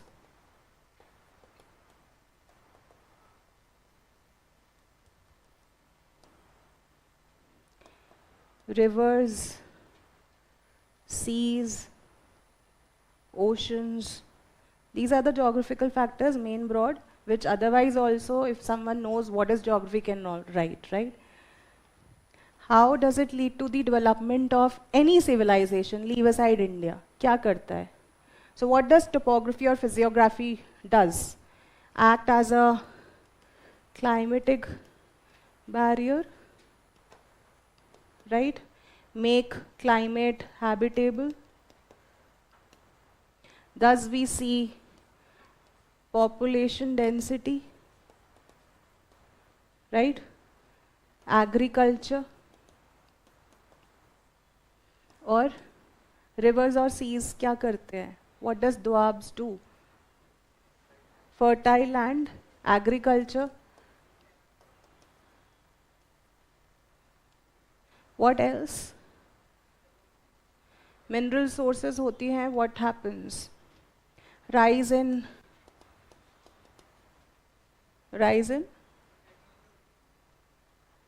उससे पहले क्या होगा? एक civilization बनने के लिए क्या चाहिए? Rise in cities, empires. Magadhan Empire कैसी बनी थी? With the discovery of iron, right? What is the demarcating metal for Chalcolithic or Indus Valley civilization? Chalcolithic, copper. Indus Valley civilization, bronze, right? Megaliths क्या है? Iron, right? So rise in cities, empires, technology. उससे क्या होता है? It shapes society. How? Trade, cultural exchanges, universities, education. तो एक infographic और table सा भी बना दोगे. Then also, if you in the end write specific examples, this will also cut down on your content and make the examiner read your content to give you good marks very easily. This is what you need to practice. What happens is, because you're in your starting stage, you start writing very theoretical answer because you've just studied. But once the time will come when you have completed your syllabus, when your first or second or your third revisions will happen, when you understand the broader scheme of things, you have to come to this level. Okay? So question is very easy, but these are the ways in which you improvise your presentation and answer writing skills. ठीक है, नहीं तो क्या होता है, there must be many aspirants you must be meeting who have given their second or third attempt or fourth attempt. They are stuck somewhere, right? They have to gain more marks. How will they gain more marks despite of having good knowledge? This, even if someone does not have too much of knowledge, if they generalize also, na, they will be getting better marks. ठीक है? So that's how you understand the things, right? तो ये तो आपके हो गए. Then specific examples like Himalayas, habitable climate, protect from cold winds from Siberia, checked invasions, establishment of empires in north like Nandas, Mauryas, Guptas. Pamir Plateau, again these passes helps us to exchange goods, cultural exchange happens, Silk Route, rise of Takshila University. So there is a broad heading, role of mountains, rivers, natural barriers. जैसे मैंने बोला, if it would have been a 15 marker, you can break your mountains, you can break your rivers, you can break your natural barriers, right? But when it is a 10 marker, you combine, the main points in one major point, right? That's how you cut down on number of pages and your scope of, not missing out the points. ठीक है? Secondly, obviously rivers are also very important because port cities होती थी. You have to give specific example. जैसे Chola, Cheras and Pandyas had 3 important ports. जिस पे question भी आया है इस बारी prelims में. Kaveri Patnam, Pumpuhar, Muziris, है ना? So you just write that rivers act as political and cultural boundaries, even economic boundaries like port cities are established on the banks of rivers, right? Then, at that point of time, ancient India जब develop हो रहा था, या कोई भी civilization develop हो रही थी, would you think that there would be roads? Columbus भी कैसे travel कर रहा था boat से, ship से मतलब, not boat, right? या horses, but roads नहीं थे. तो most important mode of traveling or transport was rivers and oceans, right? So any civilization which got established were near a very important sea, ocean or river. ठीक है? Mineral resources जैसे मैंने बोला, copper, Chalcolithic culture, it led to the emergence of Chalcolithic culture, right? Megaliths, South India, iron, rise of Magad, bronze, Indus Valley, ocean. So these are the important points which you can write. So this answer is in less than 150 word or about 150 word. क्योंकि I am not including the map as a word. ठीक है? So that's how you write. Even in such questions, if you don't write your conclusion, it would not matter much. ठीक है? Your task is done. अगर आपको और content लेना है, so this is the content which is very crisp, made from your NCERT only. So you read that chapter, right? You get the content, but you cannot write the whole content. That is where the role of practicing answer writing comes. That is the challenge, mostly you will face to clear this examination. Knowledge to सबके पास है, books भी सबके पास है, but how you are applying in prelims means an interview is where your challenge will come, right? That will differentiate you with someone else. ठीक है? Now let's go to the second question, which is a 15 marker. What are the main features of Vedic society and religion? Do you think that some of the features are still prevailing in Indian society? Answer in 250 words, that is 15 marker. Now, what is the demand of the question? What is the demand of the question? How many parts are there? Demand means in different parts you have to write the answer. What is the demand of the question? Is it only 1, 2 or 3 according to you?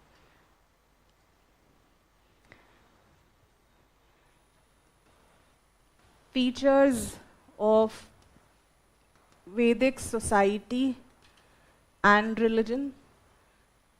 If you would have written the answer, would you have broken society separately and religion separately? Yes? Okay, fine. I'll show you how to write answer also then. Second part is features which are still prevailing.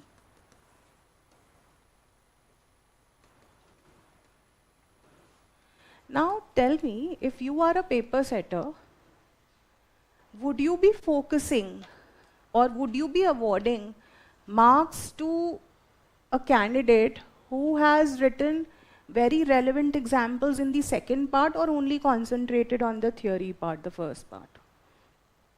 What will be the differentiating parameter for anyone to give you marks in this question?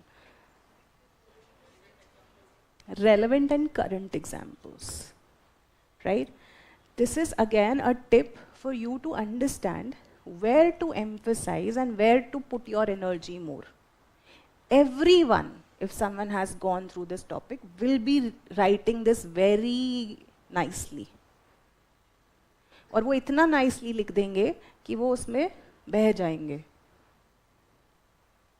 But marks इस पे dependent शायद नहीं होंगे.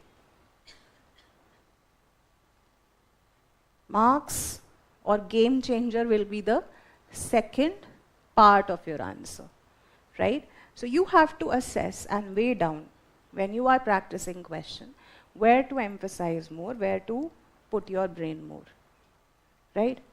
So that's how you have to streamline the approach towards handling mains question.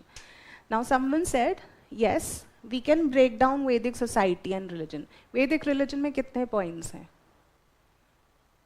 That we worship different gods, polytheistic religion, or sacrifices, yagnas, right? Anything else? Huh? Anything else in Vedic religion? To be very broad in understanding this topic? यही है? Sorry? वो religion में नहीं आएगा ना? वो यज्ञ में आएगा, sacrifice में. वो society में आएगा ना? I'm talking about the ones who will be writing this part of the answer separately, breaking down the features of Vedic society differently and religion. So you have to make sense that you can club society and religion points in one heading only. क्योंकि क्या होता है, when you write too much on Vedic society के features and you write this much religion, examiner को लगेगा यार इसने तो वो इतना थोड़ा सा लिखा है. You have to understand the psyche. So society, Vedic society and religion, you can merge the content and focus on giving relevant examples which will give again an impression to the examiner, yes, you know what the question is demanding, right? So write the features of Vedic society and religion in one heading, and second is features still prevailing. Features still prevailing. What are the features which you can see till date? वो तो चलो वो तो relevance है ये. What else? The Varna system, which has now, the caste system is the improvised version of Varna system. What else? Patriarchy. Caste, endogamy, okay. What else? Till date, see, you have to write very realistic examples. When you buy a house, when you enter a new house, what do? Agrah Bharvesh. There is a yagna which one is performing. Whenever child naming ceremony is done, what do? Yagna. ठीक है? To write more realistic examples. How in today's society, in question है prevailing in Indian society, right? वो exist कर रहे हैं. Similarly, any other relevant example, one हो गया Sengol. हाँ? हाँ, जैसे emphasizing on Puranas. Satyanarayan Katha. So these contemporary examples is what you have to give. Okay, to establish a link with our Vedic religion and society till date. आपको समझ में आ गया है? Yes. So that's how you gain more marks. Second part would also may become a challenge for some. I don't know how many of you have appeared for mains, or if someone is watching, they have written the answer. What happens usually in such questions is, when they are writing in mode, examination mode, they don't find any point different in the second part. क्या लिखेंगे? वही लिखेंगे monogamy है. Monogamy is the law of the land. उस time पे भी monogamy was preferred, right? Patriarchy is still existing, so repetitive content हो जाएगा. What they will be writing? Patriarchy is still existing, monogamy is still seen, right? Yagnas and sacrifices are still done. ये नहीं लिखना है, still done. They also know. You have to write examples. ठीक है, नहीं तो it would be a repetition of what you have written in features and then just adding still prevail, still prevail, still prevail. So you have to pick the examples. जैसे मैंने बोला, धर्म. Dharma is a very important aspect of Vedic society. What is dharma? Duty, right path, welfare, justice. एक बोलते हैं ना कि माता पिता का धर्म ये है, बच्चे का धर्म ये है, गुरु का धर्म ये है, शिष्य का धर्म ये है. That was existing in Vedic society. How it is being followed till date? जैसे एग्जाम्पल आप दे सकते हो. What is Sengol? Sengol is basically a representation of one transferring that trust to the ruler और the king. So in today's context, who is the ruler and caretaker of India? Prime Minister, our government. Right? So that dharma, the concept of dharma, we see in presentation of Sengol to the Honorable Prime Minister in the new Parliament building as a transfer of power, authority, that you have to take care of the people. So जब आप ये current examples लेकर आते हो, the examiner will give you very good marks. नहीं तो average marks मिलेंगे like others. ठीक है? So that's how you gain the marks. Also, as I said that, there are newspaper articles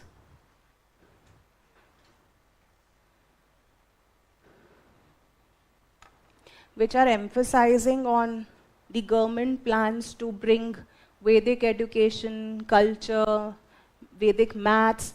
आप लोगों ने कितना सुना है अपने घर में, those who have younger, nieces and nephews, हम वैदिक abacus, वैदिक मैथ्स की क्लास में जा रहे हैं, right? So this whole culture of our ancient past is coming back and emphasized upon. So हो सकता है paper setter has got inspired from that. That is why the second part of the question has been asked.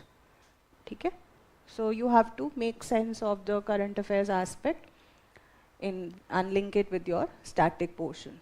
So what are the main features of Vedic society and religion? You all know Varna system, family, patriarchal society. Position of women कैसी थी? It was respectable. They were allowed to participate in tribal assemblies like Sabha and Samiti. However, in later Vedic age, there were some restrictions imposed. Now coming to the most critical aspect, ऐसे questions की introduction क्या होती है? Introduction can be of two types, where you can give the recent context that how Vedic society and culture and religion are still present today in one or two lines by giving the most recent examples and start the answer, or you describe theoretically what is Vedic age. So simply you write down that Vedic age is dated from 1500 to 600 BC, right? And it comprises of two phases: early Vedic age or Rig Vedic age and the later Vedic age. That's it, and then start the answer. The features of Vedic society and religion, right?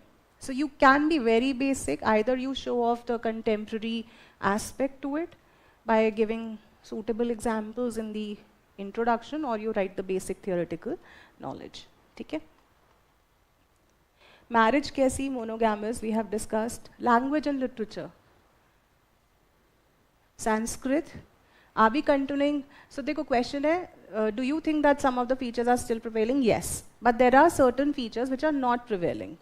So in your conclusion part, you can write, by giving examples, those aspects which are not being continued in the modern day society. For example, there is a global demand for foreign languages, which has reduced the reliance on Sanskrit or Vedic language of those times. But not on the large scale, overall what we can see. Similarly, if we talk about, let's say, property or economic system, at that point of time it was pastoral, agriculturist. अब क्या है, modern age की demand क्या है? To only rely on agriculture and pastoralism? No.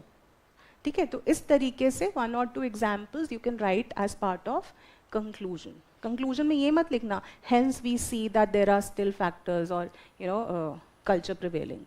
वो hence कर you need not write like a school kid or a college kid. He knows. Either you write it very relevant. What are features we are still not able to see because of the demand of modern day society. ठीक है?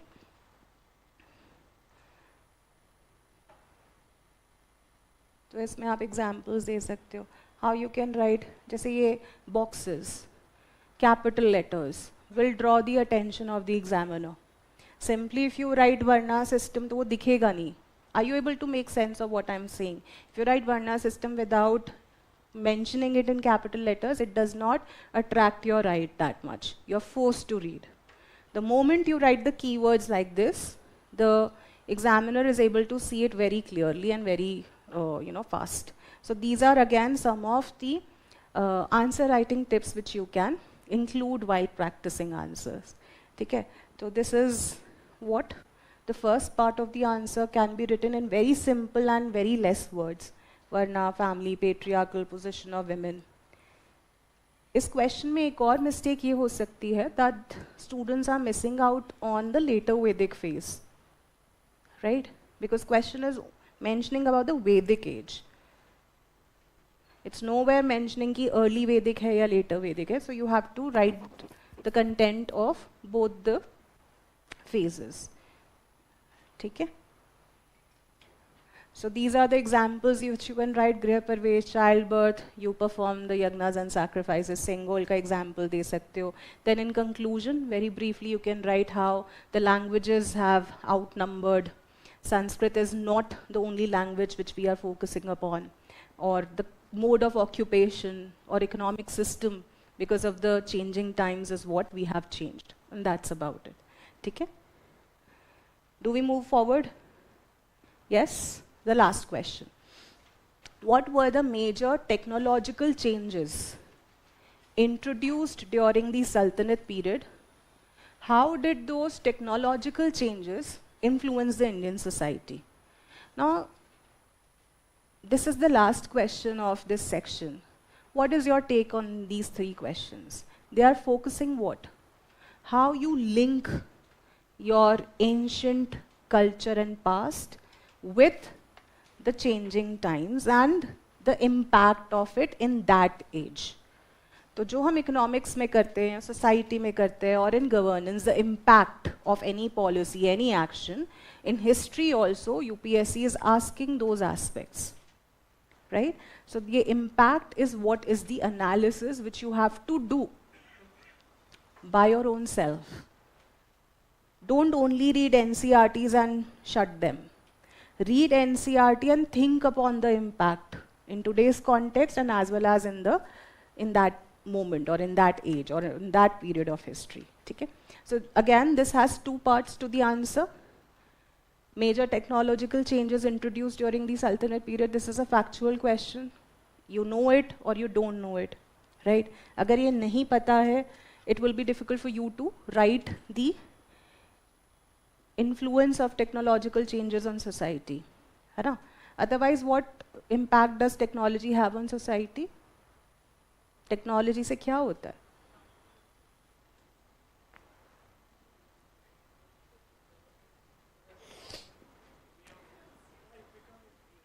Way of life easy हो जाती है, और technology से बहुत सारी चीज़ें होती है. Economic system changes, productivity increases, society changes, position of women changes, environment changes. ये तो जनरल आइडियाज़ है ना. तो मेक योर थिंकिंग ब्रॉड. जैसे ही आप पढ़ते हो यू थिंक कि ब्रॉडली क्या इम्पैक्ट है, and then you come to the specific, to the answer. I'm not saying that those broad impacts have to be written in the answer, but just to brainstorm your mind when you are referring to previous year papers.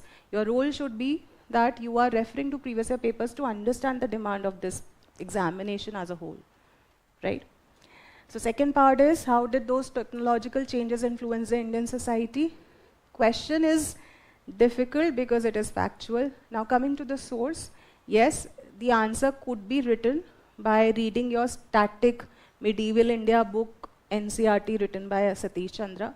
For more knowledge on that aspect, to add on the content, there is a link which I am sharing with you all, technological advancements in the Sultanate period of IGNOU, right? तो आप ये go through कर लेना, but manageable था if someone would have written the read the NCRT. Now, what are the major technological changes? What would be the introduction which you will be writing? Time period भी लिख दोगे, that would also suffice. कि Delhi Sultanate में कौन सी dynasties थी? What was the time period? Right? That is the most standard way of introducing the answer.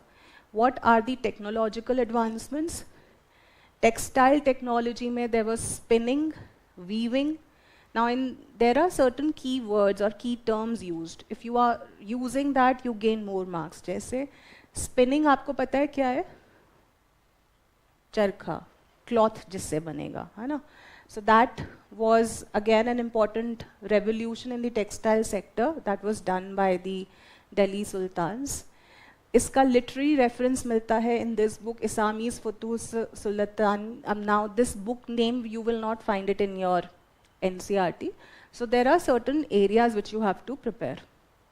Your technological advancements are mentioned in brief in your NCRT. You just have to Google it to know more on that. ठीक है? Weaving, first evidence of pit loom, treadle loom was written in this book. This will give you again marks if you are writing this, right? Building construction में this everyone almost knows, lime and mortar. ठीक है? और दिल्ली सल्तनत का architecture कैसे होता था? Tombs, mihrab, mosque. उसमें कौन सा मटेरियल यूज होता था? चूना. Lime motor is chuna. Surkhi, right? Bricks were also used. So these are again technological advancement. ये इस तरीके का स्पिनिंग व्हील होता था, right? Then comes your military technology, again very important one. जैसे स्टिरअप. स्टिरअप आपको पता है? हॉर्स पे बैठने के लिए देयर इज अ स्टैंड और thing to pick up, that is stirrup. ठीक है? Horse shoe is the where you keep your feet, right? So this was again brought and introduced by the Delhi Sultans, right? Gunpowder, again an important technological advancement. Agricultural technology may, one traditional way of pulling the water or drawing the water from well is ki rassi li and you are drawing it. A technological advancement which was done by these sultans was कि एक stand सा लगा देते थे, and to pull that water or rope became easier. जैसे just to give you an example and how it looked. ये आपको photo दिख रही है? और यूजुअली विमेन ही होती थी जो ड्रॉ करती थी वाटर, राइट? तो this had improve the cut of the load of work from the hands of women because of this technology, है ना? तो ये जो है, this was also an invention done by Delhi sultans, right? This rope and this instrument, इनको धेकली भी बोलते हैं, right? Persian wheel, sakya. So these are again words which you can use. Paper making and book binding. Book binding again was an invention of Delhi Sultans. I don't know how many of you can relate with this. There are certain notebooks which are having the remains of tree or brown cover hota tha, right? So that's all again the invention of the Delhi Sultans, right? So the paper was used for writing books, farmans, many commercial documents, and this was again contributed by the Delhi Sultans. Now with these technological advancements, what influence it could have done on the society of those times?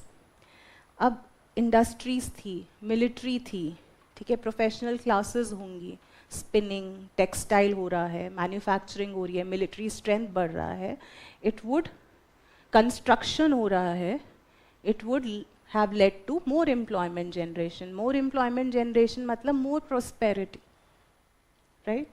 Emergence of new professions is an impact on society. Changes in social status because of that. Growth of urban centers, markets hongi, right? Or that's about it. Foods, goods, military, this all, you know, inventions happen and it led to the changes in society. So that's what you will write. Take care. Sorry?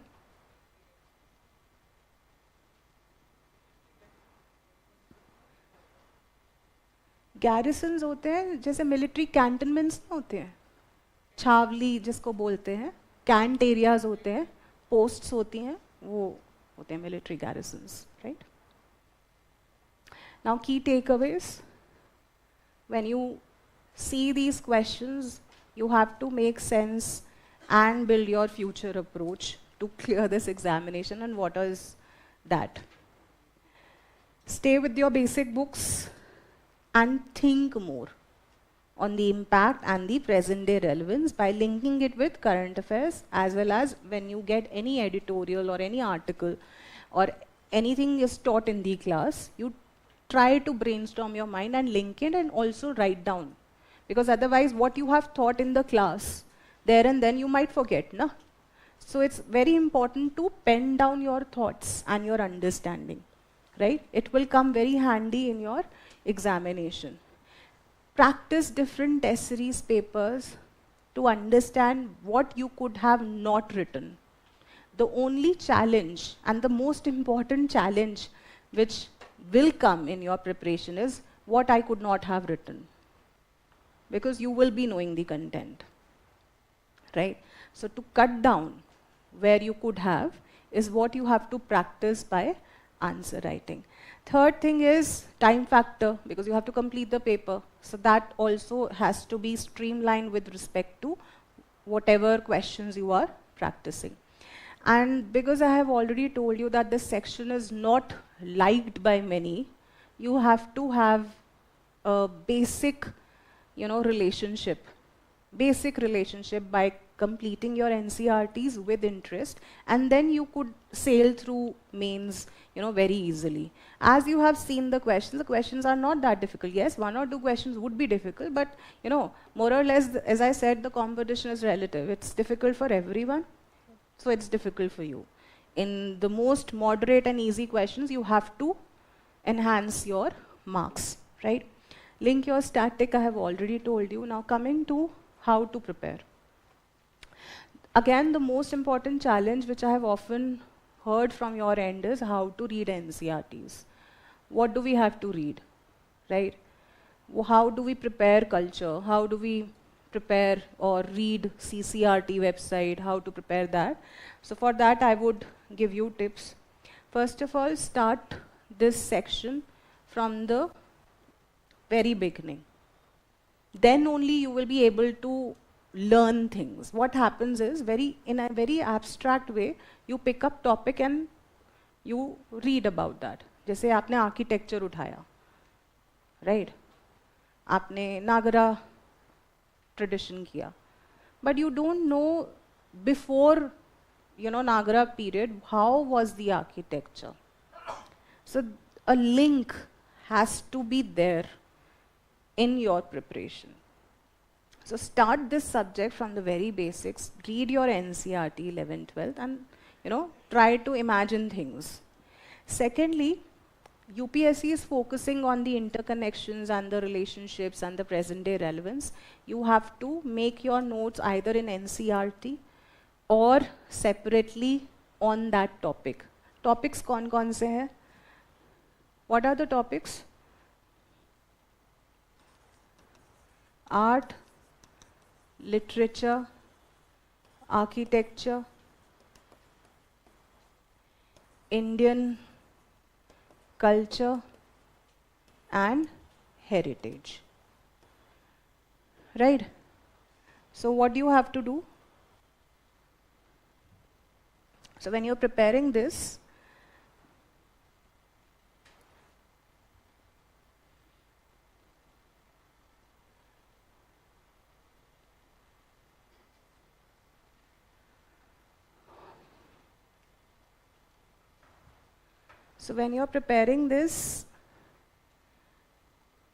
you have to use the questions of NCERT. NCERT के पीछे there are very basic and simple questions given. Sometimes these questions help you to understand how you could have read that chapter. Just to give an example.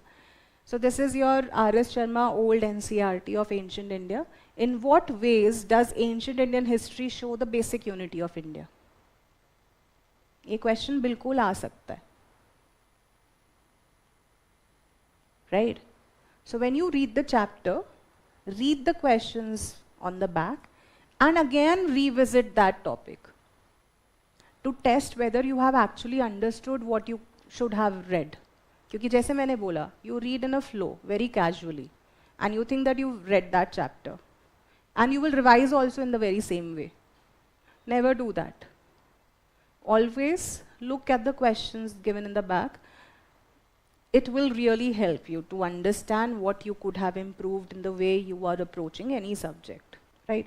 Similarly, जैसे, why are the foreign accounts of India useful? Right? Very, compact points is what you will highlight, in the book. Similarly, just to give you an example, describe the material culture of India in the age of Mauryas. So that means you should know. Sometimes, what happens is, what if the question comes on the material culture of ancient India? अगर आपको यही नहीं पता है what is material culture, how you would be writing the answer on the whole ancient India? Are you getting my point? What I'm trying to explain? That you have to see certain guidance given through the questions at the back of NCERT, right? ठीक है, तो एक तो ये तरीका हो गया to understand what you could have done in the NCERT. Similarly, Sangam literature is very popular in prelims and mains, right? So you have to prepare Sangam literature. Then comes your, sources, जैसे Rig Veda, describe the main stages in the evolution of Indian society in ancient times. Assume this question only comes. Will you think about this question there at the examination or? No, na? So it's very important. ठीक है? How many of you done such things in the book by your own self? नहीं कराना note. Some of you have, most of you don't. Now coming to NCERTs, what is to be emphasized? Always emphasize in your ancient, medieval and culture books the cultural aspects, which gives you information on how society, administration or economy was. That will also help you to integrate prelims and mains, right? You have to have the examples to justify the impact on society, economy, so you should know what the economy was or society was, right? So there are chapters like geographical setting पे तो question आ ही गया है. जैसे for example, Harappan civilization. So technology, crafts, religious practices, Make very short notes. Short notes matlab 2 lines. Only write the keywords. That you see the presence of beads, you see the presence of, spinning wheel, you see the presence of, horse, bullock carts, you see the reference of port cities. Only keywords. That will again help you to write very good answers. Okay? So this is about how you do your ancient India. This area is also considered very difficult by students because they don't prepare it well, and in your NCRTs also the content written is very little, right? So you can again focus more on this topic because difficult questions have been asked from this topic also in the previous years. Now what are the credible sources? For culture, literature, art and architecture, there is a website called CCRT. Right? So in CCRT, when you type literature, you get this. So what is this? This is, before you start reading your content, just go through this, the table of content, index. It's very important. When you start medieval, when you start history, when you start your culture, always go through the index for 5-7 minutes. That will give you a broad framework. So if you see this, it starts from ancient Indian literature and it ends on modern day literature. Question क्या आ सकता है? How the ancient Indian literature has transformed into the modern age. Yes or no? Question तो topic तो है literature. So you get the content from here and relevant day-to-day examples you can create by yourself. So this is very important, which you don't know when you are approaching any subject, right? Similarly, if you see, so art forms is given in your keyword as your syllabus keyword. Arts, there is visual art, which comprises of architecture, what you see. Visual means what you see. Architecture you see sculpture, you see paintings. तो architecture कहाँ से शुरू हो रहा है? Indus civilization. उससे पहले क्या होता था? Caves. Not all caves were man-made. Man-made caves when? At what point of time? As a active, as an assigned task under Mauryas, Ashoka. है ना? So Indus civilization, Buddhist architecture, temple architecture, Indo-Islamic, modern.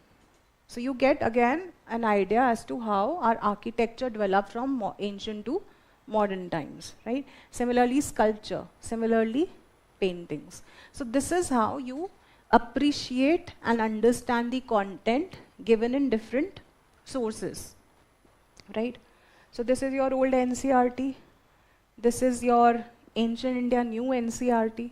So once you've read your old NCRT twice, at least twice, then only go to new NCRTs for the newer things which is not found in your old NCRT. Okay? Again you have to focus in this book the questions first. Whether you have understanding of those aspects. Okay? Then comes your culture wala book, Introduction to Indian Art Part 1, and there is a new book, Introduction to Indian Art Part 2, right? So Part 1 has these all topics which are again very relevant to your syllabus. Every topic is relevant to your syllabus, right? And Part 2 is the book which only has painting. So if you have to focus on paintings from a book, this will be the only standard material which you can refer and chill. कि हाँ मैंने कर लिया है. Right? Then comes your aspects which are difficult. ठीक है? जैसे Buddhism, Jainism है. Right? If you have time after you have finished your classes, or let's say those who are preparing on their own, once you have gone through NCRTs, prepared your syllabus, then only go to the peripheral areas. Right? The peripheral areas matlab, there has been a question on coinage in mains. Gupta coins pe question tha. So this book, A.L. Basham, Wonder That Was India, has certain contents on these aspects, right? So again, you have to make notes on these topics like which can come or which have come in UPSC. Okay? Similarly, philosophy, as I told you, UPSC has asked question on the role of philosophy in architecture as well as different schools in previous years. So you can prepare this topic from this book, A.L. Basham's Wonder That Was India. Medieval India की ये दो books important है. Even if you do this book, which is your standard NCRT, that will also suffice, but you have to focus on the aspects of society, economy, culture and religion of different ages, right? जैसे ये topic है in your medieval India, ruling class, nobility, rural gentry, economic life patterns and prospects, inland trade, role of trade, position of Indian merchants. Sometimes UPSC can ask direct questions on these aspects. Religion, fine arts, science and technology. तो उस time पे medieval India में what was the science and technology, what was the religion, what was art all about. So you get a brief idea when you read the NCRT. ठीक है? So that was all for today. If you have any questions, you can ask me. हाँ.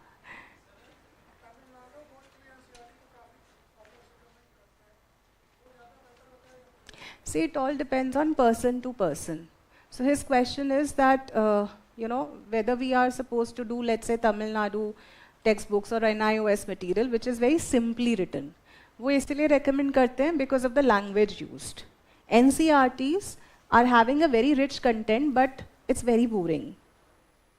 And the language is also tough to understand. That is why they recommend आप develop करो understanding whether you read your Tamil Nadu history books or NIS material or the standard NCRTs. Idea is you should be able to answer the question. Right? If you have to judge whether the source like NCRT or any other book is useful, always judge the usefulness by the number of questions you can solve, whether in mains or prelims. ठीक है? Anything else? So all the best, guys. Have a very nice day. Enrich your understanding through these sessions and never miss out on the learnings, new learnings you get. Right? So all the best. Thank you.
Good evening, people.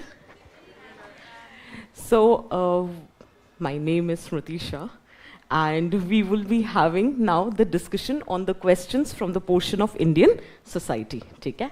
Now, before we proceed with the analysis, we broadly have to have an idea that what is the objective of today's session. See, it is not just about the discussion on the answers. That is one aspect of it. See, there is no guarantee that the same question would be repeated again. So you should have a strategy that how the questions has to be approached, one. Second, you should have an idea that how to prepare this topic. Reason being is, there is no doubt in the fact that every year we are getting approximately 75 to 80 marks paper as far as Indian society is concerned. Another major issue is that we do not have a standard book. Although there is NCRTs, there are two books, NCRTs class 12th. That's the basic reference. You can go through it. Right? But that would not be enough to ensure that every question can be answered. In that context, how are we supposed to prepare ourselves? That becomes extremely important. So the idea is to understand what is the overall weightage. The second is the nature of the questions, how to prepare, and what to expect next. That is how we are going to proceed. Take care.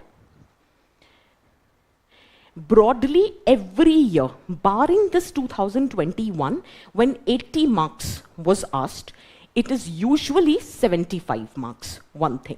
There are broadly 6 questions. अगर variation था तो वो सिर्फ इसलिए था that in 2021 there were 4 15 markers and 2 10 markers. Otherwise, there are 6 questions, 3 10 markers and 3 15 markers. That's it. That is the usual trend. And we have been seeing trend for last so many years. So we can safely assume that the trend more or less would remain the same. You will get 6 questions, 3 10 markers and 3 15 markers. Broadly, this year, I have just tried to make a comparative analysis of the questions from which area they have been asked. Now, if I talk about this year's paper, salient feature of Indian society, there have been 2 questions, one 10 marker and one 15 marker. We'll just see. With respect to women, there has been one 10 marker. Effect of globalization, again, 2 questions, 10 marker and a 15 marker. And then we have a question from urbanization, that is 15 marker. So overall, it is 75 marks. Okay. So what I'm trying to tell you is that did we get all the questions from the syllabus itself? Yes. Basically, there was no question which was out of syllabus. But for that, one thing is important. We should know how to comprehend the syllabus, how to deconstruct the syllabus. Because if we fail to do that, then it might happen we may miss out on important topics. Is that clear for everyone? Second thing is, what was the possible nature of the questions? Questions can be static, questions can be contemporary, factual, analytical, or illustration based. Usually, this time, the question has been static. Usually, okay? So, more or less, we will see as in when we are discussing individual questions, but largely the questions have been static.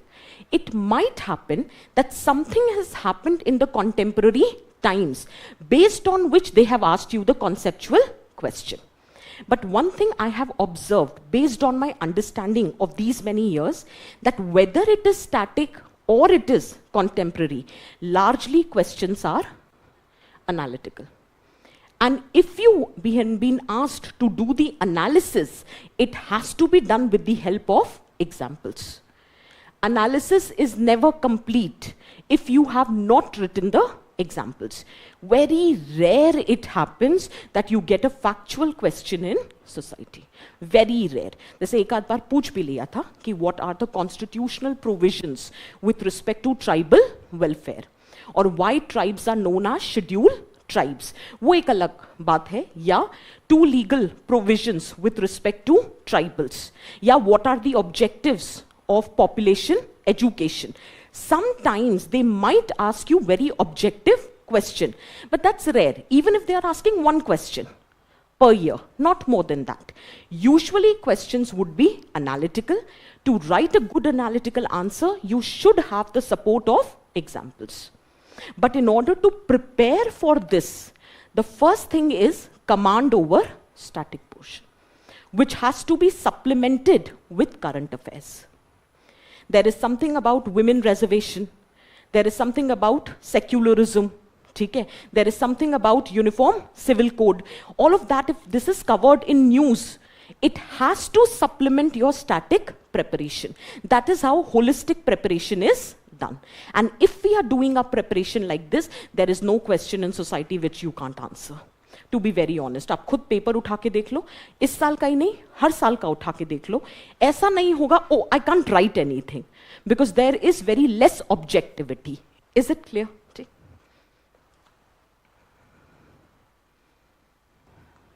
Now comes the important aspect. How are you going to prepare for this session before we proceed with the individual questions?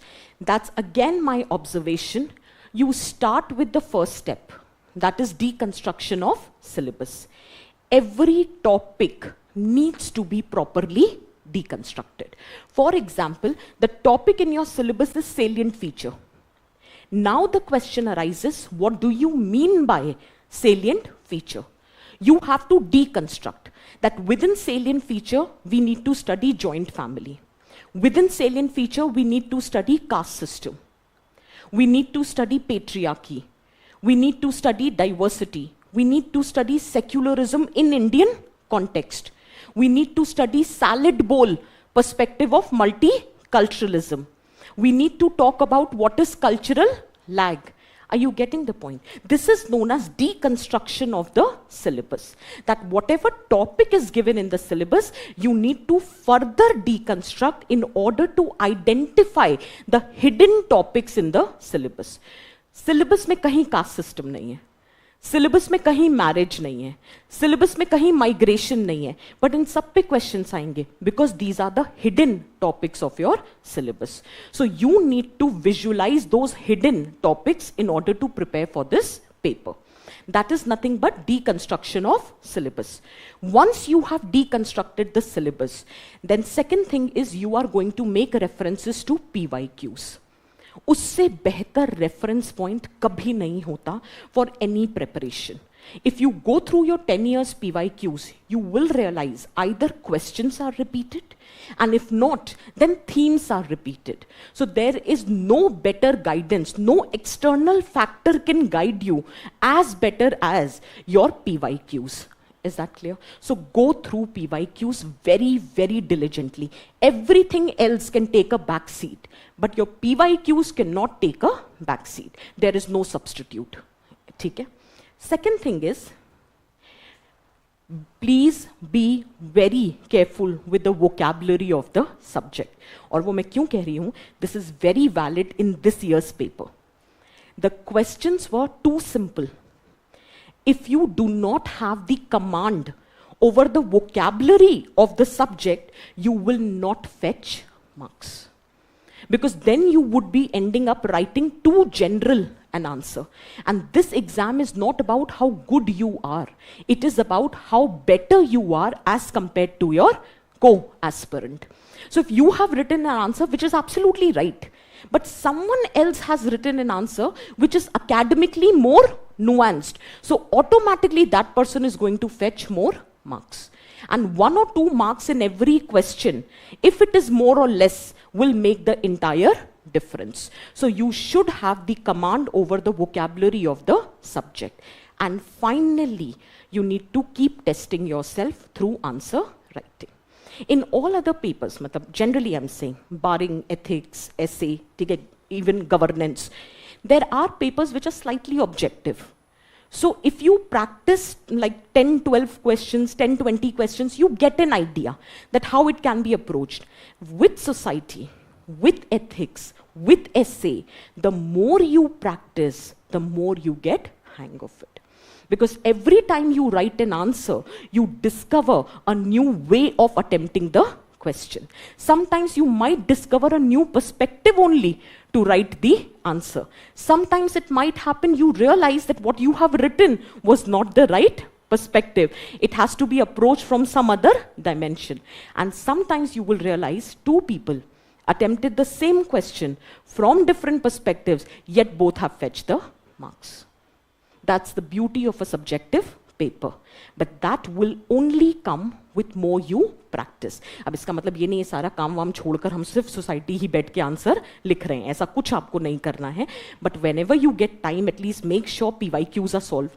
Just make sure whichever one mock test, कोई तो एक test series सब मतलब join ना भी करें, refer तो करते ही हैं, तो कोई एक टेस्ट सीरीज है जो अटेम्प्ट कर लो.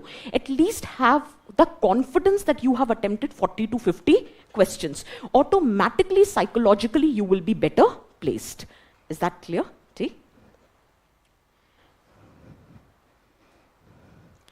This is how the overall syllabus looks like. Okay. Now, what we are going to do is, as in when I am taking up the question, and it requires the deconstruction, I will do the deconstruction there and then. So let me start with the discussion of the paper, and wherever and however it needs to be prepared, we will have the interaction. Is that clear for everyone? Okay. But I'm just asking, do people have a broad idea that this is how the syllabus looks like? Okay. दो तीन चीजें हैं, अगर अभी तक तैयारी नहीं शुरू करी या करनी है या मिड स्टेज में हो, first step is go read your syllabus. It's not just see the syllabus. In fact, I should use the word study your syllabus before you start studying UPSC. So study your syllabus. What exactly it is trying to say. Is that clear? Now, you need to tell me, is it visible for everyone? That's the first question that we are taking up. Do you think marriage as a sacrament is losing its value in modern India? Before I start with the discussion on the answer, there are few things. Where do we study this topic? Okay.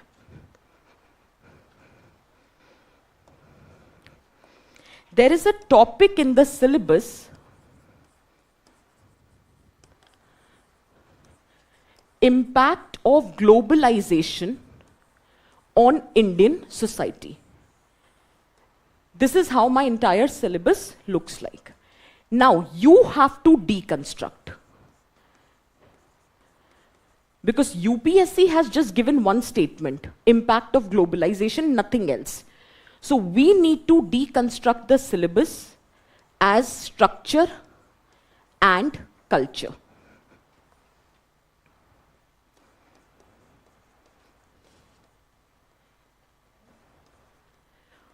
Homogenization,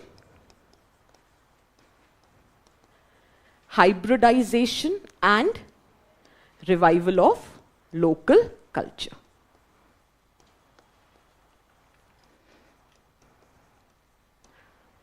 And when we are preparing structure, we are preparing institution, and we are also preparing sections.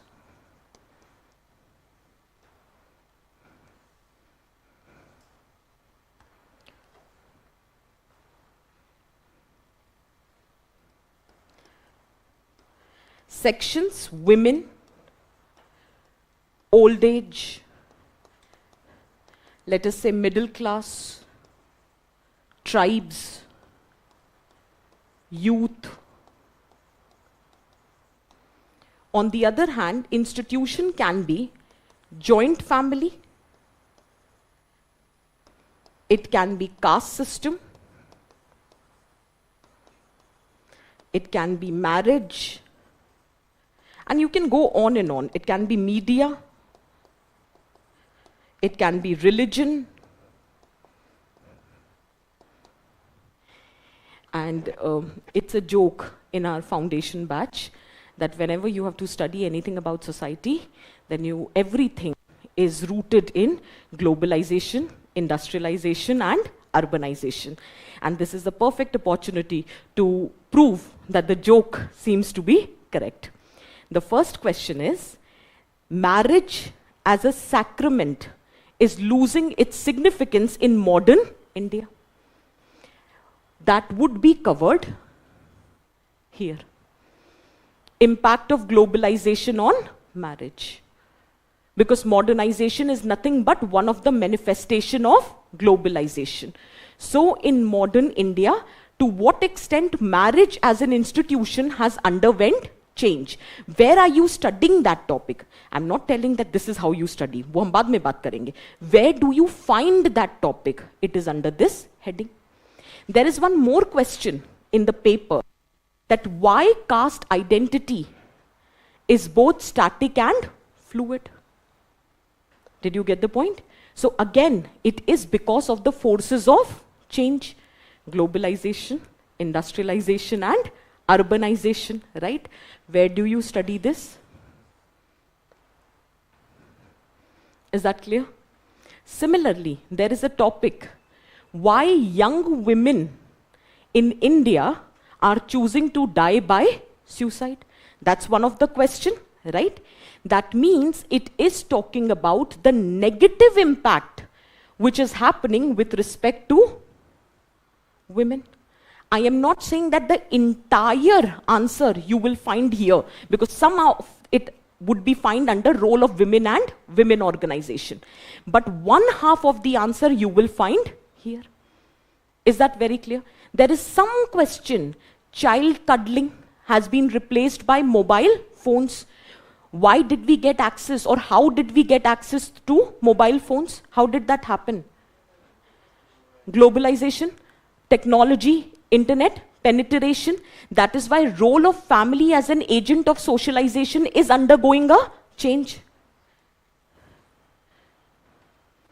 Did you get my point?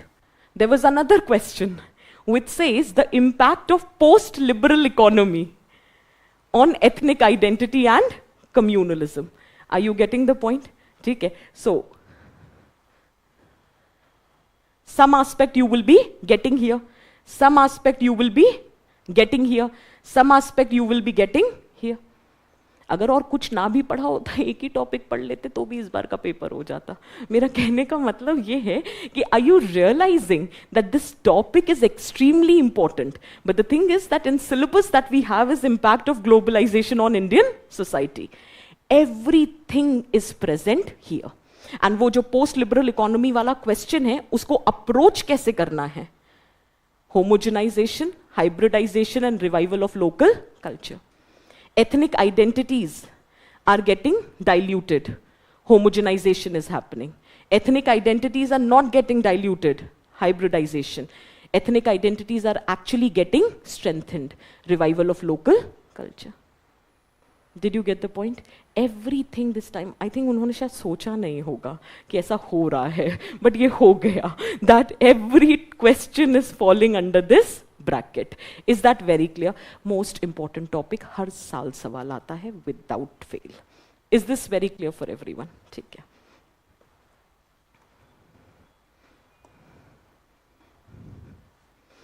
Do you think marriage as a sacrament is losing its value in modern India?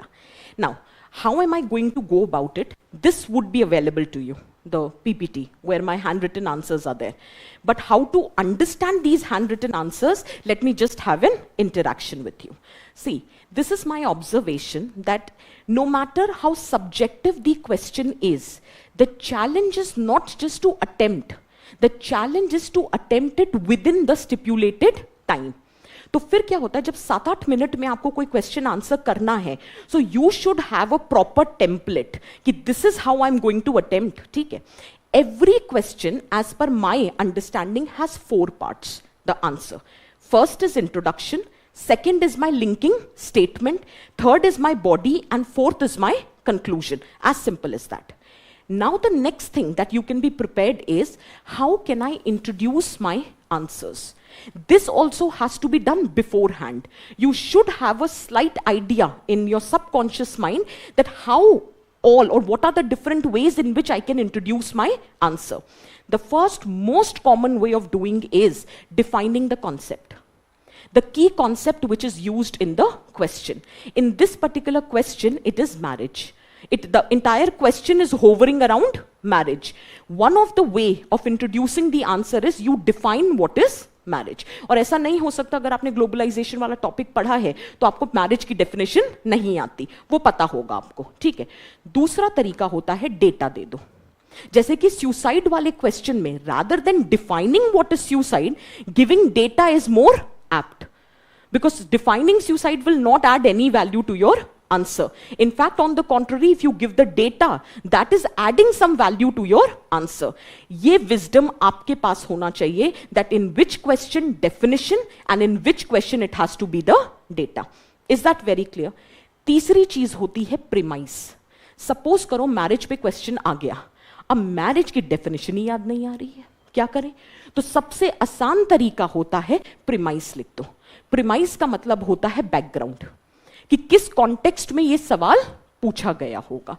That marriage actually is a sacramental institution, but the point here is that because of globalization, urbanization, there was a belief that institution has undergone a change. So to what extent the sacramental nature of family has been diluted, and then you start with the answer.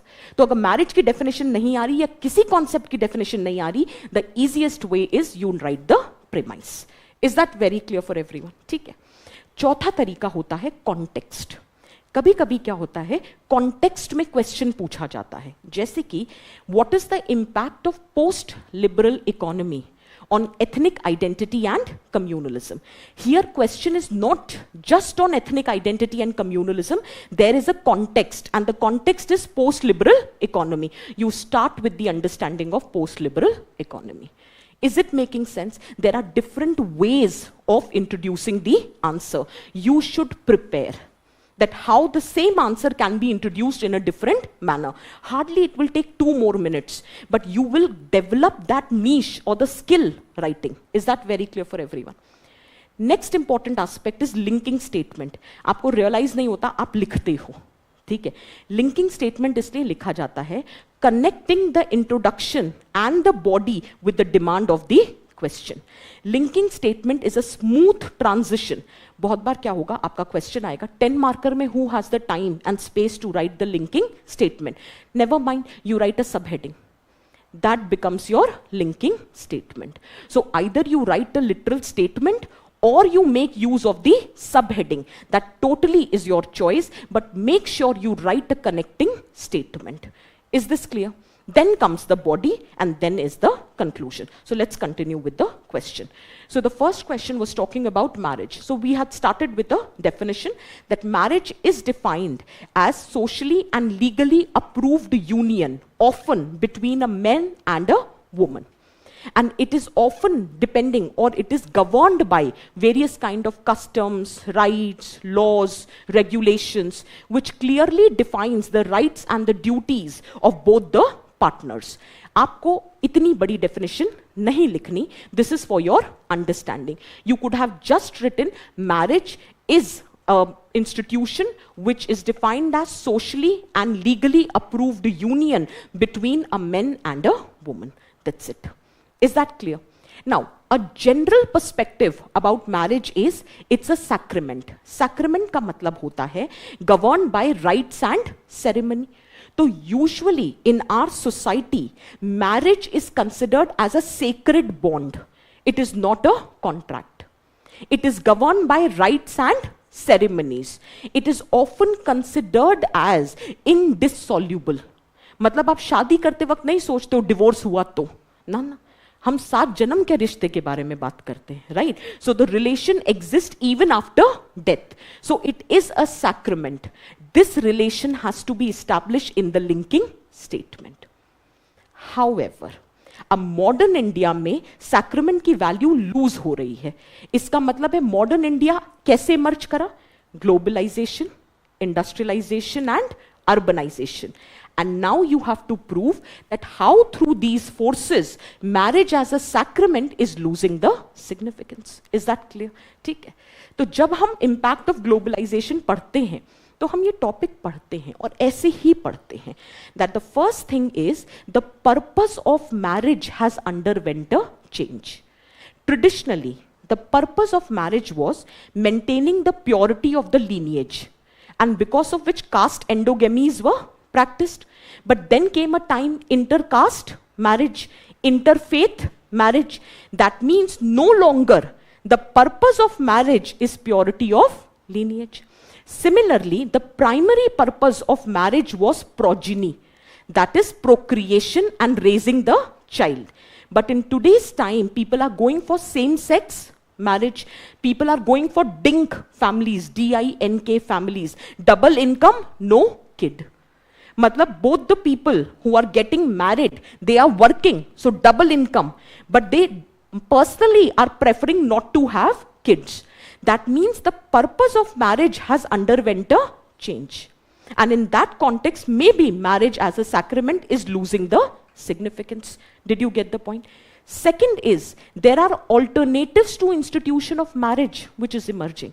Marriage was a sacred union. It was socially approved sexual union. Premarital sex used to be considered as a taboo, but now there is emergence of live-in relationships. That means alternatives to marriage as an institution are emerging. Are we getting these points? ठीक है? Commercialization of marriage is happening. पहले क्या होता था? Rituals govern करते थे marriage को, right? There used to be solemnization of marital ceremony, but now the focus has shifted on opulence of celebration.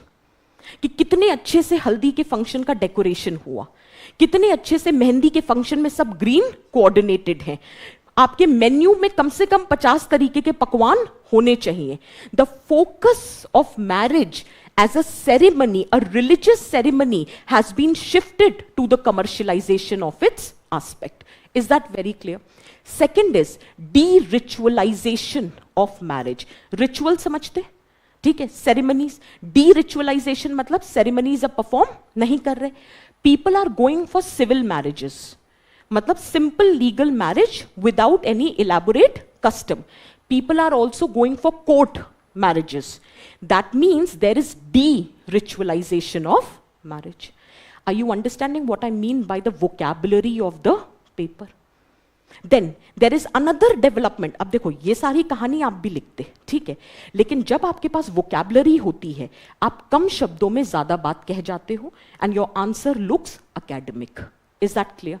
Next is secularization of marriage. See, what is secularization? Simple words. The religious significance in the society is declining. So with globalization, there is secularization.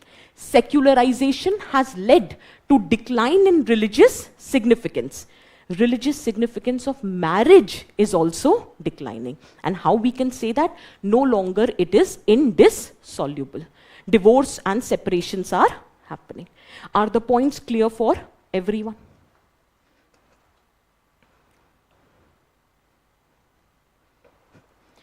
Another sacred aspect, if you remember the definition, I said it's a socially approved union between men and women. And I said that will also govern the rights and duties of the partner. So in the traditional setup, the rights and duties of both the partners were clearly defined. That husband would be the breadwinner and women is going to provide the domestic chores. That was the sacramental nature of the marriage. But in contemporary reality, this gap is getting blurred. No longer strict sexual division of labor exists. Why? Because symmetrical families are emerging. Symmetrical का मतलब husband wife have symmetrical responsibilities. Is this very clear for everyone? ठीक है. Next important aspect. अगर sacred union होता, लोग समझते आज भी sacred union है, तो they would not have cheated on their partners. But adultery is on the rise. And adultery is happening. That means those people may not be considering marriage as a sacred institution. Is that very clear? Now the point is, why am I discussing so many points? No guarantee that next time same question आएगा और 10 number का आएगा, ज्यादा भी तो आ सकता है। But आपको एग्जाम में सब नहीं लिखना, कोई भी 3 से 4 points which you think you can recall, you can write. But I would still say, remember the terms: commercialization, secularization, de-ritualization. Remember these terms. ये पूरी कहानी किसी को याद नहीं रहती. Just remember the terms. Is that very clear? But that's one side of the story. Globalization has never, at least never as in abhi tak, has not led to complete displacement or dilution of any institution.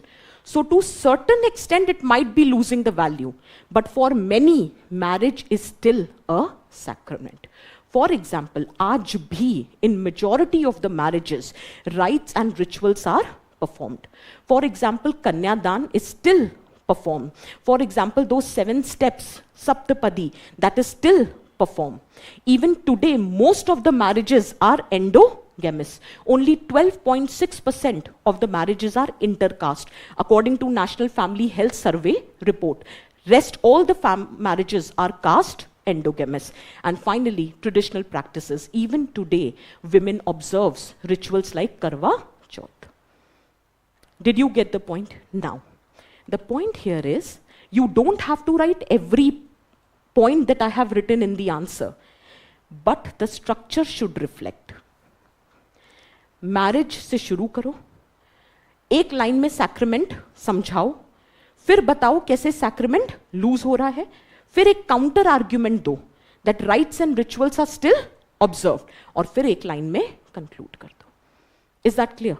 Points आप कितने लिखते हो, that's your choice, but the points, the structure has to be reflected in the answer. And if you ask me, you can incorporate all the points if you remember the keywords. Purpose of the marriage, alternatives to the institution of marriage, commercialization, de-ritualization, secularization, if you remember, or threat to the institution of marriage through adultery. अगर आपको ये याद है, your answer is done. और आप एक एक line में ये 5-6 पॉइंट्स बुलेट्स में लिखो and comprehensive answer without making much efforts. But then how will you recall these points in the exam if you remember the key terminologies? Is it making sense for everyone? Can I proceed to the next question? Is this question clear for everyone? अच्छा, answer नहीं, ये समझ आया कि पढ़ना कैसे है, ये समझ आ रहा है कहां पढ़ना है, यहां तक क्लियर है? ठीक, चलो. हाँ जी.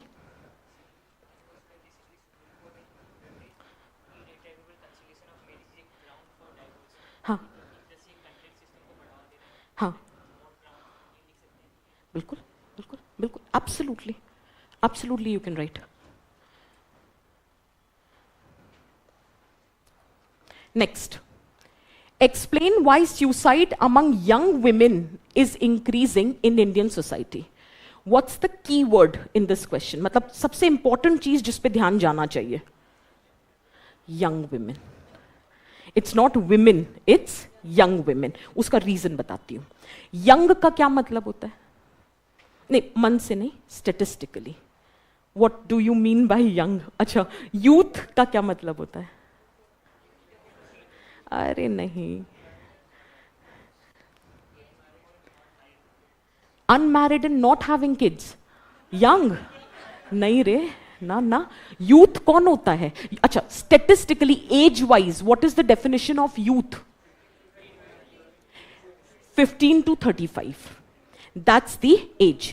किसी ने आपसे नहीं पूछा कि यूथ की एज लिखो, लेकिन आपको एक पॉइंट ऑफ इनिशिएशन मिल गया कि इस क्वेश्चन में you have to identify why women in this age bracket are choosing to die by suicide.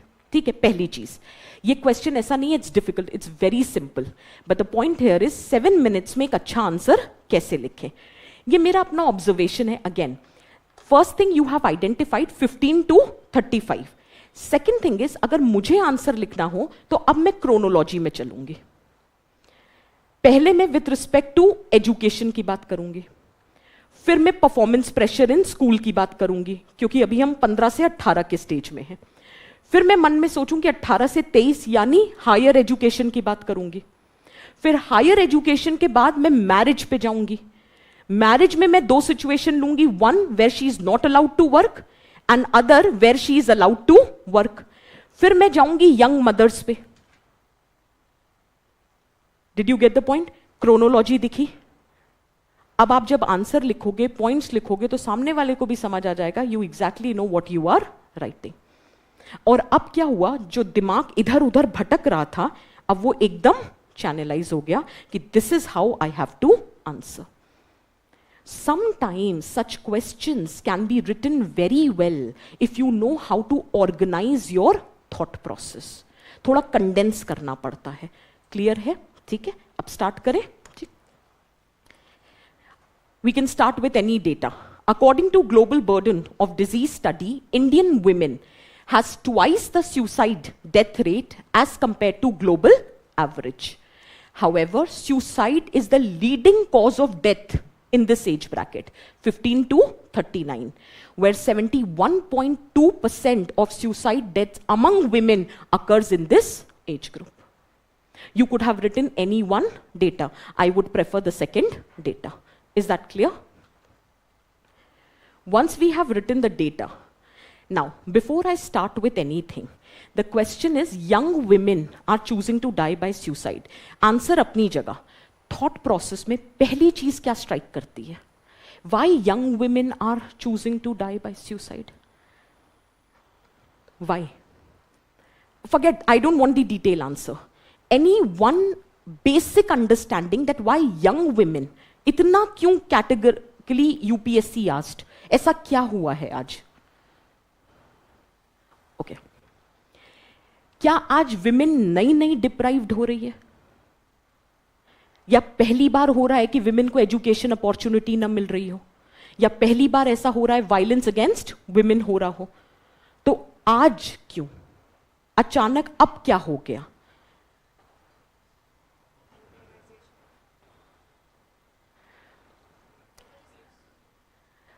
Double responsibilities तो पहले भी थी.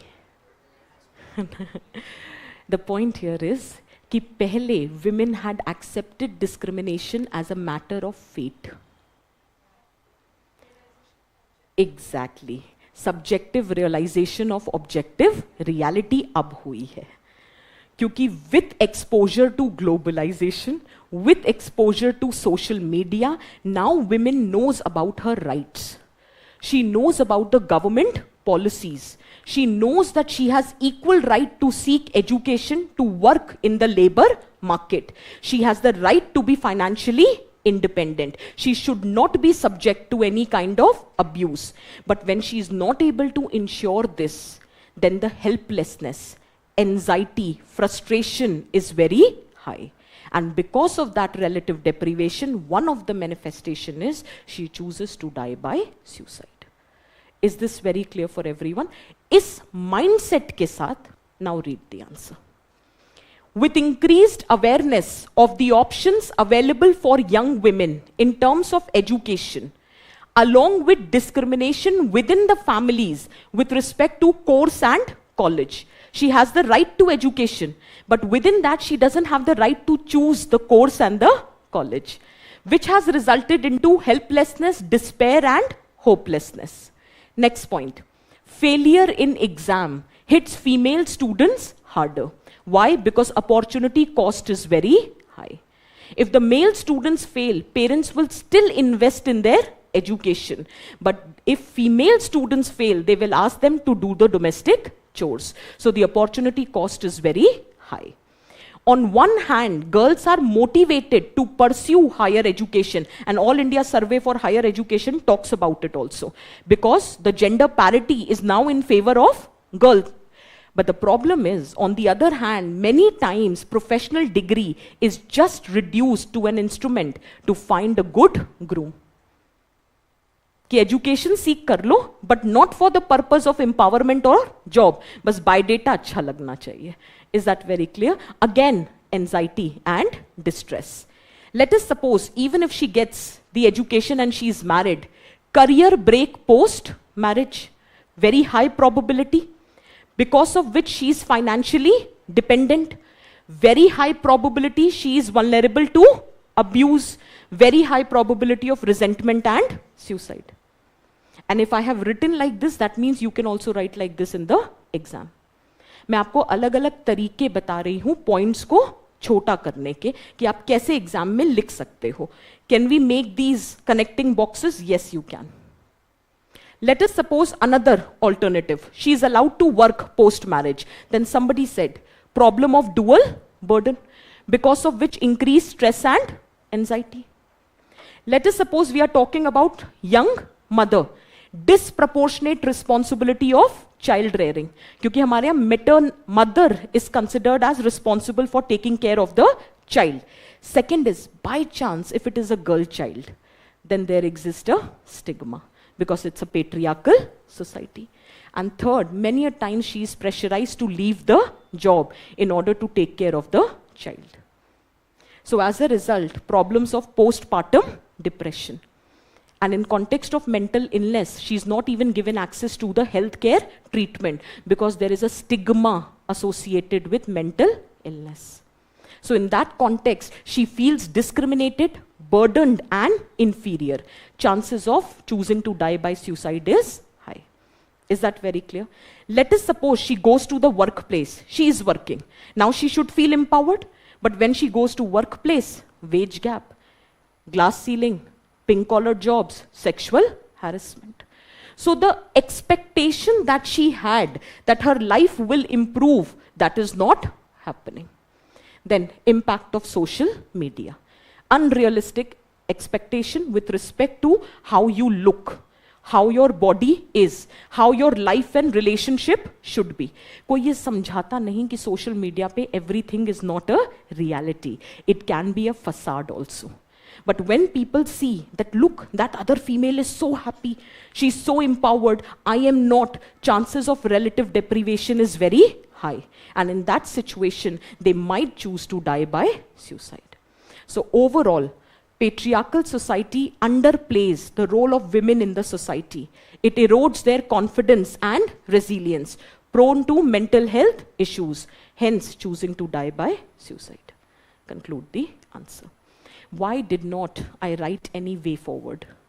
Why did not I write about any government efforts? Read the question. Explain था, discuss होता, analyze होता. उन्होंने पूछा ये relation explain करो कि why young women are choosing to die by suicide. इसीलिए हर point को हमने explain किया है. Is it making sense for everyone? Now you need to tell me, आपको समझ आ रहा है जो मैं कहना चाह रही हूँ? Is it making sense for everyone? Can I proceed to the next question? हाँ जी.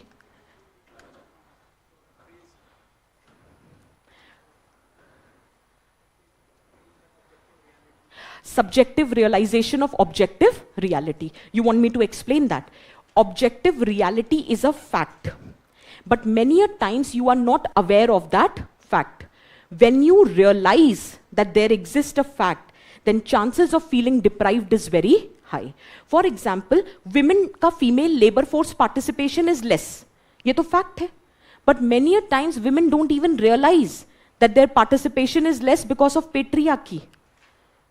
Did you get the point? जब realize होगा that they are being denied participation in the labor market because of patriarchy, then there will be feeling of relative deprivation. Female will feel deprived as compared to males. Chances of assertion is very high. ठीक है? अगर opportunity मिलती है assert करने की तो अच्छा है, नहीं मिलती है, हेल्पलेसनेस होती है तो एंजाइटी, फ्रस्ट्रेशन, डिस्ट्रेस ज्यादा आ जाता है. ठीक है? Next question. Child cuddling is now being replaced by mobile phones. Discuss its impact on the socialization of children. To be very honest, where do you find the answer is in ethics paper. Ethics mein there is a topic, role of socialization. Within socialization, there is a topic, role of family. Within family, role of parents as an agent of socialization. So to be very honest, you get the answer in ethics paper. ठीक है? समझ क्यों पूछा वो तो globalisation से मिल गया, but लिखना कैसे है you will get in ethics. तो जो भी अब हम डिस्कस करेंगे, यू शुड नॉट फील कि अरे ये सब कहाँ पढ़ना है, सब पढ़ोगे जब एथिक्स करोगे। Is that clear? ठीक है, लेट्स जस्ट स्टार्ट। एक चीज पहले पूरा क्वेश्चन पढ़ो। Child cuddling is now being replaced by mobile phones, full stop. इसके बाद कोई टेल वर्ड है इस स्टेटमेंट से रिलेटेड? सिर्फ इतना पूछा है, discuss its impact on socialization. So the main answer is impact on socialization. और किसका impact? Using excessive mobile phones. बस सिंपल क्वेश्चन। ठीक है, जब भी क्वेश्चन आए वो exactly what is it trying to ask. If you ask me whatever is your mother tongue, whichever language you are comfortable, उसमें उस question को ब्रेक करने की कोशिश करो कि एग्जैक्टली ये क्वेश्चन पूछ क्या रहा है। तो एग्जैक्टली ये क्वेश्चन सिर्फ इतना पूछ रहा है कि सोशलाइजेशन पे क्या इंपैक्ट है। किसका impact? Excessive use of mobile phones. बस, इज दैट क्लियर? और यहां पे दोनों मोबाइल फोन्स का use by parents and mobile phone का यूज बाय चिल्ड्रन, दोनों you have to mention. Is this clear for everyone? किस पे इंपैक्ट पूछा है? सोशलाइजेशन पे। So I would prefer that we start with the definition of socialization. Socialization is defined as a process by which child is inducted into the culture of society. There are various agents of socialization, but one of the most significant agency of socialization is family, which is responsible for primary socialization. Is this very clear? ठीक है. What is the impact of socialization or impact on socialization? Now, पहले क्या होता था? Parents used to spend time with their kids. There used to be physical interaction between parents and the kids. There used to be an emotional connect. They used to hug their child. There used to be a physical touch.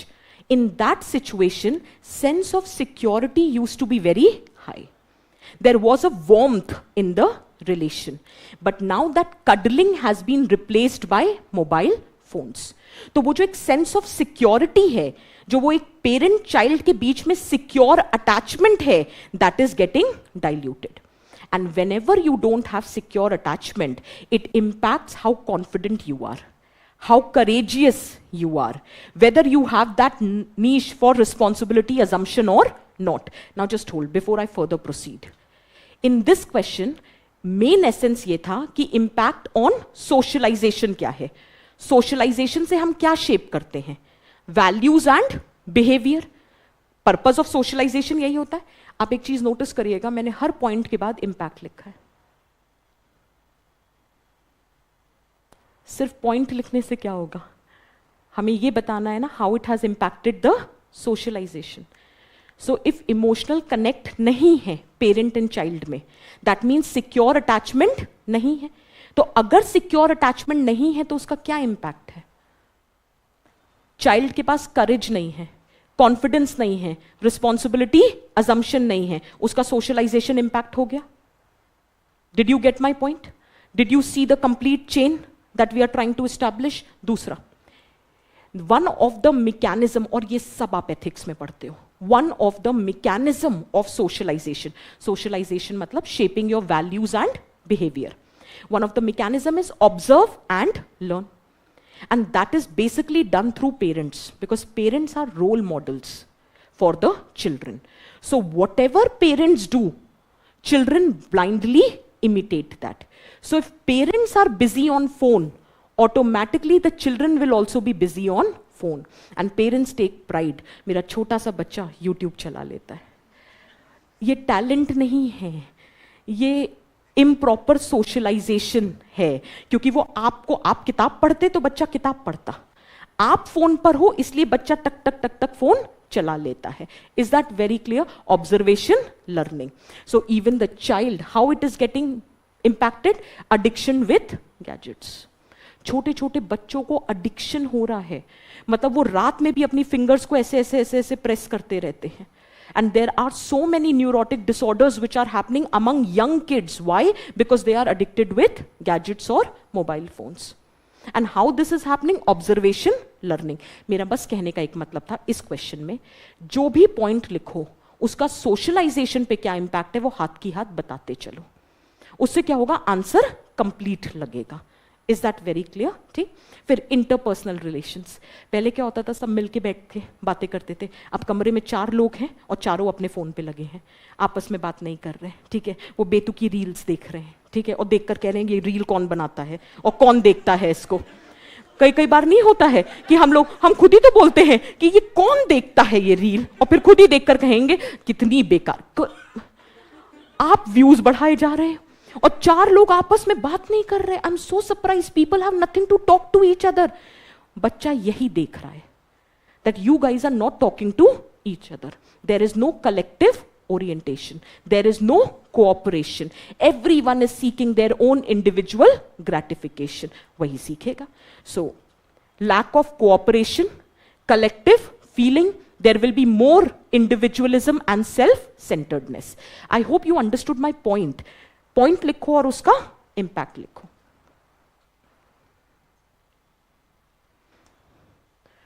Next, social skills nahi hongi, over usage है mobile phones का।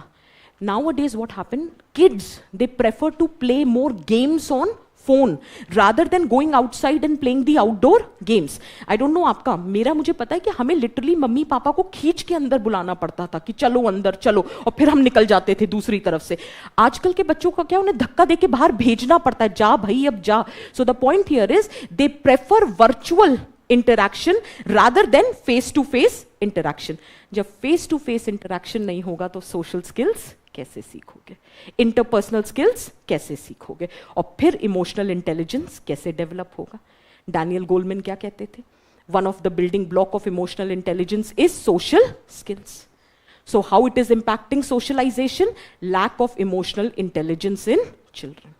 और ये point बोलते बोलते याद आया, क्योंकि पहले याद आया होता तो इसमें होता, इसमें नहीं है इसलिए बोलते बोलते याद आ गया। All I am just trying to say subjective paper में you get to know the more points. Is that very clear for everyone? ठीक है। देन कॉन्फ्लिक्टिंग वैल्यू सिस्टम, बहुत बार क्या होता है, parents are the first agency but their value system is very different from the child's value system, because child is not taking the values from the parents, they are seeking their values from the mobile phones, and the chances of juvenile delinquency is very high. Juvenile delinquency का मतलब होता है crime committed by children. Is this very clear? ठीक है। Cognitive development, छोटे छोटे बच्चे calculator use करते हैं। मुझे आज का तो पता नहीं, पहले हम लोग कैलकुलेशंस में बहुत अच्छे होते थे and we used to take pride in the fact कि बताओ अच्छा ये क्या होगा, तो बट आजकल के बच्चे तुरंत, और पहले क्या होता कैलकुलेटर ढूंढना पड़ता था, अब क्या तुरंत फोन निकालो उसमें कैलकुलेटर है, तो वो कॉग्निटिव और उल्टा चैट जीपीटी और आ गया। तो अब जो क्रिटिकल थिंकिंग रही सही रह गई थी वो भी अब गई। मतलब पहले इंसान पहले कोशिश करता था, लेट्स ट्राई टू अटेम्प्ट, अब सबसे पहले चैट जीपीटी करता है, उसके बाद देखेगा अटेम्प्ट करना है तो।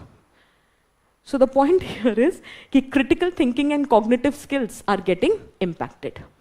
ये मेरे हिसाब से I think this is the major, and as a mother to a young child I can totally relate to this point. Access to unfiltered content. हर जगह तो शॉर्ट्स और रील्स है, कितना आप रोको। सो द पॉइंट हियर इज आप कितना child lock लगा लो, सब कुछ कर लो, ये सारी चीजें पता नहीं कहां से आ जाती हैं। So now you are not able to control, child has unfiltered access. अब क्या हो रहा है, they are getting access to the content which might not be as appropriate. So the chances of mobile maturity among young kids is very early. ठीक है, तो एक data कहता है, according to McAfee Group, Indian children are youngest to reach mobile maturity across globe. Is that very clear for everyone? However, ऐसा नहीं है, technology is like a double-edged sword. If it has negatives, it also has positives. We should know how to use it. The same technology, if used properly, the same mobile phones, they can act better access to education, and not only education, they can actually make the education personalized and customized according to the intellectual ability of the child, which can improve their learning outcome. It can also act as a source of entertainment. It can also provide exposure to technological advancement. But it totally depends how you are using the technology. Is it making sense for everyone? And finally, you can conclude that family is an important agency and they should do their role properly. So it's their responsibility to create a healthy environment. सारे points फिर नहीं लिखने, 2 से 3 या 4 points जो आपको याद आ जाए, इट्स अ 10 मार्कर, आप लिख सकते हो. मेरा कंसर्न ये है, हर पॉइंट के बाद ये जरूर बताना what's the impact on socialization. That will complete the demand of the question. Are we clear with all the 3 questions? Is it making sense? Are you understanding where to fetch the answer? Let's move to the next.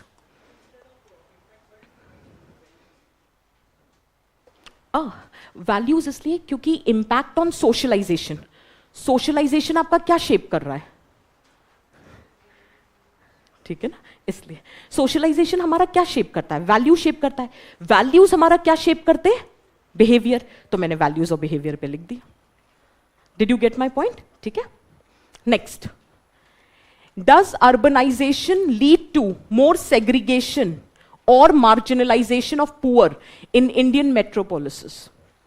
Basically, urban metro cities mein, it is saying, is it leading to segregation and marginalization of poor?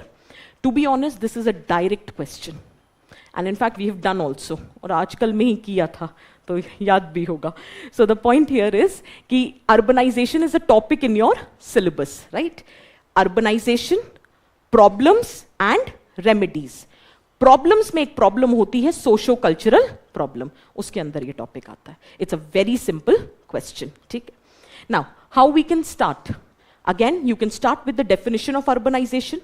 You can start with the data, or you can start with the premise. Why am I saying premise?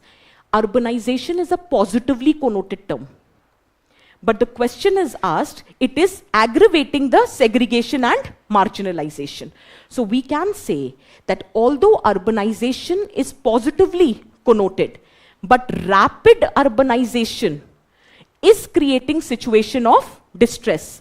And one of the implication is segregation and marginalization of poor. And then you can start with your answer. Is that very clear for everyone? Okay? Let's talk about the answer. Simple question है, फिर से केवल points याद रखना. पहला point, जब बहुत ज़्यादा urbanization होता है, it is known as over urbanization.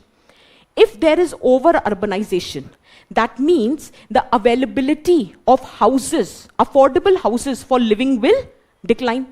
That means you would be forced, if you do not have enough income, you would be forced to live in slums. Slum proliferation is nothing but example of segregation. Is it making sense for everyone? ये point clear हो रहा है? Read the point. How urbanization leads to segregation? Rapid urbanization. I'm using a term here, rapid. Rapid urbanization, shortage of affordable housing, forcing low income individual, either informal settlements or slums or any area where there is lack of adequate infrastructure. तीनों ही situation में segregation और marginalization increase हो रहा है. Is it making sense for everyone? Is this first point clear for everyone? Next point. Point के साथ चाहो तो example दे सकते हो कोई भी slum का. ठीक है, that's your choice. Second point is limited access to resources. भाई देखो, ऐसा नहीं है कि resource availability थी नहीं. 100 लोगों के लिए स्कूल भी था, हॉस्पिटल्स भी थे, जॉब अपॉर्चुनिटी भी थी, बट अचानक से 500 आ गए. तो अब क्या होगा? Discrepancy in demand and supply है.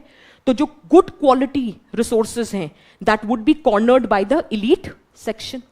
That means the poor will not get access to good qualitative social infrastructure. Social infrastructure का मतलब होता है health, education, skill development. इसकी वजह से जो already existing inequality है वो और ज्यादा बढ़ जाएगी. So it is leading to segregation and marginalization. Is it making sense for everyone? यहाँ तक point clear है? Next, with respect to economic opportunity, अब देखो. Globalization has led to urbanization. Urbanization has actually created jobs. But now they have created two kind of jobs. One is highly skilled, high paying jobs, but that has been acquired or cornered by the educated section of the society. On the other hand, there is proliferation of informal sector. So you are getting job, but the problem is informal sector में social security नहीं होती, wages नहीं होते, working condition नहीं होती, chances of marginalization to increase is very high. Is this very clear for everyone? Are the points making sense? ये सारे points आपको पता है, आप लिखना सीख लो. कभी कभी क्या होता है, पूरा पूरा स्टेटमेंट लिखने का टाइम नहीं होता. Try to make use of flow charts, try to make use of diagrams. इसीलिए मैंने लिख दी है कि जब आप इसको दोबारा रिवाइज करो तो you should get an idea that where diagrams can be incorporated.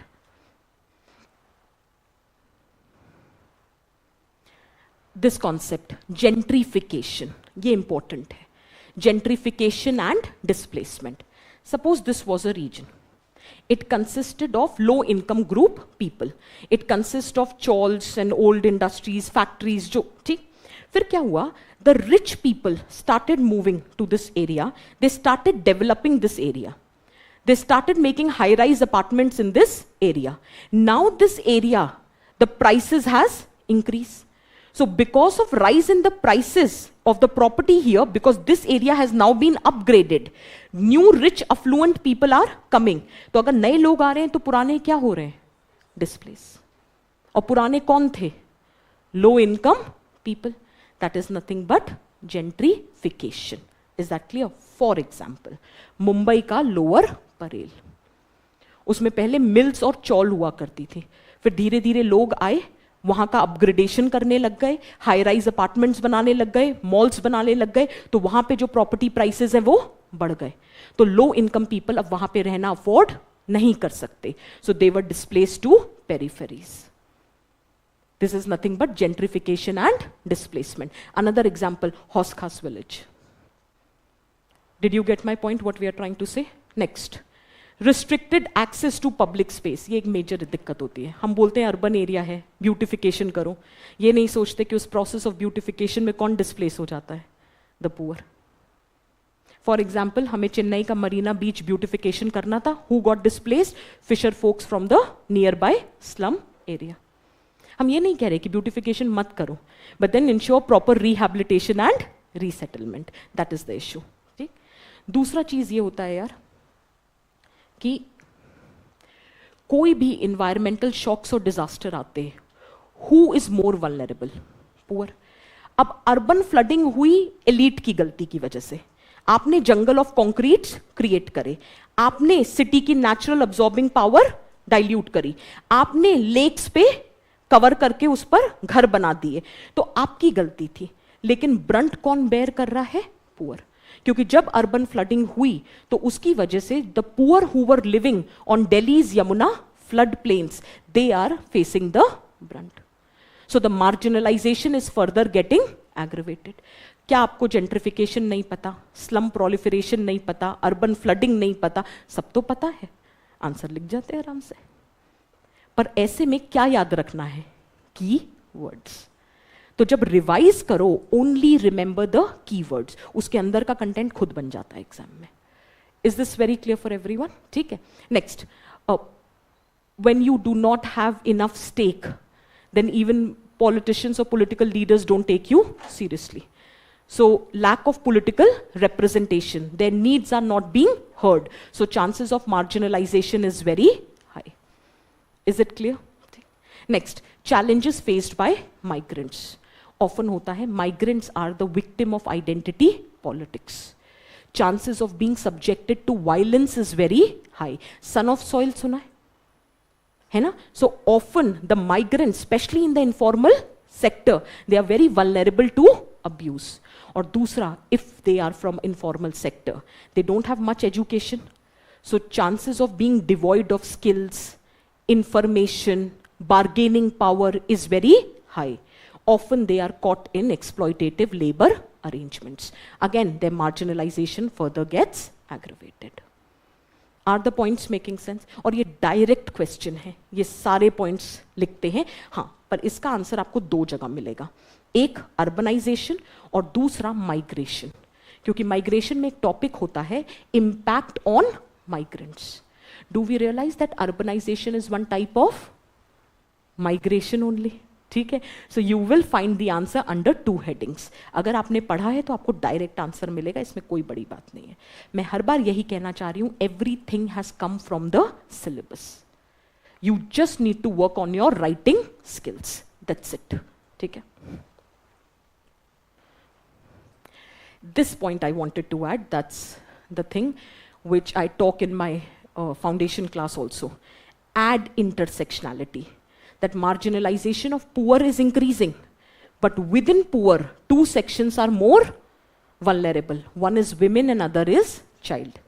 क्योंकि अगर child slums में रहेंगे तो sanitation नहीं है, जिसकी वजह से chances of stunting and wasting are very high, which in itself will make a vicious cycle of poverty. And दूसरा, women are also very vulnerable. For example, the violence against women in slums. क्यों? Safety infrastructure नहीं है, CCTV cameras नहीं है, street lights नहीं है. Did you get the point? So this is one takeaway. Please remember, social issues में intersectionality को जरूर add करना. That caste is a basis of discrimination, but within caste, women are more vulnerable. तो gender और caste का intersection. Person with disability is vulnerable, but within that, child is more vulnerable. Intersectionality of person with disability and age, that is child. Is that very clear? तो कोशिश करना ये point add करो, कुछ नया लगेगा. हाँ, बिल्कुल, हाँ, बिल्कुल, बिल्कुल, you can do that. Is this very clear? And finally, other side of the story, वही हर चीज में double-edged sword. If it is creating challenges, it is also generating the opportunity. ठीक है, but ये main content नहीं है, इसलिए इसको हल्का सा लिख के छोड़ दो, क्योंकि यार negative पे end नहीं करेंगे. ठीक है, क्योंकि urbanization is a positively connoted term. So although challenges are there, but it also creates opportunity for inclusion of poor. कैसे? At least jobs create तो हो रही हैं, despite being unskilled. At least access to infrastructure create तो हो रहा है. For example, मोहल्ला clinics. Similarly, platform for social mobility. Remember, urbanization, अभी हम I think so पढ़ेंगे, caste का topic है. हाँ, urbanization is characterized by an ideology that is known as urbanism. ठीक है, basically urbanism का मतलब होता है, मैं आगे भी mention करूंगी, इसलिए मैं अभी पढ़ा देती हूँ. Urbanism का मतलब होता है anonymity. Urbanism का मतलब होता है heterogeneity. I'll explain. You guys are from different cultural backgrounds. You are sitting together in this classroom. That means you are heterogeneous. And do you care what is the background of the person sitting next to you? That is because there is anonymity. That means in urban area, there is an opportunity to improve your status despite your cultural background. So despite your caste, because in urban area, caste is not the basis of occupational division of labor. Did you get my point? ठीक है, तो opportunities for inclusion of poor is generated, but despite those opportunities, there are many challenges. So segregation and marginalization is happening. Is this very clear? ठीक है, इस question में क्योंकि इन्होंने पूछा डज मतलब क्या आपको ऐसा लगता है, तो यहां पर थोड़ा सा गवर्नमेंट के बारे में बता दो कि government is taking initiative for inclusion of poor. However the challenges needs to be eradicated. Is it clear for everyone? Is it making sense? अभी तक हमने जो 4 क्वेश्चन डिस्कस करे, आपको उसमें स्ट्रक्चर दिख रहा है? Are you understanding how in every question, based on the demand, your introduction, conclusion, and presentation will change? Is this clear? Let's take the next.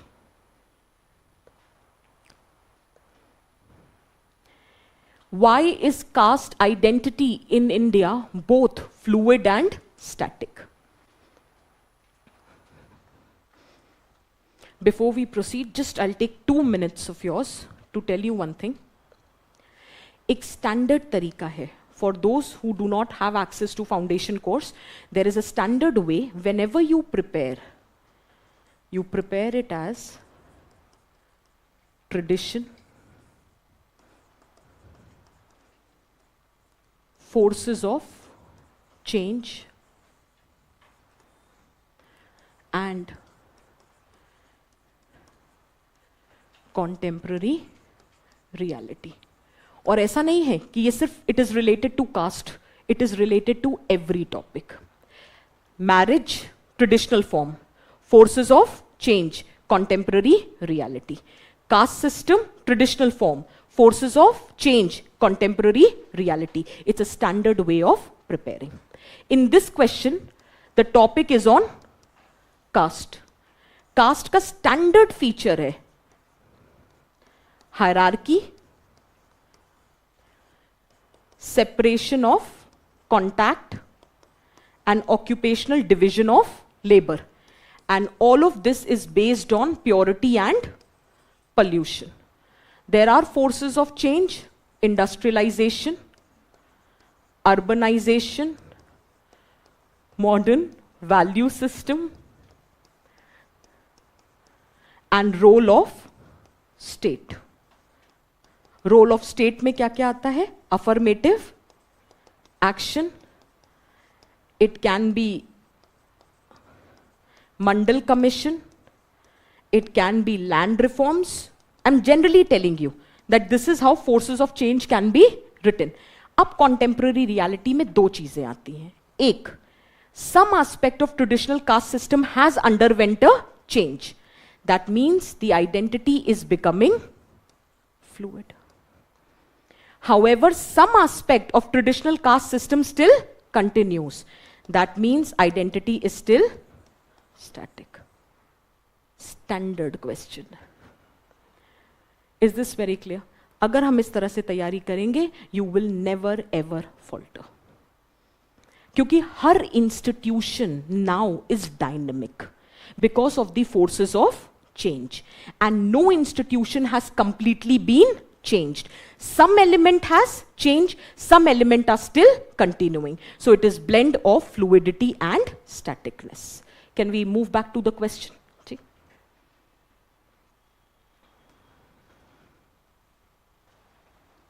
Very quickly. Caste is a system of social stratification based on principle of purity and pollution.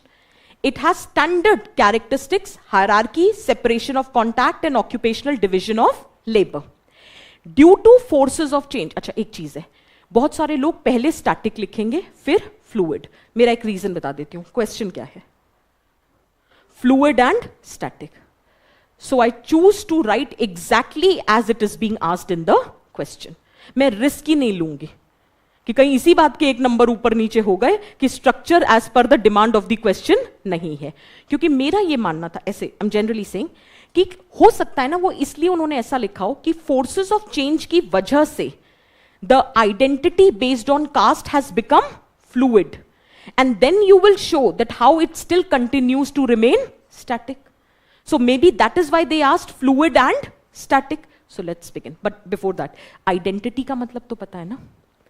It is a label which we associate to us or others. When your label is based on caste, it is referred as caste identity. As simple as that. Due to forces of change, wahi Ram Kahani, urbanization, industrialization, there has been certain changes. Give the subheading. Caste identity as fluid. कैसे caste change हो रहा है? अब देखो सब में relation आएगा. अगर तुमको वो forces of change की chronology याद है, you automatically know the points. Because of industrialization, there is emergence of caste neutral jobs.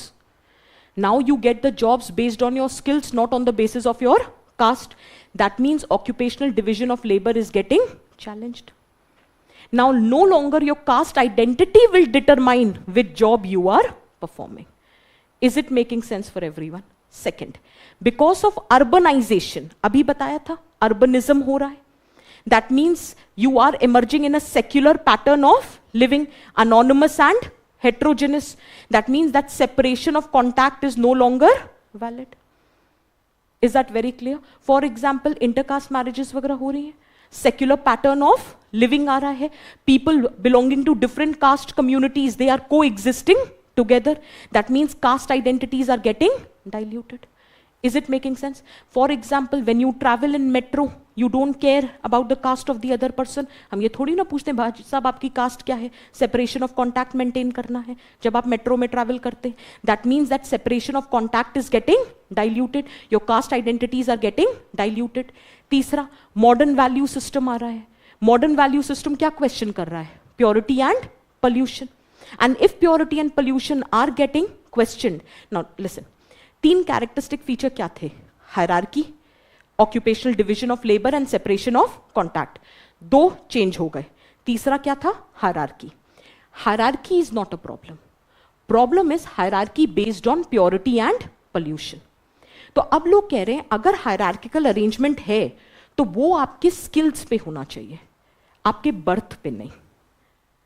Did you get the point? That means आज के टाइम पे what matters is your secular hierarchy rather than your ritual hierarchy.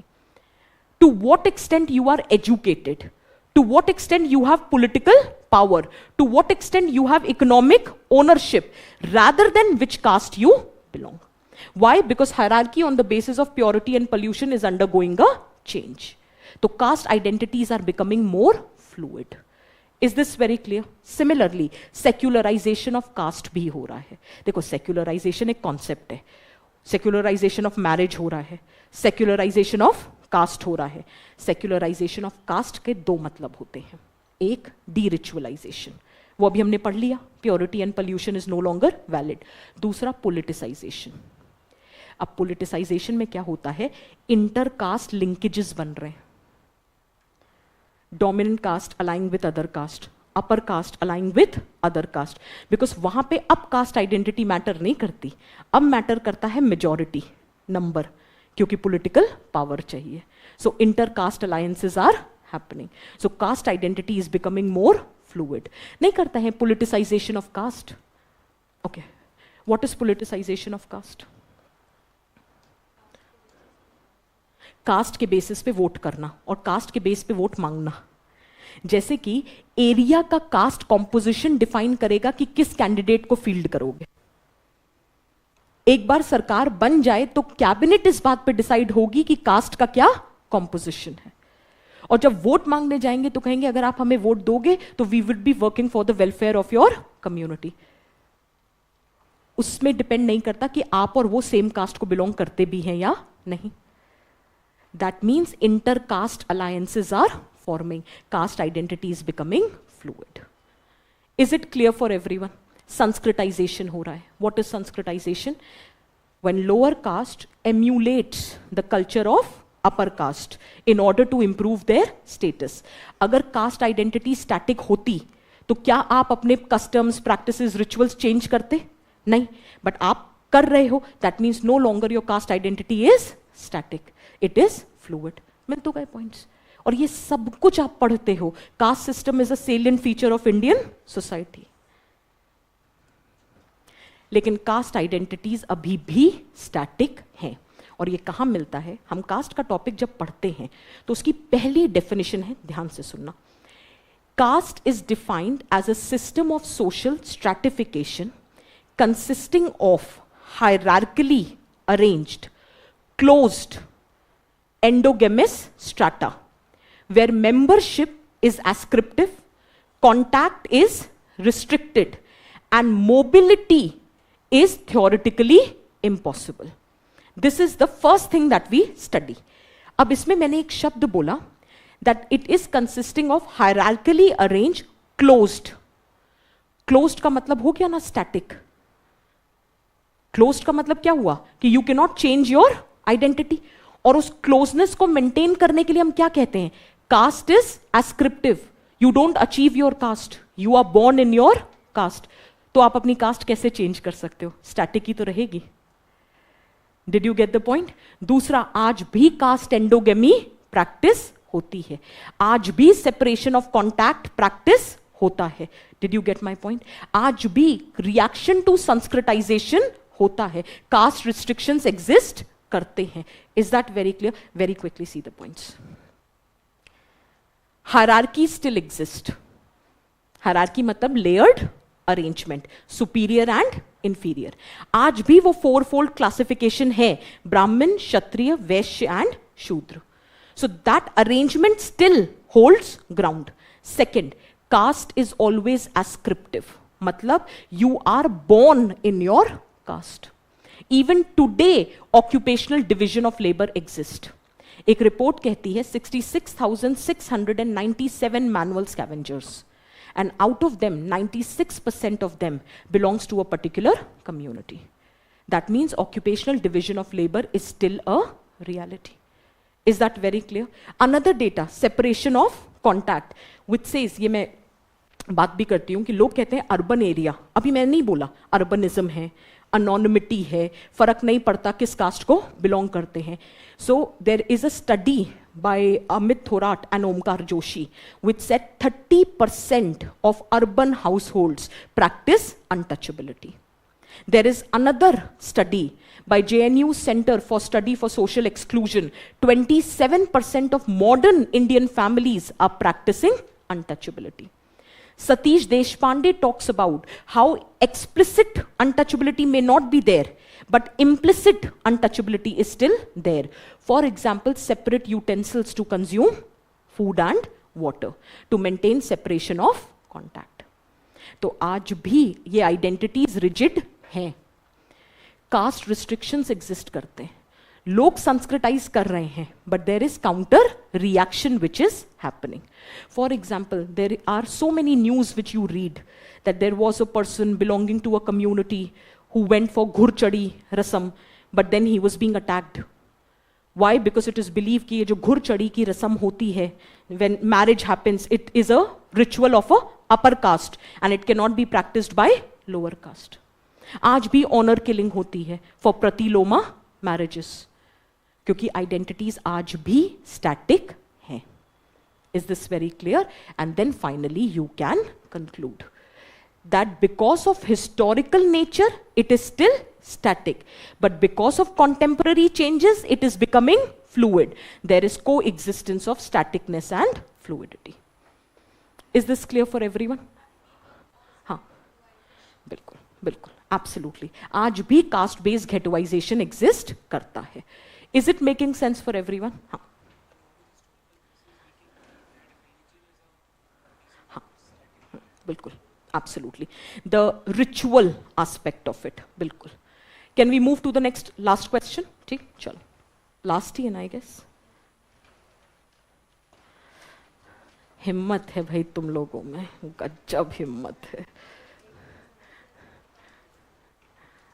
Okay. ये अच्छा question है. ये. Read the question. Discuss the impact of post-liberal economy on ethnic identity and communalism. ठीक है. See, if you ask me in academic terms, then there is one answer. But if you ask me from the perspective of student, there is another answer. I'll tell you the reason. Most of us have interpreted post-liberal economy as whatever has happened after 1991. ठीक है. लेकिन अगर academic conceptualization पे जाएं, तो post-liberal is a critique of classic liberalism. Okay. I'll tell you the difference कि how it works. ठीक है. Suppose करो liberalism हुआ, globalization, liberalization, that happened. तो फ्री मार्केट इकोनॉमी हो गया, एक्सचेंज ऑफ आइडियाज हो गए, मूवमेंट ऑफ गुड्स वगैरह हो गए, टेक्नोलॉजी पेनिट्रेट कर रही थी. उस कॉन्टेक्स्ट में होमोजेनाइजेशन हो रहा था, कॉस्मोपॉलिटन कल्चर इमर्ज कर रहा था, अनोनिमिटी हेट्रोजेनिटी इमर्ज कर रही थी. तो जो वो स्पेसिफिक आइडेंटिटीज हैं वो डाइल्यूट हो रही थी, इंटर रिलीजियस हार्मनी बढ़ रही थी. ठीक है, क्योंकि इनिशियल स्टेजेस में the people from different cultures were interacting with each other. But फिर क्या हुआ? The free market economy, individualism, deregulation, homogenization, it started having the pitfalls. For example, growth हो रही थी, economic growth, but inequality was also getting widened. Jobs were getting created, but it was only for skilled workers. So marginalization or segregation was also increasing. And because of technology, social comparison was also happening. पहले लोग कितना तरक्की कर रहे हैं वो उन्हीं को पता होता था, अब लोग कितनी तरक्की कर रहे हैं वो सबको पता होता है, क्योंकि हर चीज स्टेटस पे अपलोडेड होती है और फिर सामने वाला देख के थोड़ा सा कुड़ता है, क्योंकि ह्यूमन नेचर है, ठीक है। तो जितना सोशल कंपैरिजन होगा उतना रिलेटिव डेप्रिवेशन आएगा। Is that clear? तो अब क्या हुआ, when people started feeling relatively deprived, they started questioning market approach. They started questioning individualism. They started questioning complete deregulation by the government. क्योंकि ना ही केवल inequalities emerge कर रही थी, ना ही केवल homogenization of culture हो रहा था, environmental degradation वगैरह भी हो रहा था. So as a counter to the impact of liberalism, the idea of post-liberal was put forward. And post-liberal का मतलब होता है balance. कि कंप्लीट फ्रीडम नहीं होना चाहिए, government should have some regulation. The morality and the ethics were initially compromised, they should again guide the policy making. There should be community cohesion, individualism should be taken a back seat, collective orientation should emerge. Is that very clear? क्योंकि लोगों ने देखा कि ये prosperity, ये individualism उनका mental stress, anxiety, inequality और ज्यादा एग्रीवेट कर रहा है. तो people started coming together to assert their identity. So if academically you ask, the answer should be only one aspect, that is revival of local culture. लेकिन suppose करो नहीं strike करा तो कोई बात नहीं, थोड़ा सा होमोजेनाइजेशन लिख देना, थोड़ा सा हाइब्रिडाइजेशन लिख देना, लेकिन revival of local culture is the main content. कुछ ना भी समझ आए तो क्वेश्चन पढ़ के समझ लेना चाहिए था कि this was talking about the assertion of the identity and communalism. नहीं तो कम्युनलिज्म पे इंपैक्ट क्या पूछते, इंपैक्ट पूछ रहे हैं, इसका मतलब है ना कि कम्युनलिज्म स्ट्रेंथन हो रहा है, कम्युनल टेंशंस बढ़ रही हैं, रेडिकलाइजेशन, पोलराइजेशन हो रहा है, एथनिक आइडेंटिटी का असर्शन हो रहा है. That is why the question has been asked. Is that very clear? ठीक है, तो आइडियली तो यही होना चाहिए था कि रिवाइवल और assertion of identity should be the main concern. लेकिन अगर आपने होमोजेनाइजेशन थोड़ा सा लिख दिया, थोड़ा सा हाइब्रिडाइजेशन लिख दिया तो भी चलेगा, लेकिन ये मेन कंटेंट है. Is this very clear for everyone? Let's come back to the question. Post liberal economy refers to the deviation from liberal views or market economies and globalization. It rejects individualist view on society and focuses on reassertion of group identity. अगर आपको ये basic understanding पता है, अपने आप अब answer clear है. तो दो पार्ट्स में बॉडी को डिवाइड करते. First the impact on ethnic identity, another the impact on communalism. अब एक चीज हम पढ़ते हैं ना एथनो नेशनलिज्म कोर्स में, और मैंने आपको बताया था कि स्ट्रैटिफिकेशन के 3 बेसिस होते हैं. जेंडर, मैं वो क्लासरूम स्टूडेंट से बात करने लगी थी. 3 स्ट्रैटिफिकेशन के बेसिस होते हैं. One is gender, other is race and third is ethnicity. क्योंकि बाकी सब एथनिसिटी का सब पार्ट बन सकते हैं, जैसे caste, religion, region, language. It can be the sub part of ethnic identity. Is that clear? तो जब हम बात करते हैं असर्शन ऑफ एथनिक आइडेंटिटी की, तो हम इसको अब इजीली कर सकते हैं. एक एग्जांपल दे दो असर्शन ऑफ ट्राइबल आइडेंटिटी, एक एग्जांपल दे दो असर्शन ऑफ रीजनल आइडेंटिटी, एक दे दो लिंग्विस्टिक आइडेंटिटी, एक दे दो कास्ट आइडेंटिटी. आंसर तैयार हो गया. अगर हमको ये पता है कि एथनिक आइडेंटिटी के क्या मैनिफेस्टेशन होते हैं, तो 4 एग्जांपल्स तो यहीं तैयार मिले. Caste, tribal, language, region. ठीक है, अब इसको जब लिखेंगे, सिंपल. इकोनॉमिक डिस्पैरिटीज बढ़ रही हैं after liberalisation, decline in government jobs हो रहा था, एग्रीकल्चर सेक्टर में अपॉर्चुनिटीज कम हो रही थी, because of which now caste groups are demanding reservation in jobs and educational institution. OBC status की डिमांड है ना, तो मतलब reassertion of caste based identity हो रहा है ना. ठीक है, similarly caste groups are forming their association in order to promote their own personal economic interest. और वो क्या है, जैसे Dalit Indian Chamber of Commerce and Industry, it is going to promote the financial interest of which caste group, reassertion of caste based identity हो रही है ना, ठीक। Similarly tribal groups, they are demanding scheduled tribe status. जो initially non tribal groups थे, now they are demanding tribal identity, demand of ST status by Metis in Manipur. There have been other communities like Rajbanshi, they are demanding. There is another community, Koch Rajbanshis in Assam, they are demanding ST status. Why? Because today they are suffering from the problem of land alienation, cultural dilution. So they are reasserting their identity by demanding ST status. तो tribal identity assert हो रही है, ठीक है। Similarly, with respect to language, linguistic reorganization की फिर demand आती है ना, demand for Gorkhaland, demand for Mithilanchal, these are based on language, demand for elementary education in mother tongue, what is it? It is reassertion of your linguistic identities. Can we write that example? Similarly, regional identity, son of soil होता है ना, हम बात करते तो this is nothing but assertion of regional identity. So why is it happening? Region में क्यों small states की डिमांड आती है ना, जैसे बोलते हैं यूपी को डिवाइड कर दो, अवध रीजन हो गया, बुंदेलखंड हो गया, पूर्वांचल हो गया, पश्चिम प्रदेश हो गया, बात करते हैं ना, क्यों करते हैं? क्योंकि रीजनल आइडेंटिटी असर्ट हो रही है, स्कैसिटी ऑफ रिसोर्सेज है, जॉब्स नहीं है, फीलिंग ऑफ रिलेटिव डेप्रीवेशन है। तो चाहे वो सोशो इकोनॉमिक अपलिफ्टमेंट हो, चाहे वो एडमिनिस्ट्रेशन हो, चाहे वो कॉन्क्रेटाइजेशन ऑफ आइडेंटिटी हो, people are demanding small states. Is that very clear for everyone?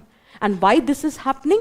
It is the negative impact of globalization, and that is why people are talking about reasserting their identities. Is it making sense? अब दूसरे पे आ जाते हैं। इसमें आप ये domicile requirement वाला example भी दे सकते थे, वो 75% रिजर्वेशन है ना प्राइवेट जॉब्स में, है ना, सो रीजनल आइडेंटिटी का ही तो एग्जाम्पल हुआ ये। Next, impact of liberal economy on communalism. Communal tensions are on the rise. Polarization for political purpose. Global participation by religious organization. Spread of religious ideas. These are broad headings. आप कोई और heading सोच सकते थे. That's totally your choice. Communalization पे क्या impact? एक simple सा logic है, घूम फिर के मैं हमेशा कहती हूँ, सबसे बड़ी चीज होती है पैसा, इकोनॉमिक एस्पेक्ट। अगर उसमें डिस्पैरिटी है तो chances of communal conflict, caste conflict, these are very high, ठीक है। So globalization leading to economic disparity, economic disparity will lead to feeling of relative deprivation, it will lead to communal tensions. Is this very clear? ठीक। Similarly communalization of politics हो रहा है, जैसे अभी हमने पढ़ा था ना पॉलिटिसाइजेशन ऑफ कास्ट, वैसे कम्युनलाइजेशन ऑफ पॉलिटिक्स हो रहा है। तो बेसिकली कभी कभी सम fringe elements of the society they fan the sentiments of the people and they try to pit one group against the another. So that is how it functions. एक concept हम पढ़ते हैं क्लास में जिसे कहते हैं जीरो सम गेम, कि there are people who make you believe that power in the society is always constant. So if someone is gaining power, that means you are losing power. And this is being used by fringe elements to pit one group against another. And in this case, it can be one religious group against another. So communalization of political aspect. ठीक है. Technological advancements की वजह से information communication technology आ रही है, social media आ रहा है. अब सोशल मीडिया पे कोई रेगुलेशन नहीं है, so chances of false information, fake narratives is very high. कोई भी आइडिया एक कॉर्नर पे इमर्ज कर रहा है, it is getting disseminated to other areas. Chances of flaring of communal sentiments is very high. Is it making sense for everyone? Similarly एक और चीज है, पॉजिटिव एग्जाम्पल भी लिख सकते हैं. कम्युनलिज्म का मतलब होता है strong attachment to one's community. जरूरी नहीं है कि कम्युनलिज्म हमेशा एक्सट्रीम हो. Communalism can be mild and moderate also. अच्छा, हम कम्युनलिज्म एज ए टॉपिक पढ़ते हैं, ठीक है, सिलेबस का पार्ट है. कैसे पढ़ते हैं? What is communalism, what are manifestation of communalism, mild, moderate and extreme. एक तीसरा टॉपिक होता है types of communalism.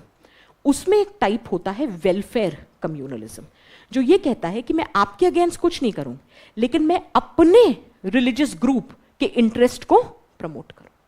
So I am working for the welfare of my community, so that is welfare communalism. Is that clear? अब देखो, अब इस point of view से इस पॉइंट को पढ़ो।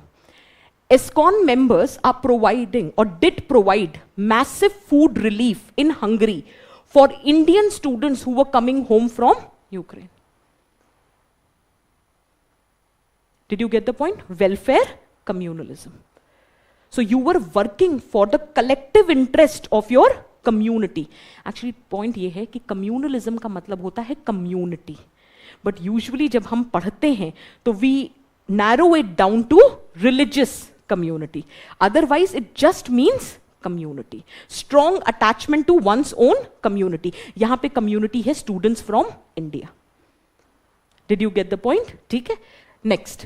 Unsatisfied aspiration of rising middle class leads to increased probability of radicalization. Clear है? एक चीज है, aspirations जब बढ़ें और वो satisfy नहीं हो, so chances of radicalization, polarization are very high. ठीक, and finally we can conclude. Is this making sense for everyone? ठीक है. So far what we talked about, are all the 6 questions clear?